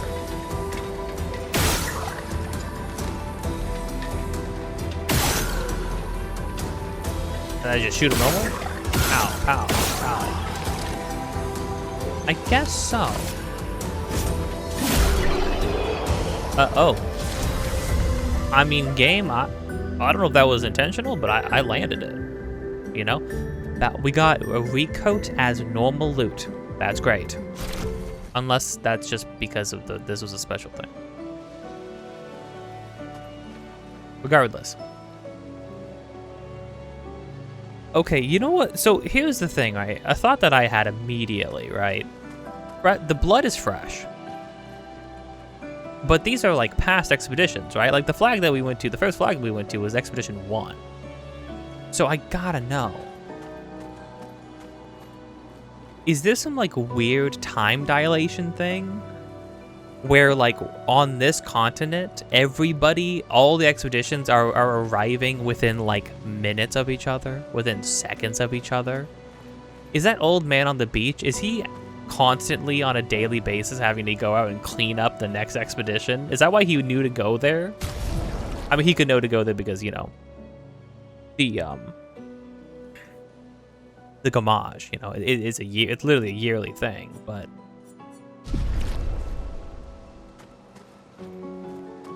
fascinating.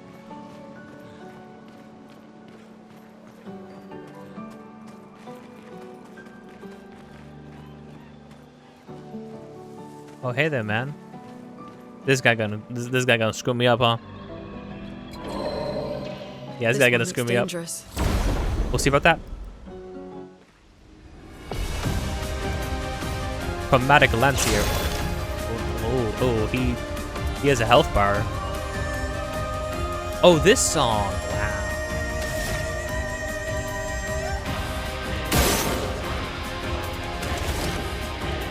Yeah, I mean, that's free. So we're just gonna, you know.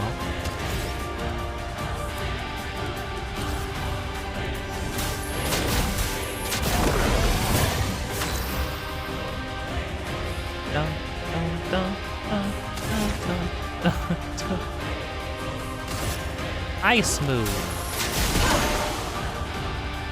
Still weak dice.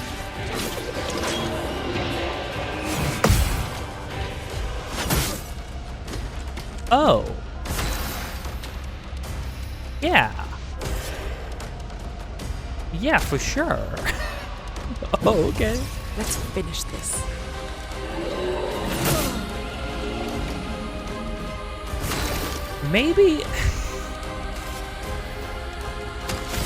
Maybe I want to dodge these attacks. We don't do bad damage though.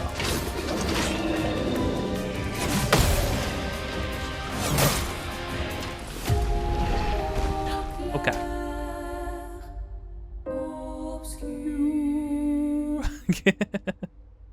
We try battle? Oh. Yes?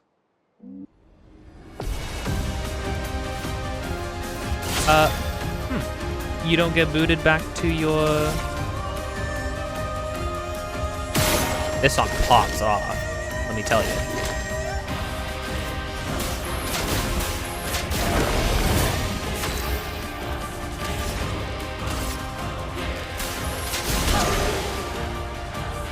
Lune, watch out!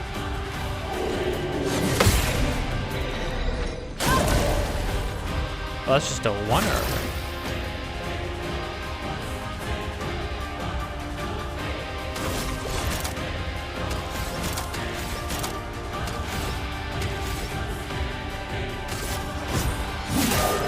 Let us stay now.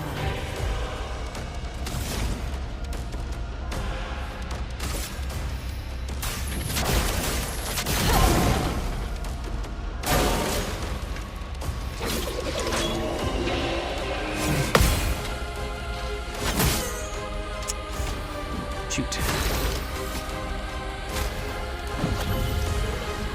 I won't waste this.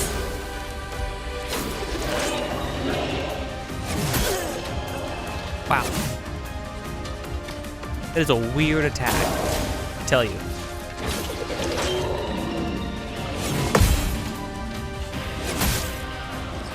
That is such a weird attack. So, the ability to retry instead of it booting you to the flag? I don't remember that being a thing.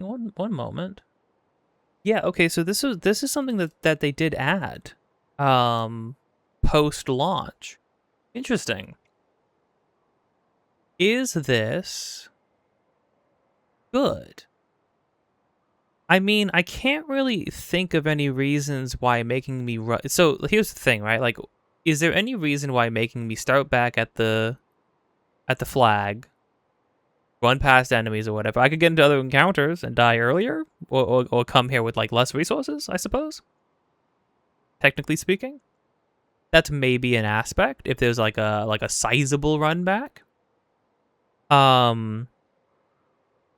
It's funny. People were even like, "Can I just have like a restart battle option? Like I can just press, kind of like Metaphor, right?" And I was like, "Wow, Metaphor really lets you just like fully restart things."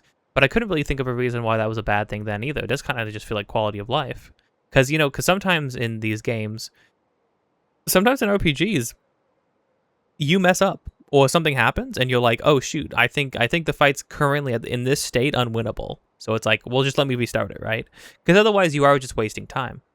Now, granted, in this game, I would still continue to fight as Gustav or Luna if one of them died, because we have the added thing of learning parry timings and things like that. That's actually kind of another reason why getting me back to fighting sooner is also good, because I could just keep learning the fight. I saw somebody left a comment and they were like, under a post about this addition to the game, where they were like, the run back is the fear of the run back is what makes you concentrate to perform well in the fight. And it's like, what? it's like this is what incentivizes people to learn mechanics in patterns in the battle. And it's like, okay, but if I retry the battle after dying to it, right? I still have to, the game's not beating the fight for me. I still have to learn the fight in order to progress and defeat the enemy, right? So what am I gaining from having to run back over and over again? I guess you could argue like, well, you know, you're grinding if you run into other enemies along the way. Here's the thing though, run backs in a turn-based RPG, that actually sounds much worse to me. You know what I mean? As opposed to just letting me, I think the fact that it's turn-based makes it especially like, no. Just let me go back and fight the boss. I'm kind of at this point, I fluctuate a lot, even with FromSoft games when it comes to, you know, when it comes to run backs. Because like sometimes it's like I can understand theoretically the value of a run back. It's like this cooldown time of just think. It's like meditation, you know what I mean? I think that can be good. I think sometimes though a run back is just ass. And I don't think it adds anything, you know what I mean? Like I think, so I love Silksong, freaking love Silksong. There's a run back or two in that game where I'm just like, why? Will they make you execute some fairly difficult platforming? I got really good at the platforming in that game. I'll tell you that. I'll tell you what. But also, it's like, why are you doing this to me? What have I done to deserve this? Oh, I like how this says expedition failed. What's another failed expedition? Let me help.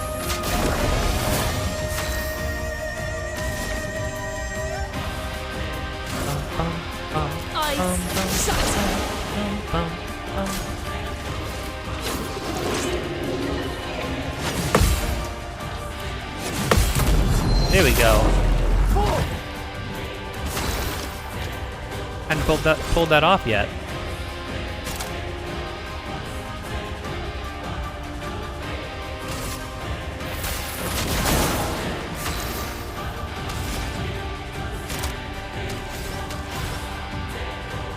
Oh, you got AP.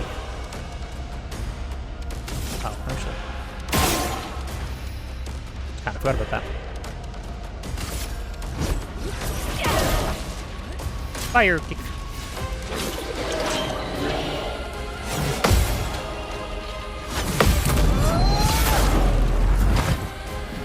Cool. Yeah, you're pretty strong right now, my dude. I think I just have you. Oh, I think I just have you overcharge. Hit this guy, right? Let me hate death!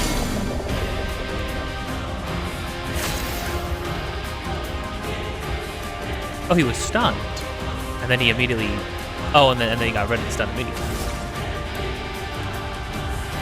Makes sense.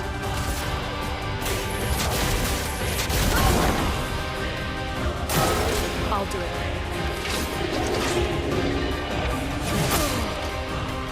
Shoot. I would love for Luna to be alive. Sorry, I failed. The burn killed him. Yes, Luna, we did it. And you're alive. Yeah, let's go. Let's freaking go. Wow. Battle loot. A sword. The sword that I have, but better? 50% increased base attack? Whoa. Chroma Catalyst, Color Lumina. But do we get a lot of the Lumina chunks? Should I just be using that now? Or are the Lumina chunks just how we even get more Lumina, period? I guess I didn't think about that. Cool beans. New Pictos, augmented attack.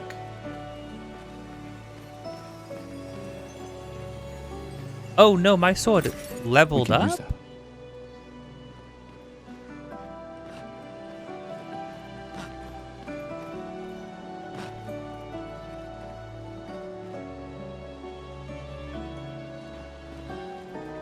Cool stuff.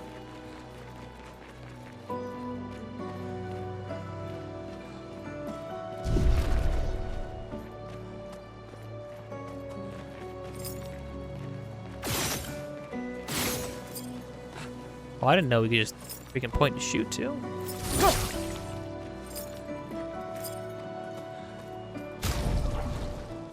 Cool beans. Did we? Oh, these are different. These are journal entries. This is something else.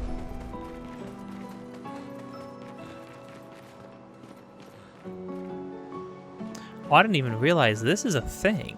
Like this whole thing is something weird. Boing. Boing. Boing.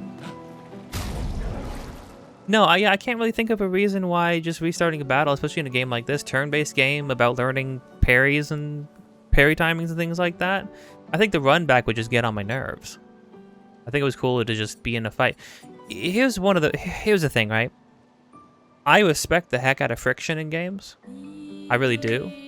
I think it's okay to admit that like a lot of friction, a lot of traditional friction in a lot of games is just really not actually that interesting. You know what I mean? Like it's just not that interesting. It doesn't actually add much to the experience, you know? So, is there a reason why this leveled up?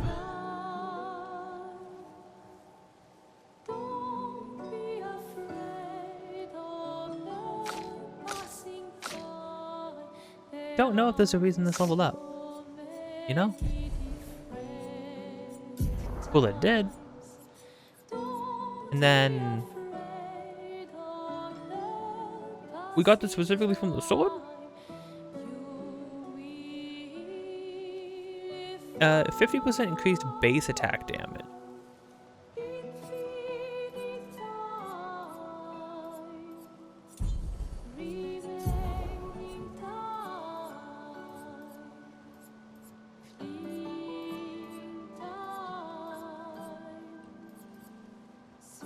I was confused because this was layered over the the other thing behind it. I was very confused about that.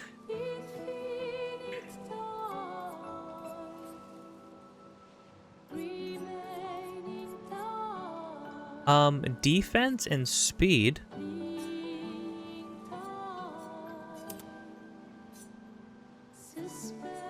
Yeah, definitely want that.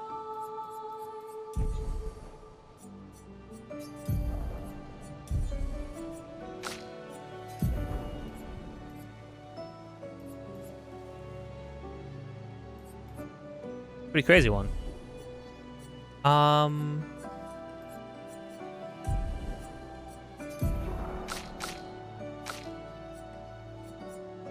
Can be consumed to give additional Lumina point. Yeah. Can we? How do I?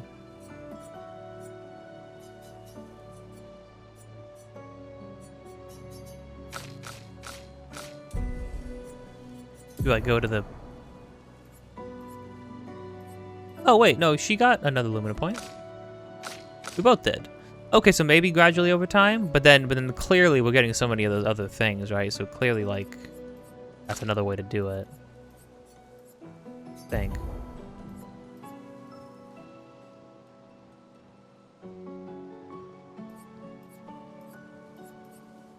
How do we get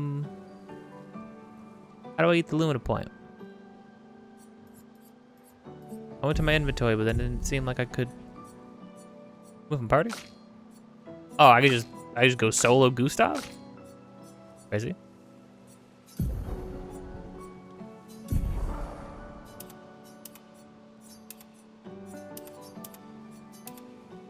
If I use the Noah Ram more, do I level it up? Well, no, because she's been using this one thing the whole time. It hasn't leveled up.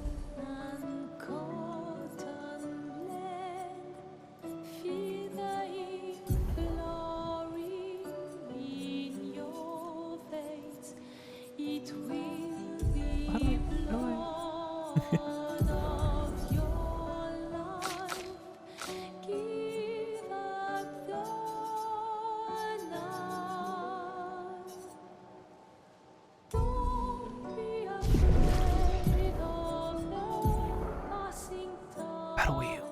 Skill wheel. Reaper, flag.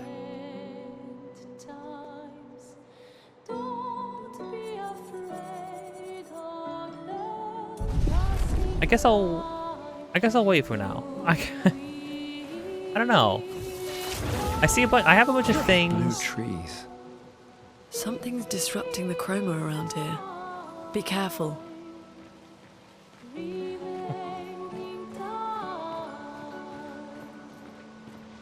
There's like a weirdness to the game of like I'm getting things. I can sort of instinctively figure out like what I'm supposed to be doing with them, right?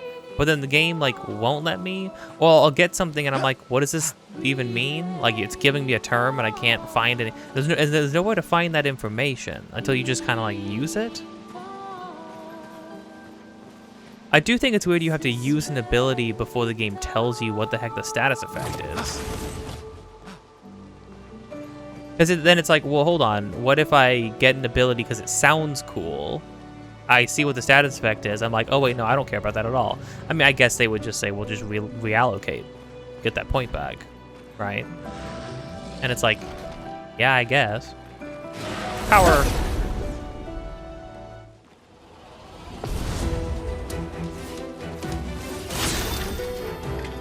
Oh, these are some enemies. What the heck? Bang. Bang. Ow.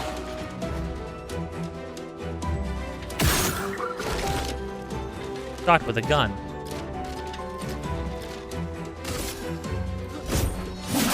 My basic attacks are stronger.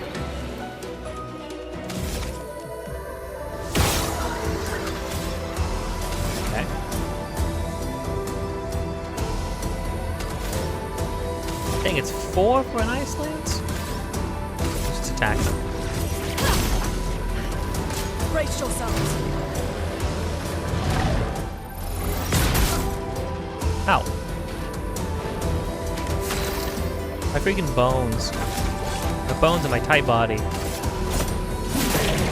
storm has come. Ooh, this song got the horns come in? Dude, come on. I didn't do this. Ow.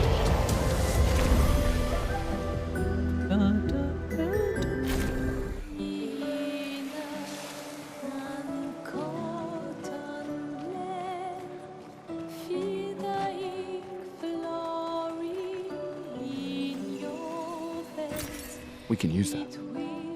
Thank you, Gusta. Hey, you can use that. Gotcha, pal.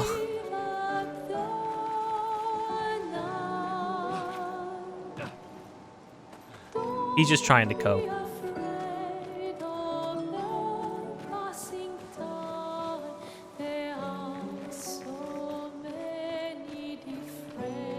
This game's freaking unbelievably whimsical. Like, what?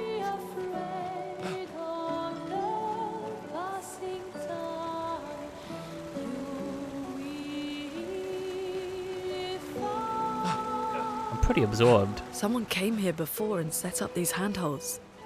Probably Expedition 69. The Climbers Expedition. Let us thank them for that. The Climbers Expedition. They have names?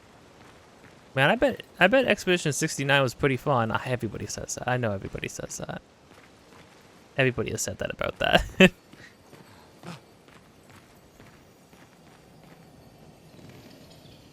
Well, this is spooky.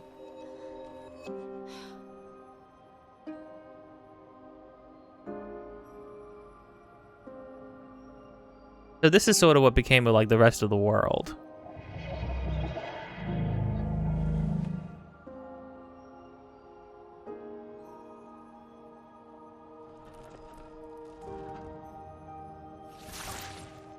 Something's wrong with it. Why isn't it attacking us? Well, it certainly attacked them.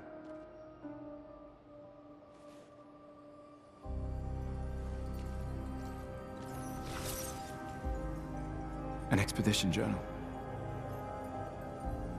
81.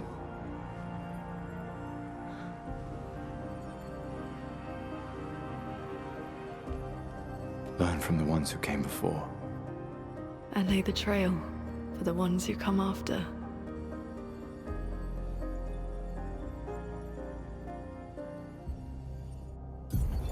Expedition 81, René. Huge discovery. This is the first Nevron with whom we've been able to communicate. It seems stuck in this cave. Gregoire is, as usual, deeply suspicious, but this could change our entire understanding of Nevrons and the Paintress.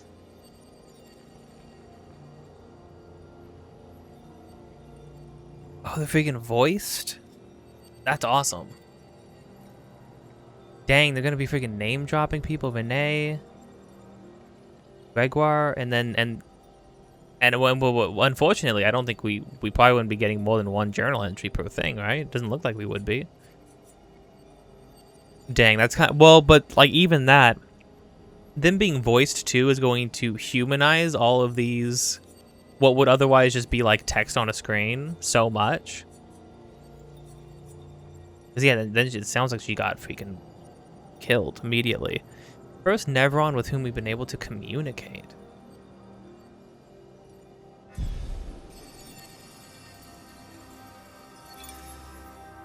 They communicated with a Nevron. The dead here don't disappear like in Lumiere. Their chroma stays inside their bodies. On the beach, some did disappear. He wasn't a Nevron. Something about the way Nevrons kill seems to affect our chroma. Perhaps your friend here can enlighten us.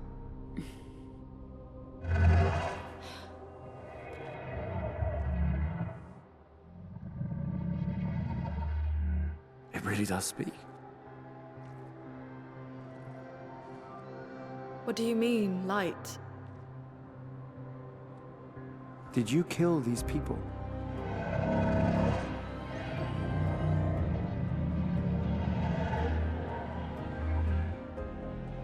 Painted? By the Paintress?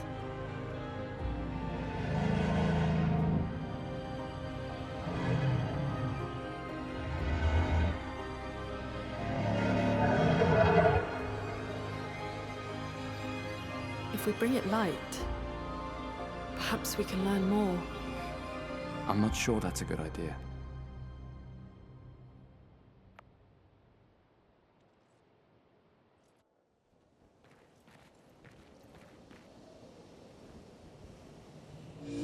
This is pretty freaking compelling. This is pretty cool. Interesting. So the Nevrons are painted, quote unquote, presumably by the Paintress. But they're not all bad. At least this guy isn't.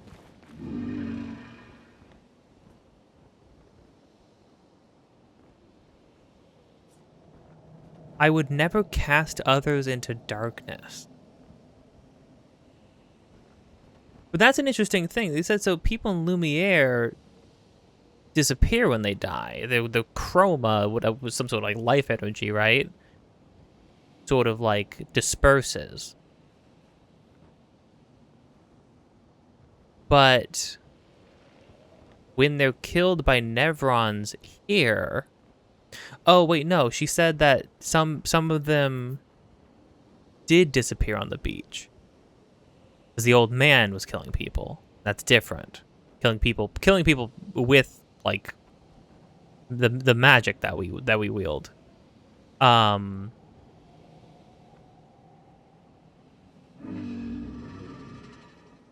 That we must walk, but here I sit in darkness. Without light, I cannot follow her.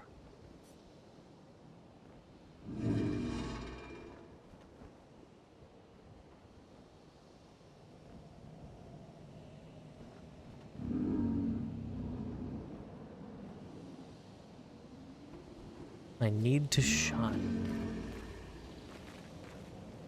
And then what was this? Was this one of them that did this? It was a large one. Why would the person holding this turn into a tree after? Jeez. Horrifying. Genuinely upsetting.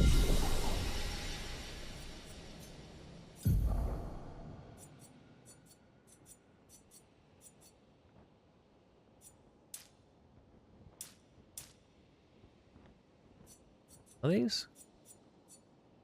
There's more HP. More attack.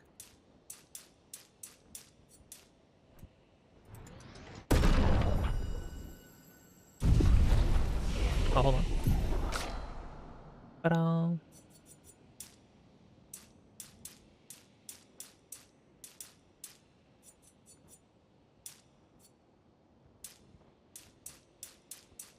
Man, increasing might doesn't even do nothing for you. What the heck? Could be no defense.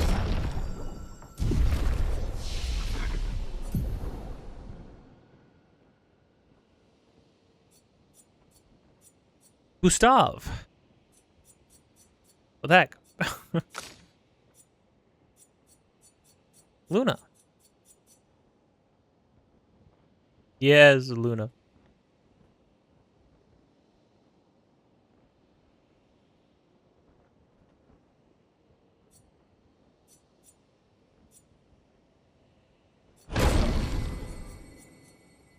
More lightning, Luna. Deals high single target. 6 hits. This whole crit's giving you... I can burn people. Yeah, I can burn people and then I can have a higher chance to crit when I hit them. When I hit them with lightning spells.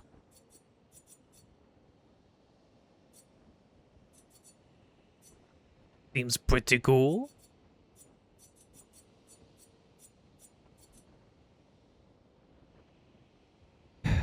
You see so much of Luna's stuff. I suppose Luna's kind of like, oh yeah, look ahead, you know. Gustav, I get to like look ahead like this much? Why would this stuff be locked? Questions. Deals medium single target earth damage. 2 hits. Break.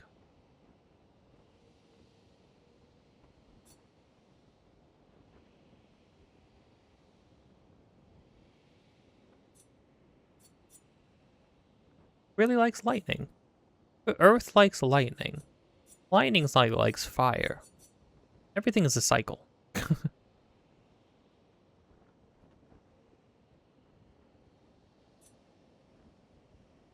Earthquake.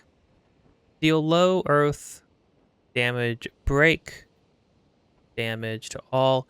So certain things do specifically do break damage.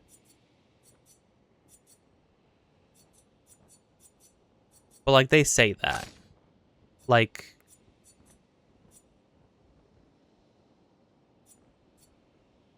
yeah, like overcharge can break. That's why I needed to use. Some things do break damage.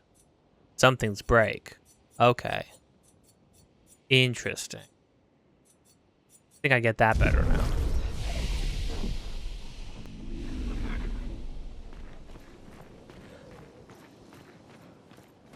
Wait.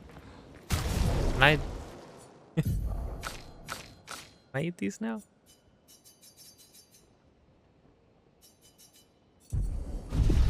Can I eat another thing?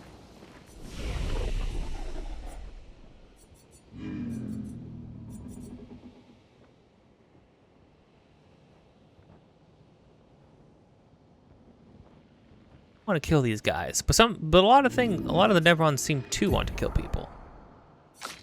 Listen, I mean, I'm sure everything our characters know about this world or think they know about this world is completely wrong. So I'm sure it's all bunk. Mayhem. Consume all stains to deal high elemental damage to the target. And break if 4 stains are consumed. That's pretty cool.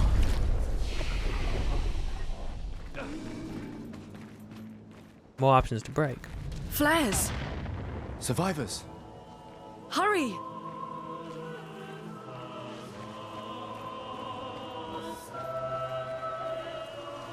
I'm sorry, did the music change again?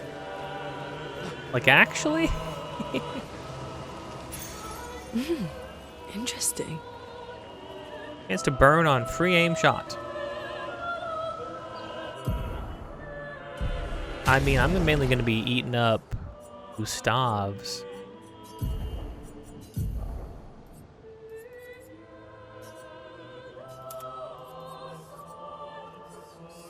Speed, crit rate. For sure, for sure. Don't worry. Don't worry, Luna. Someday you'll get something.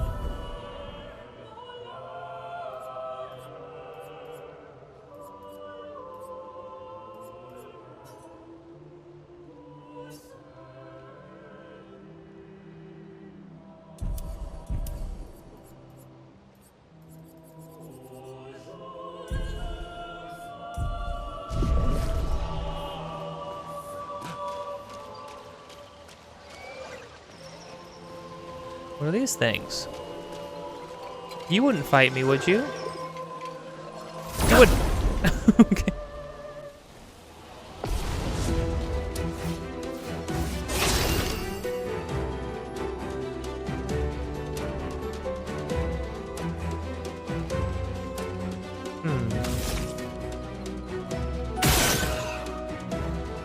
Can.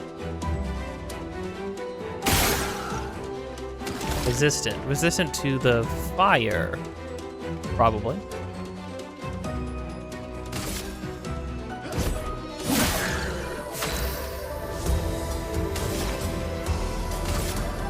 Maybe fire no good. How about ice? Still weak. Ow. Tap, tap, tap. Okay. Enemies using weirder things. A lighter M? Level 1.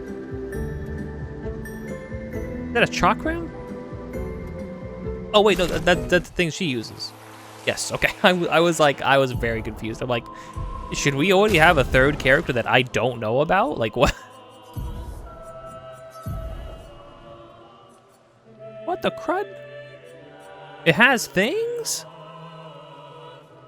Okay, so weapons can lead to Pictos? And they can level up naturally. 20% fire damage skills. Start the battle with an ice stain, which the fire consumes.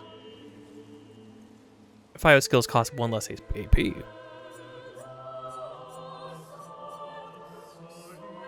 Okay, but the guys are specifically resistant to fire in this room, so that's kind of rude.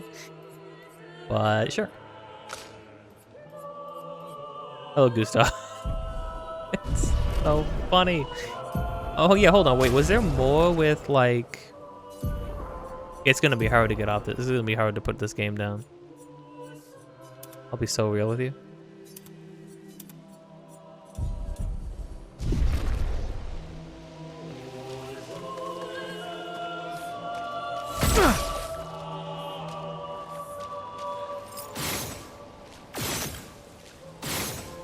Gustav has a gun. You could have just had him hold a gun to shoot. I get, well, probably because it's universal, right? Yeah, everybody does the same thing. All right. I'm just checking.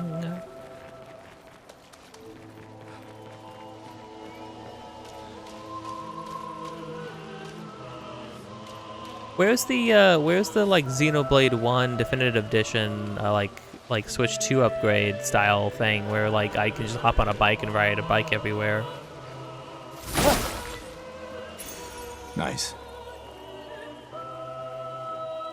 Plus the energy on killing an enemy. Ooh.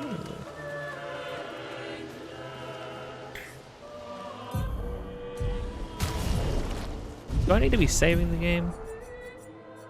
No, there's only. No, that's probably it saves itself.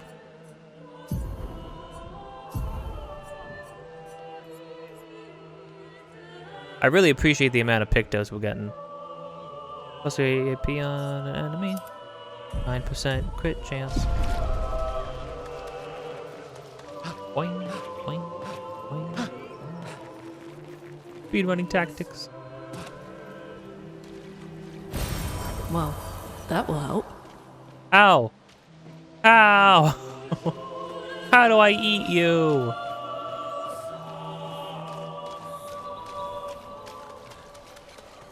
There's...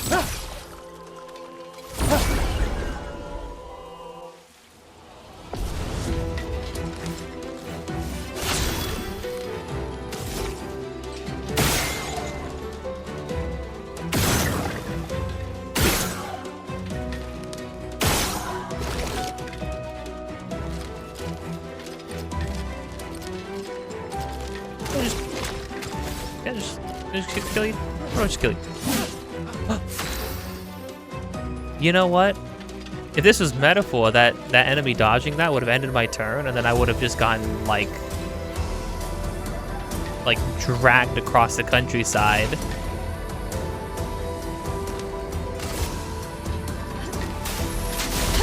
I don't have to learn your attack if you're dead.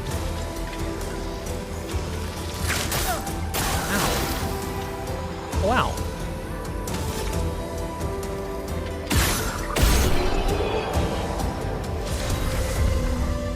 Gosh, the slow-mo camera like pull out is freaking sick. But a lot of... Yeah, there are just things that we just can't do yet, for sure. Because we can't use this material to upgrade our weapon either. An advantage. Step.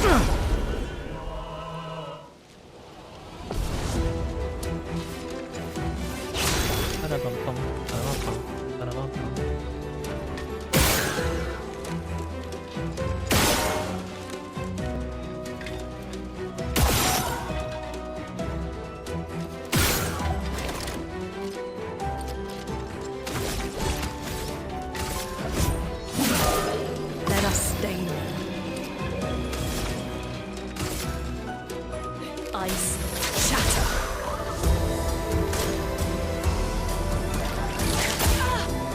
Ah, that attack is weird. It's weird. I don't get it. I mean, I get it. I just am bad at it. Ah.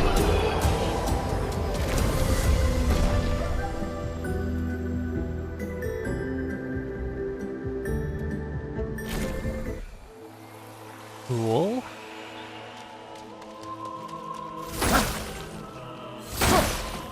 We could light something with this. Oh.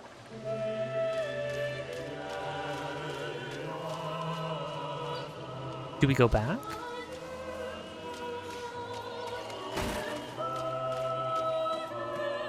Well, I see shining, so...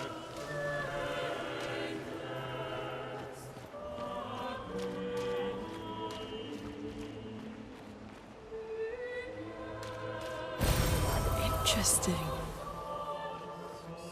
+1 revive tint? Wow, okay. That's awesome. We can carry 2 Phoenix Downs.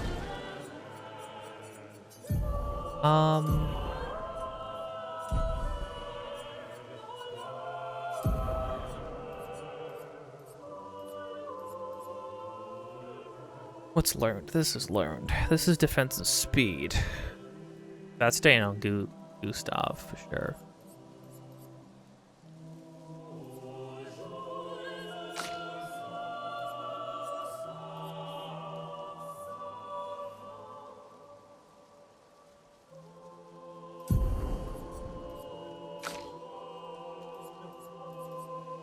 Seven.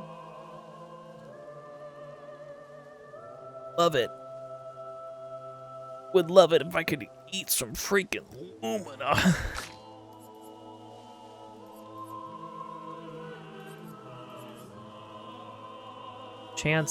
Critical chance on burning enemies. I mean, I got like, I straight up don't need to spend any Lumina on anything else, so sure.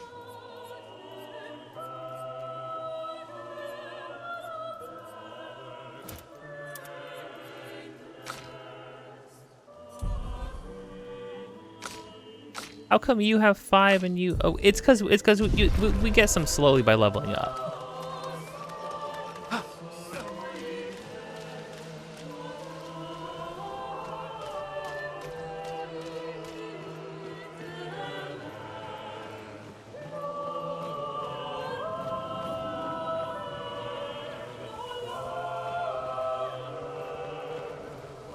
Okay, I'll activate this and I'll sleep, but I won't like it.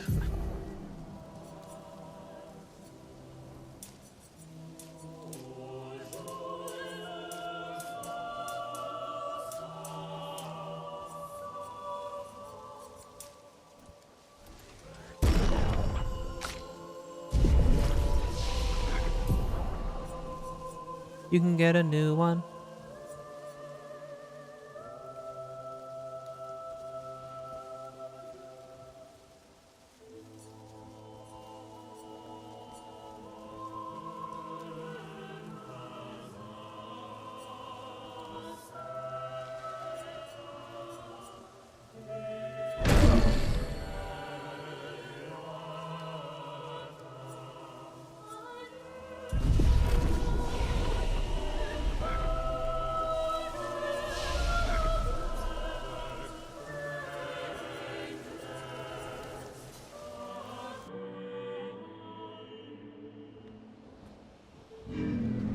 Sick.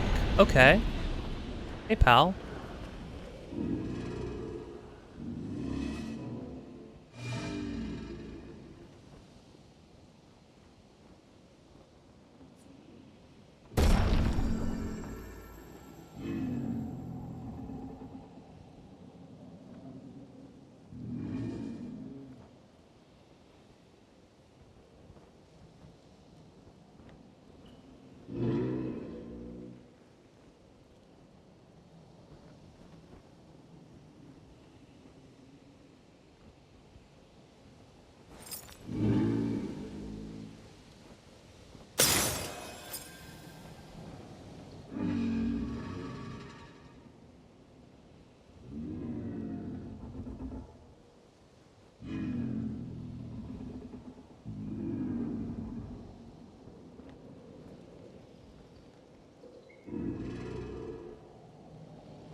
What did it mean by light?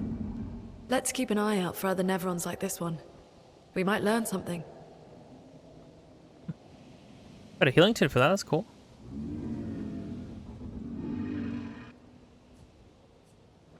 Oh. That doesn't seem good. Like, actually, we can just attack him? Weird. I don't want to do that. Good luck with that. We'll be on our way. I don't like that, Gustav. What the heck? Like, what? I don't want to do that, man.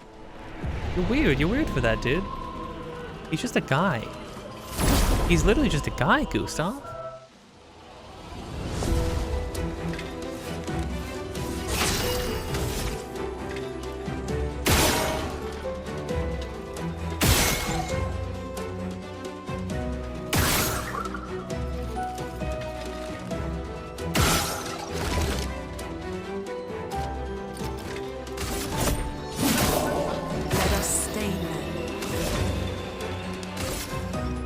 Ice shatter.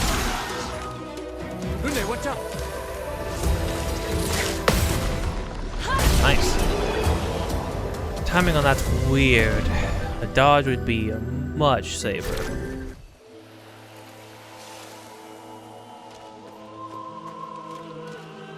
Not burning shots.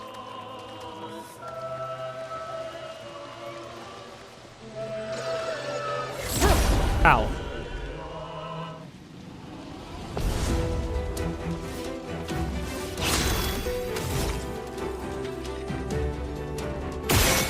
Much, you know, okay, so one thing already, right? Much like a Mario and Luigi game, you just, when you've got the download on the assortment of things you need to do and execute for a assortment of enemies, it just works every time.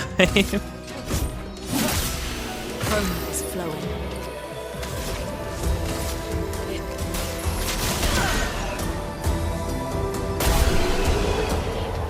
Oh, burned this time, so didn't even get attacked. Dead energy number 2. That was dead energy 2. Well, that will help.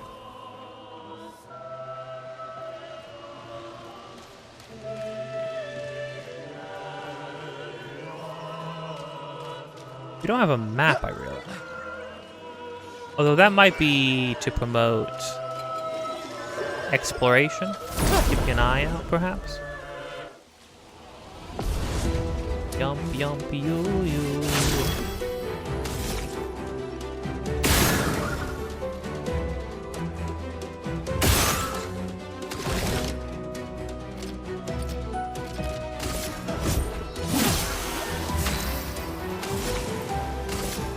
Ice shatter.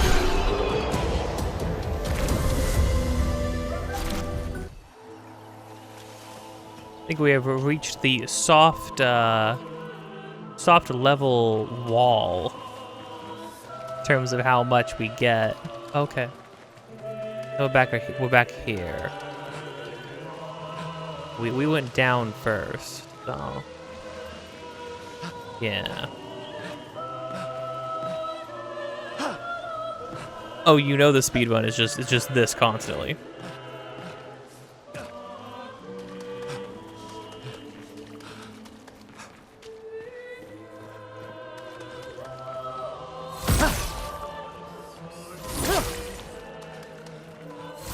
Oh, the particles stay in the air a little bit.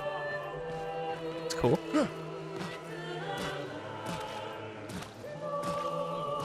So funny.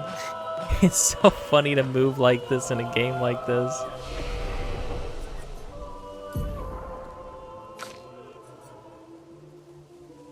Oh, this thing wants you to have a little bit of agility as well. But to what end, Luna?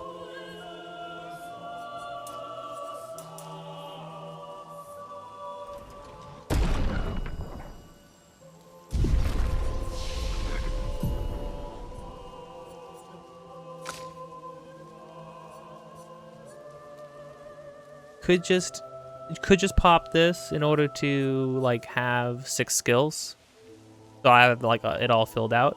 That almost feels like the intention, kind of, right? Because then I'm gonna have to start saving, which means like pretty much when I pick a path, I'm gonna be going down that path, right? Kind of want to keep going down the lightning path. I think it's cool. Double thunder strikes on turn end. Fire and lightning stuff, right? Maybe.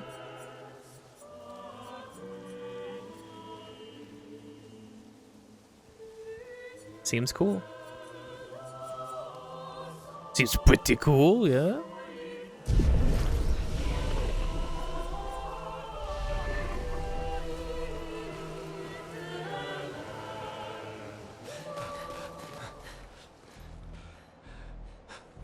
Nobody make it? Oh. Leo! Oh.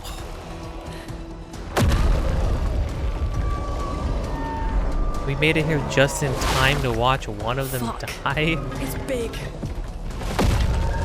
Fall back! Putain de merde.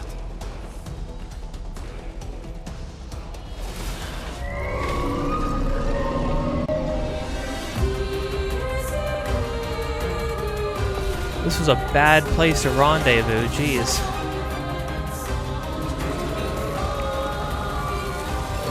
I'll do it. I'll do it.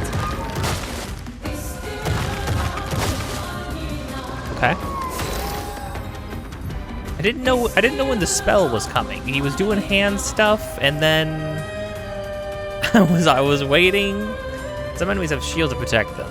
Each shield completely blocks one hit. But that's okay. I have a gun. Oh, that was two. That was a 2 for 1.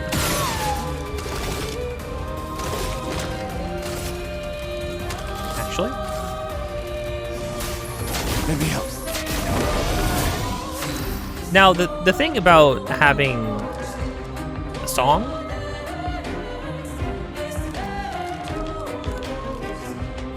incredible. The thing about being able to retry battles, the flag for this battle was literally right there. Can't believe, for a moment I was like, oh shoot, we get to meet one of the other people in the expedition is actually alive. Instantly murked. Instantly murked on a tree. Oh, that's why they shot the flare. That's why they shot the flare. Dang.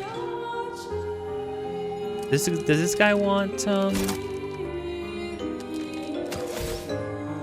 are we thinking?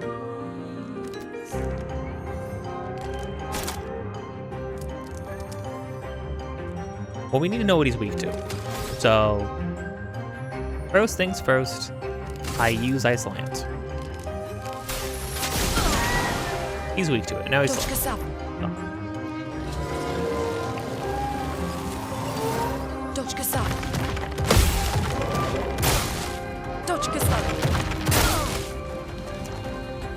The parry timings on that was bad? Really? Probably too early or too late? I don't know.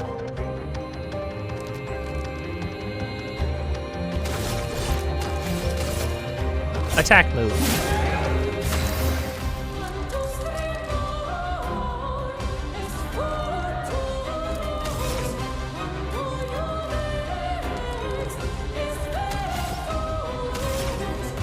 Get freaking burn on this guy, maybe? Generate a light stain. Low lightning damage, 3 hits, critical hit.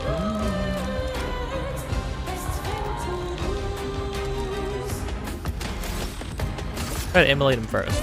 Feel the burn. Nice. Heal stun.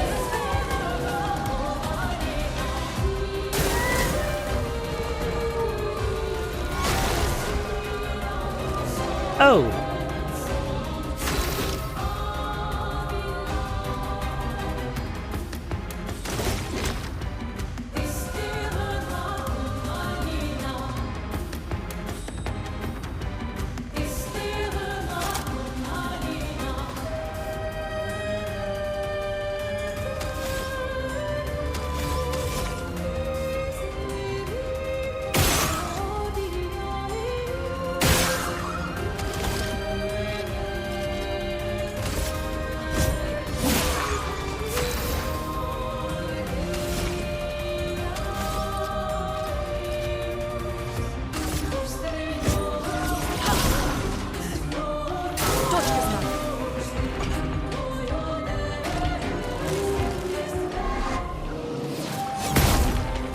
Wow, the freaking wind up on these enemies is insane, I swear. It's so rude. So funny though, jeez.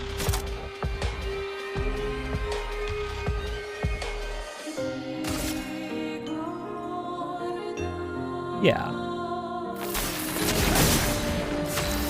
He's burning. Got a mark on him, he's burning. Now seems like the big electricity move. Well, maybe that's not the big electricity move.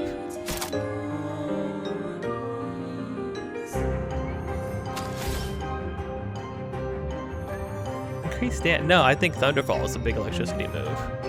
This says random enemies, but 2 to 6 times on this guy could crit, higher crit chance, consumes more damage.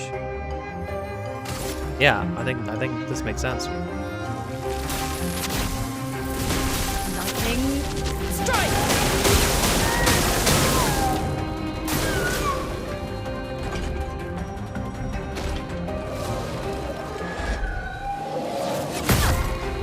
Dude, that's so rude. Oh my gosh, the joke is right. I've seen people make memes about, you know, like the FromSoft meme of like what a FromSoft enemy does to you, and you're trying to freaking parry, you're trying to learn when to roll, and he just won't attack you. So messed up. I think I just, oh, I can't overcharge. Powerful again.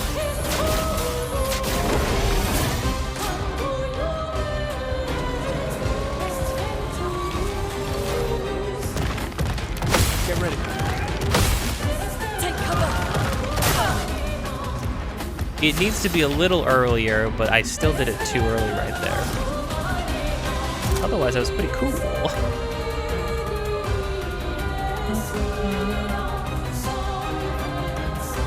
Does anything I have break? No. I have lights. I have lights and lightning.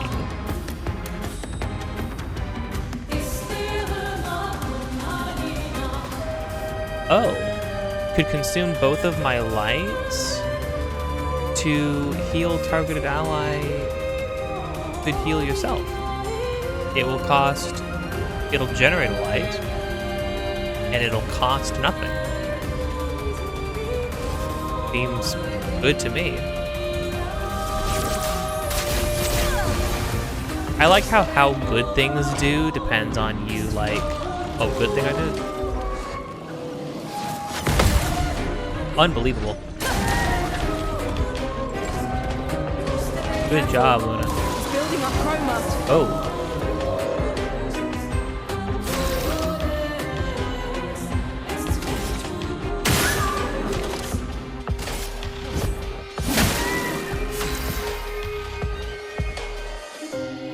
Shoot. Oh, hold on. I think I do Thunderfall again because could get extra. Oh no, he's not burning, but I need the hits. The amount of hits matters.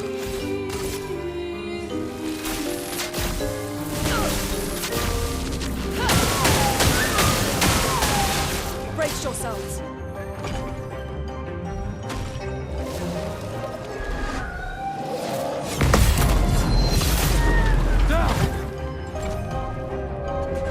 Hallelujah.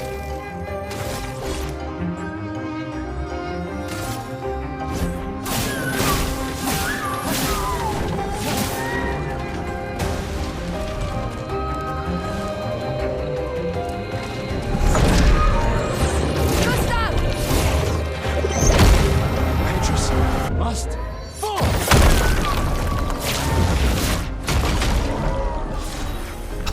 Oh, that's awesome. What the heck? I didn't know we got like cinematic finishers. That's incredible. Wow. That was cool. That felt cool. And I think, yeah, I don't think I need to bump up the difficulty because I'm looking at how much damage things do, right? And it's like, yeah, if I failed my parries or dodging a bunch, right? Like I would die in a couple hits. That was sick though. Healing Tints also removes all status effects from the target. That's really good. What the heck? Okay.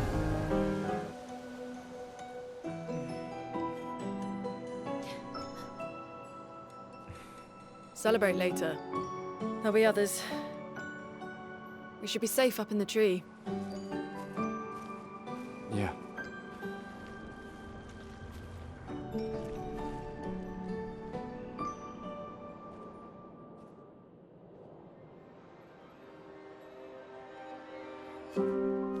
Putain, nobody. Wait, there's a message on the wall. Took Mile to the weird corals. Head north, look for a door inside a hut. Where? This doesn't make sense. Who would have written this? It sounds like an expeditioner, but everyone knows to sign their messages. Yeah, but they might have been in a hurry. I don't know. Doesn't sound like anyone on the team. What if it's a trap? The man on the beach? It's a lead. Our only lead. Whoever this is knows Mael. We have to go. No. Not yet. Protocol is to regroup at the rally point and wait 3 days. This message feels off. If it was an expeditioner, they would have stayed here. Everyone knows the protocol. Right, but they may have been in danger. Maybe this location has been compromised. Things change in the field. There's a reason. Protocol doesn't cover every contingency. You know that. There's a reason it's protocol. We designed it to yield the optimal result in the vast majority of situations. Was our entire team dying part of that optimal result? Look, I'm going after Maya.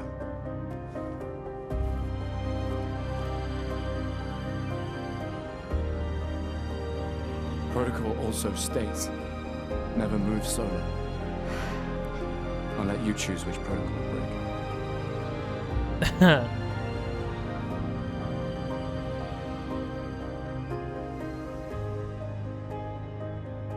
He's slowing down over there too. He's like lingering, like Luna does a lot of damage. I'm really leaving, Luna. I'm really going this time. Me and my bloody freaking baguette.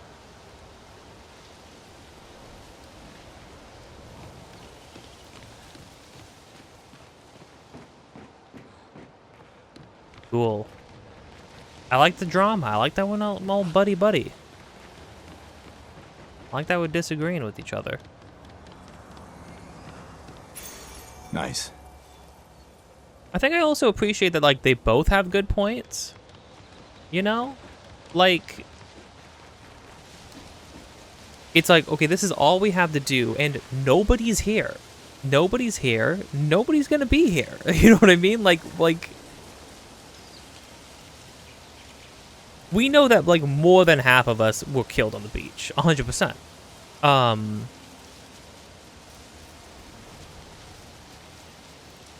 More than half of us were killed on the beach.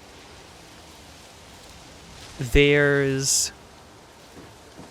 also this point, his point about this point being compromised. Yeah, when we got here, there was a giant Necron, and it murked one of our friends right in front of us in like a second.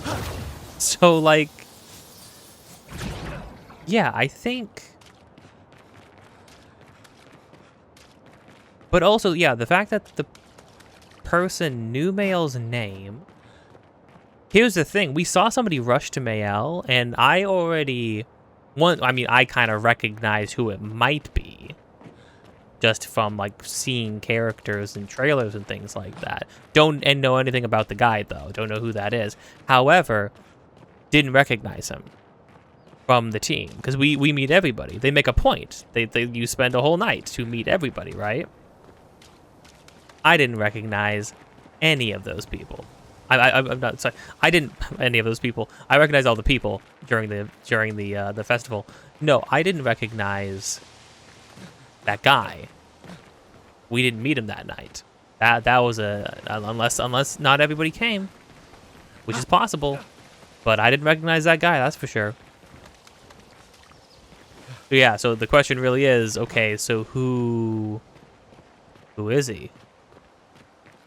What's up with that?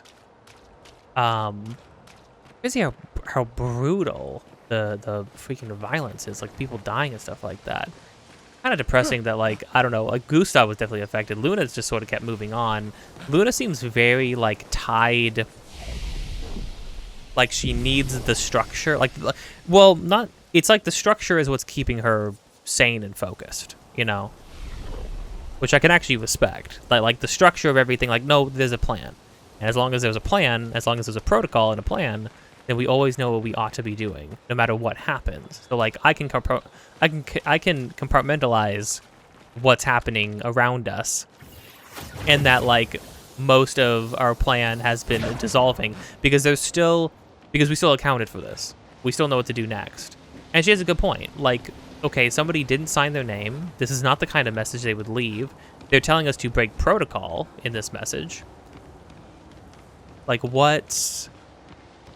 Like, this is clearly suspicious. This is clearly not something we should be doing. What we should be doing is following. But it's also like, but what else can we do? We're gonna sit in this tree and hope we don't get killed by Necrons for 3 days. Meanwhile, we know that one person, Mael, is somewhere. Even if it is a trap, the person knew Mael's name, right? Which means that, like, okay, so surely she's there. She is there. It's twists and turns.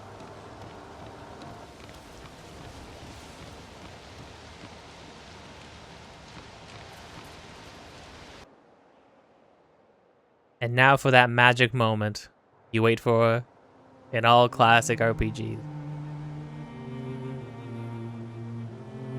The fact that I couldn't even tell if this was like even gonna be gameplay. It looked so good. So, the message said head north to the weird corals. And a door in a hut. To the weird corals. Doesn't sound like somebody who's familiar with any of this. I like how the movement speed is slower. Yeah, there's actually a world map in this game, which is incredible, and it looks great. You know, like you could have for sure, like this could have been how areas in the game were set up. Obviously, they went for like that closer, over the shoulder, more cinematic kind of view. You could ogle a bit, right? I can respect that. Pow. Pow. There are still enemies on the map, which is cool.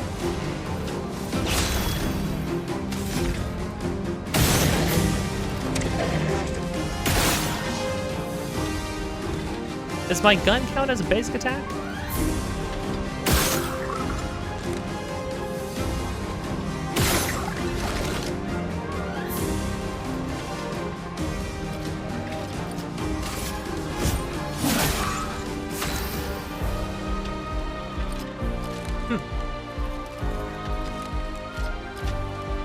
Are these guys different? I can skip turns. Well, we do have skip turns. Interesting. But we also have flee.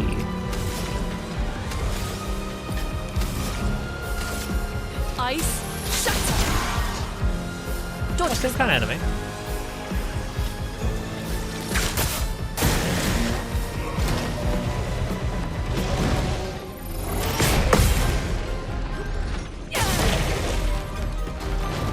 Nice.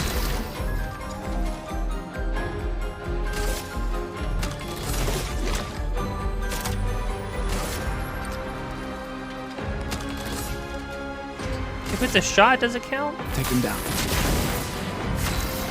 No.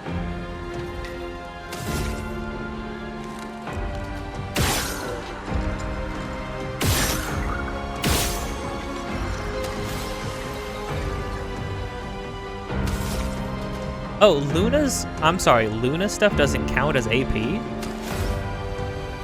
Oh no, I got 3 back for killing of somebody. Incredible. That's awesome.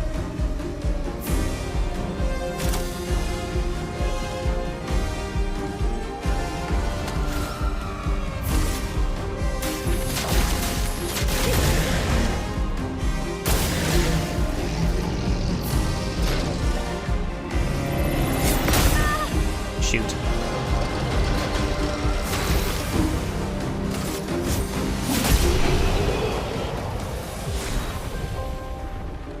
Lighter, I'm leveled up. Okay, yeah. So weapons that level up do level up over time. I'm not sure at like what rate. Oh, are there items on the world map? Interesting. That's great.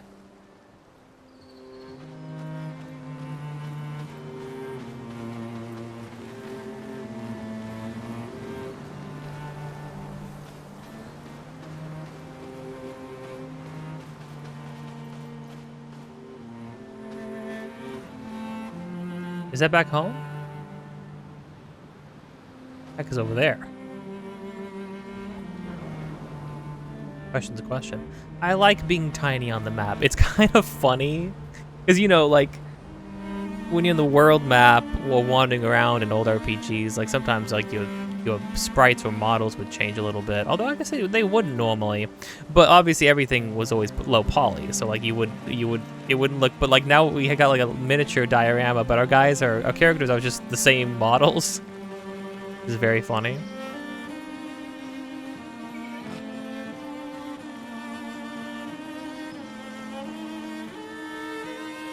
That looks like the weird corals over there.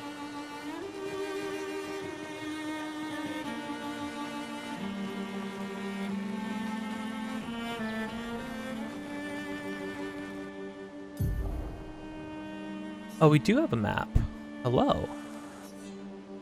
Oh my gosh. Okay. Very illustrated map. This map looks like it's rendered for a completely different kind of game. I suppose one of us is probably painting it.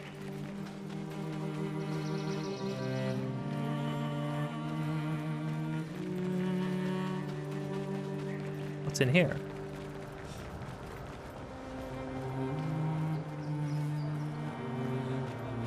Is it bad? Danger. Danger. What if I got things? What if I said, screw you and your danger?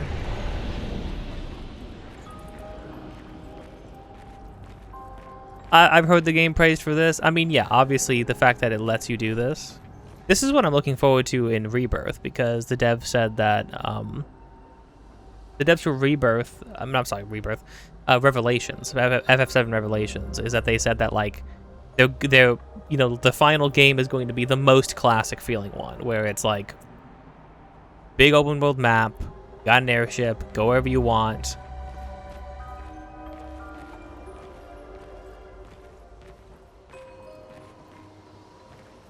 You know, theoretically, it doesn't matter how difficult something is. You can dodge and parry, you know?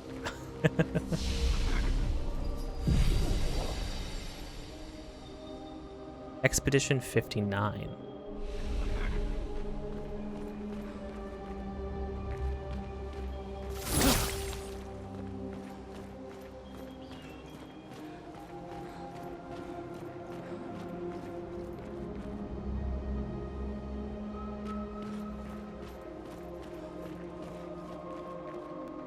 Oh, it's just a cave with one guy in it? Oh no.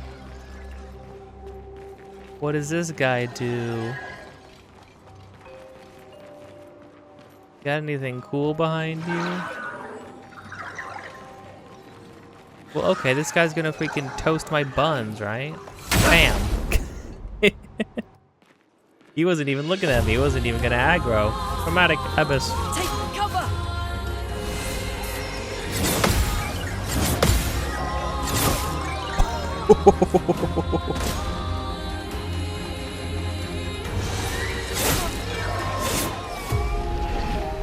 $1,800 damage.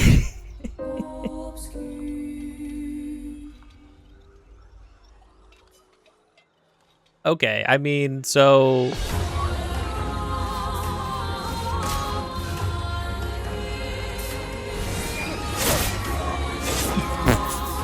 okay. He gets to go 4 times before we...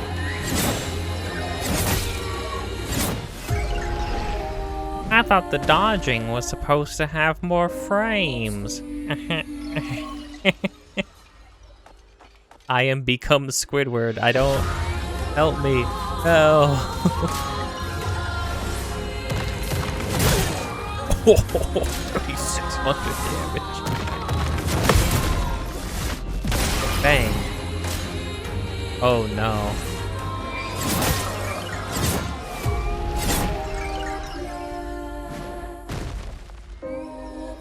Okay, so I saw I saw how much damage was removed, like, you know? Brace yourselves.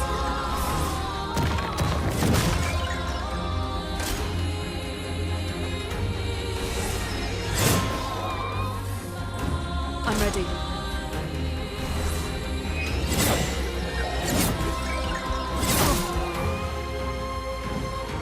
Okay. Okay, Gustav. Here we go.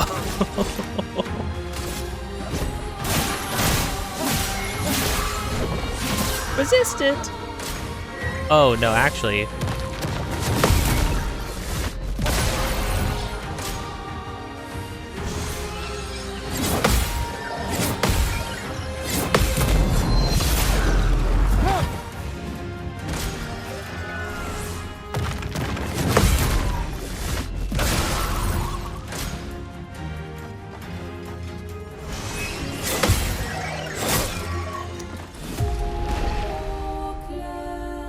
So, okay. Okay, let's game it out, right? So we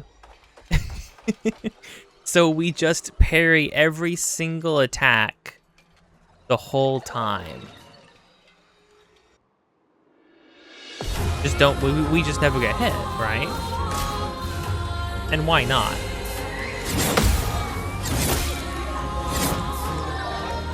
That's tough. Yeah, I'll be honest, that's tough.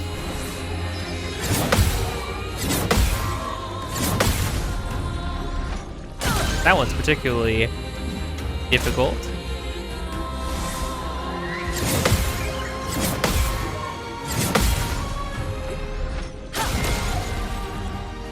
Well, yeah, look, we've already made a dent. Pete's sake. The fire seems to do a lot. He's resistant against sword. That's for sure, or weapon damage, maybe it is. I would love to...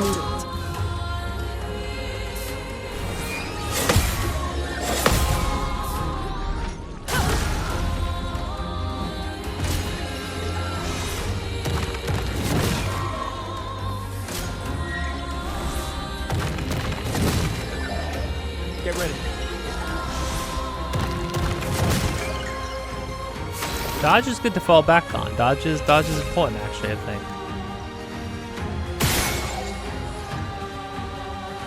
Okay, so shooting is weak point. Shooting his weak point did 9,999 damage, and he lost. We'd be here for eons. Like, we could do it, but we would be here for eons. We'd be here forever.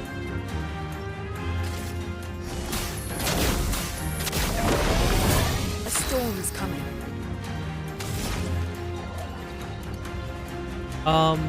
Are you also weak to ice? Ice shatter. No.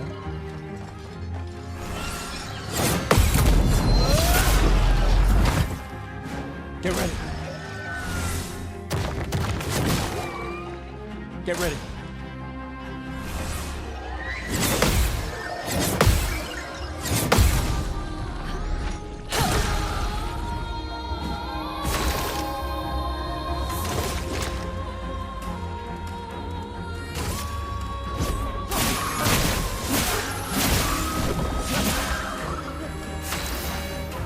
It's so sad to watch.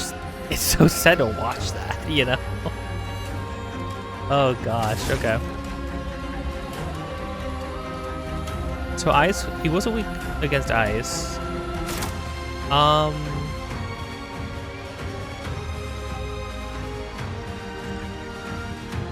But electrify? Maybe. Thunder.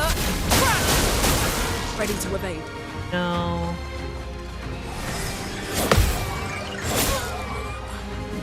And that's all it takes.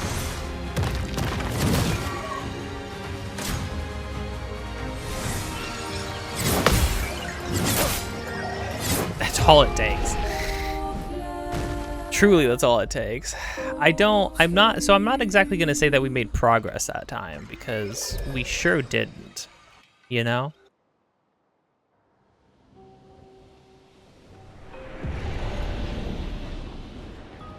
Yeah, that's pretty messed up.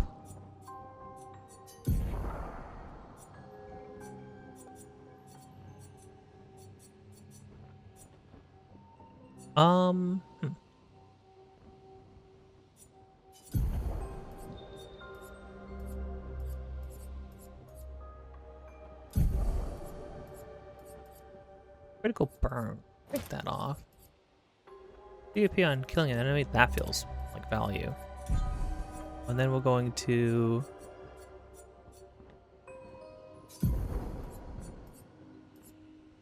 Powering attack. Gain powerful for 1 turn on base attack. Oh, like when I attack normally? That's something I would do. But this cleansing tint, though.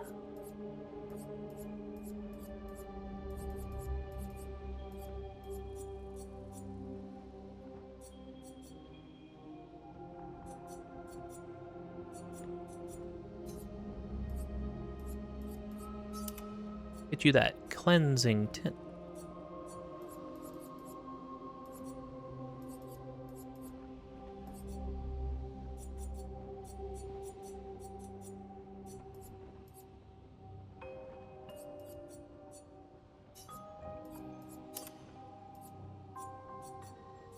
Yeah. Good to me. 10? You need 10 freaking Lumina for that? What if I could freaking consume some Lumina, maybe?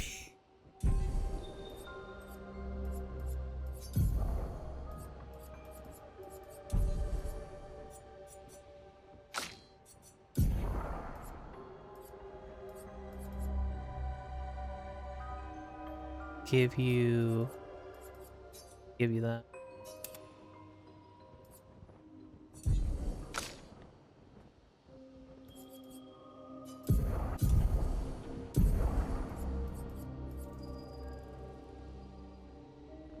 You just have burning shots. Just have 1 AP on a perfect dodge. I'm trying to parry stuff though, so you know.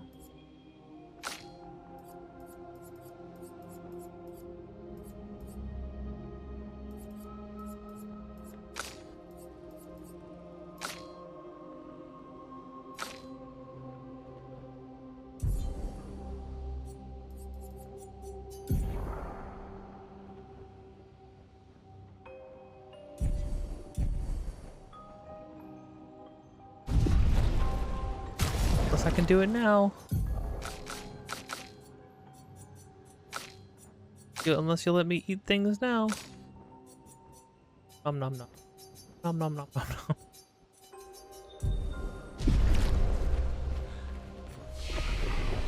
That has to do with this.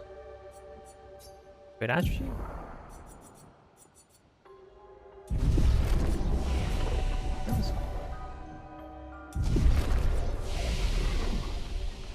Okay. We'll remember that this guy is here. That he exists. I guess.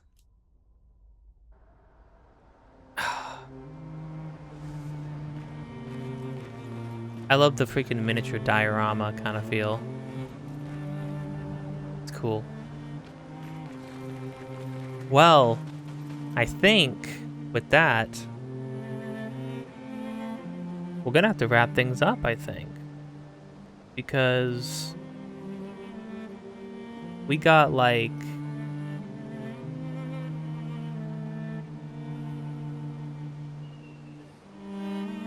There's, I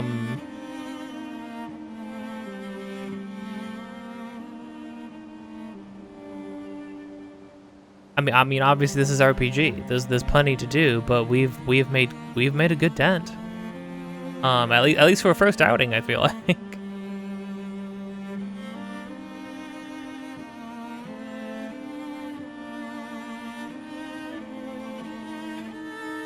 So yeah, we're going to end things here. But hey, if you've been enjoying this, or anything on this channel so far,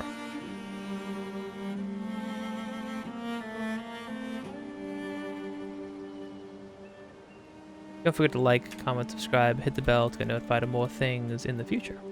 Episodes of this, just about every single day. Links in the description of things that I am doing, have been doing, or will be doing in the future. Also, me and my friend are making a game. Any and all support towards that would be much appreciated. You can support us by supporting anything on this channel, supporting the Deadlock streams. Most of all, supporting Patreon. And not the Patreon, the Ko-fi, where you can purchase commissions, you can purchase digital prints, or you can purchase framed art. Also, the store pages for me and my friend's game are both on itch.io and Steam. You can wishlist it, share it,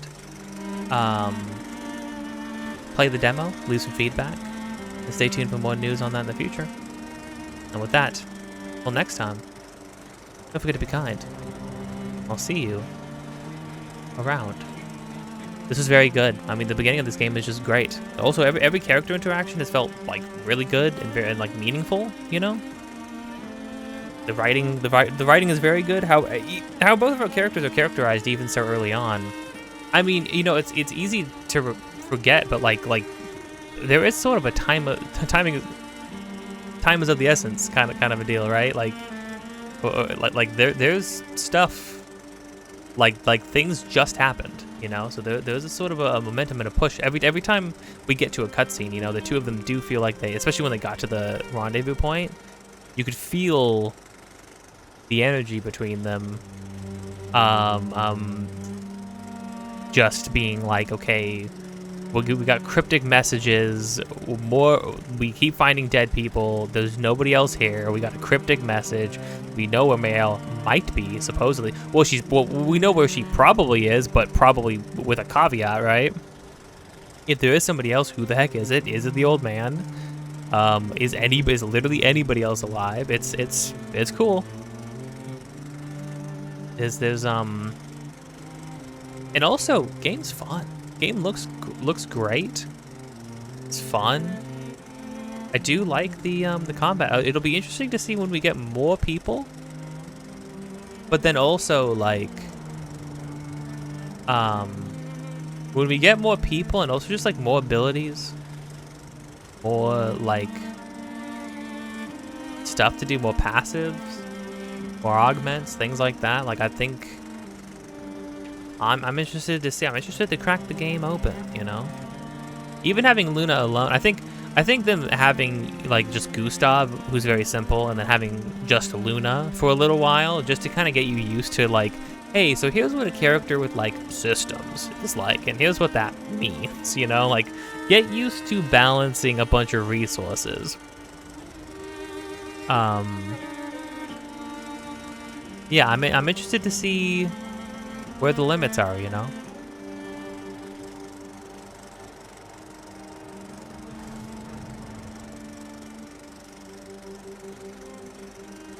Also, the music has been killer. Good heavens, the music has been unbelievable. The amount of music changes just in that one area, and then like the battle music changed too. This is some goodies. This is some like...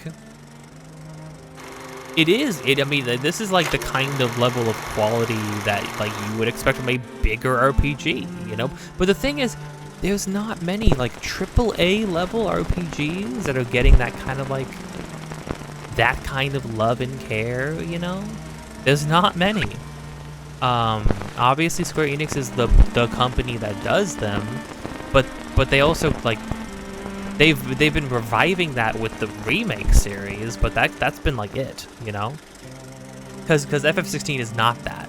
I'm not even saying FF16 is like a terrible game. I'm just saying that like it's very much not. It was not the RPG revival, right? It's its own thing, and I'm okay with that. I just am like, the reason I'm loving the Final Fantasy VII Remake trilogy is because it's harkening back to like classic RPG stuff, and with every single entry they're getting more and more to that form, and the final form is obviously going to be Revelations, where it's just like, it's the open world section, it's the second half open world airship exploration of a Final Fantasy game, and it's like, holy crud, it's happening, you know?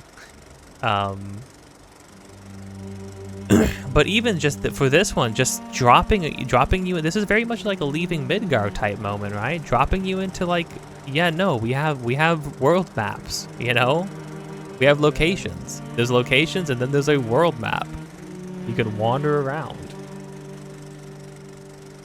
Like, oh, that's kind of unbelievable. Oh, you know what I'm curious about? What does quality look like on the world map?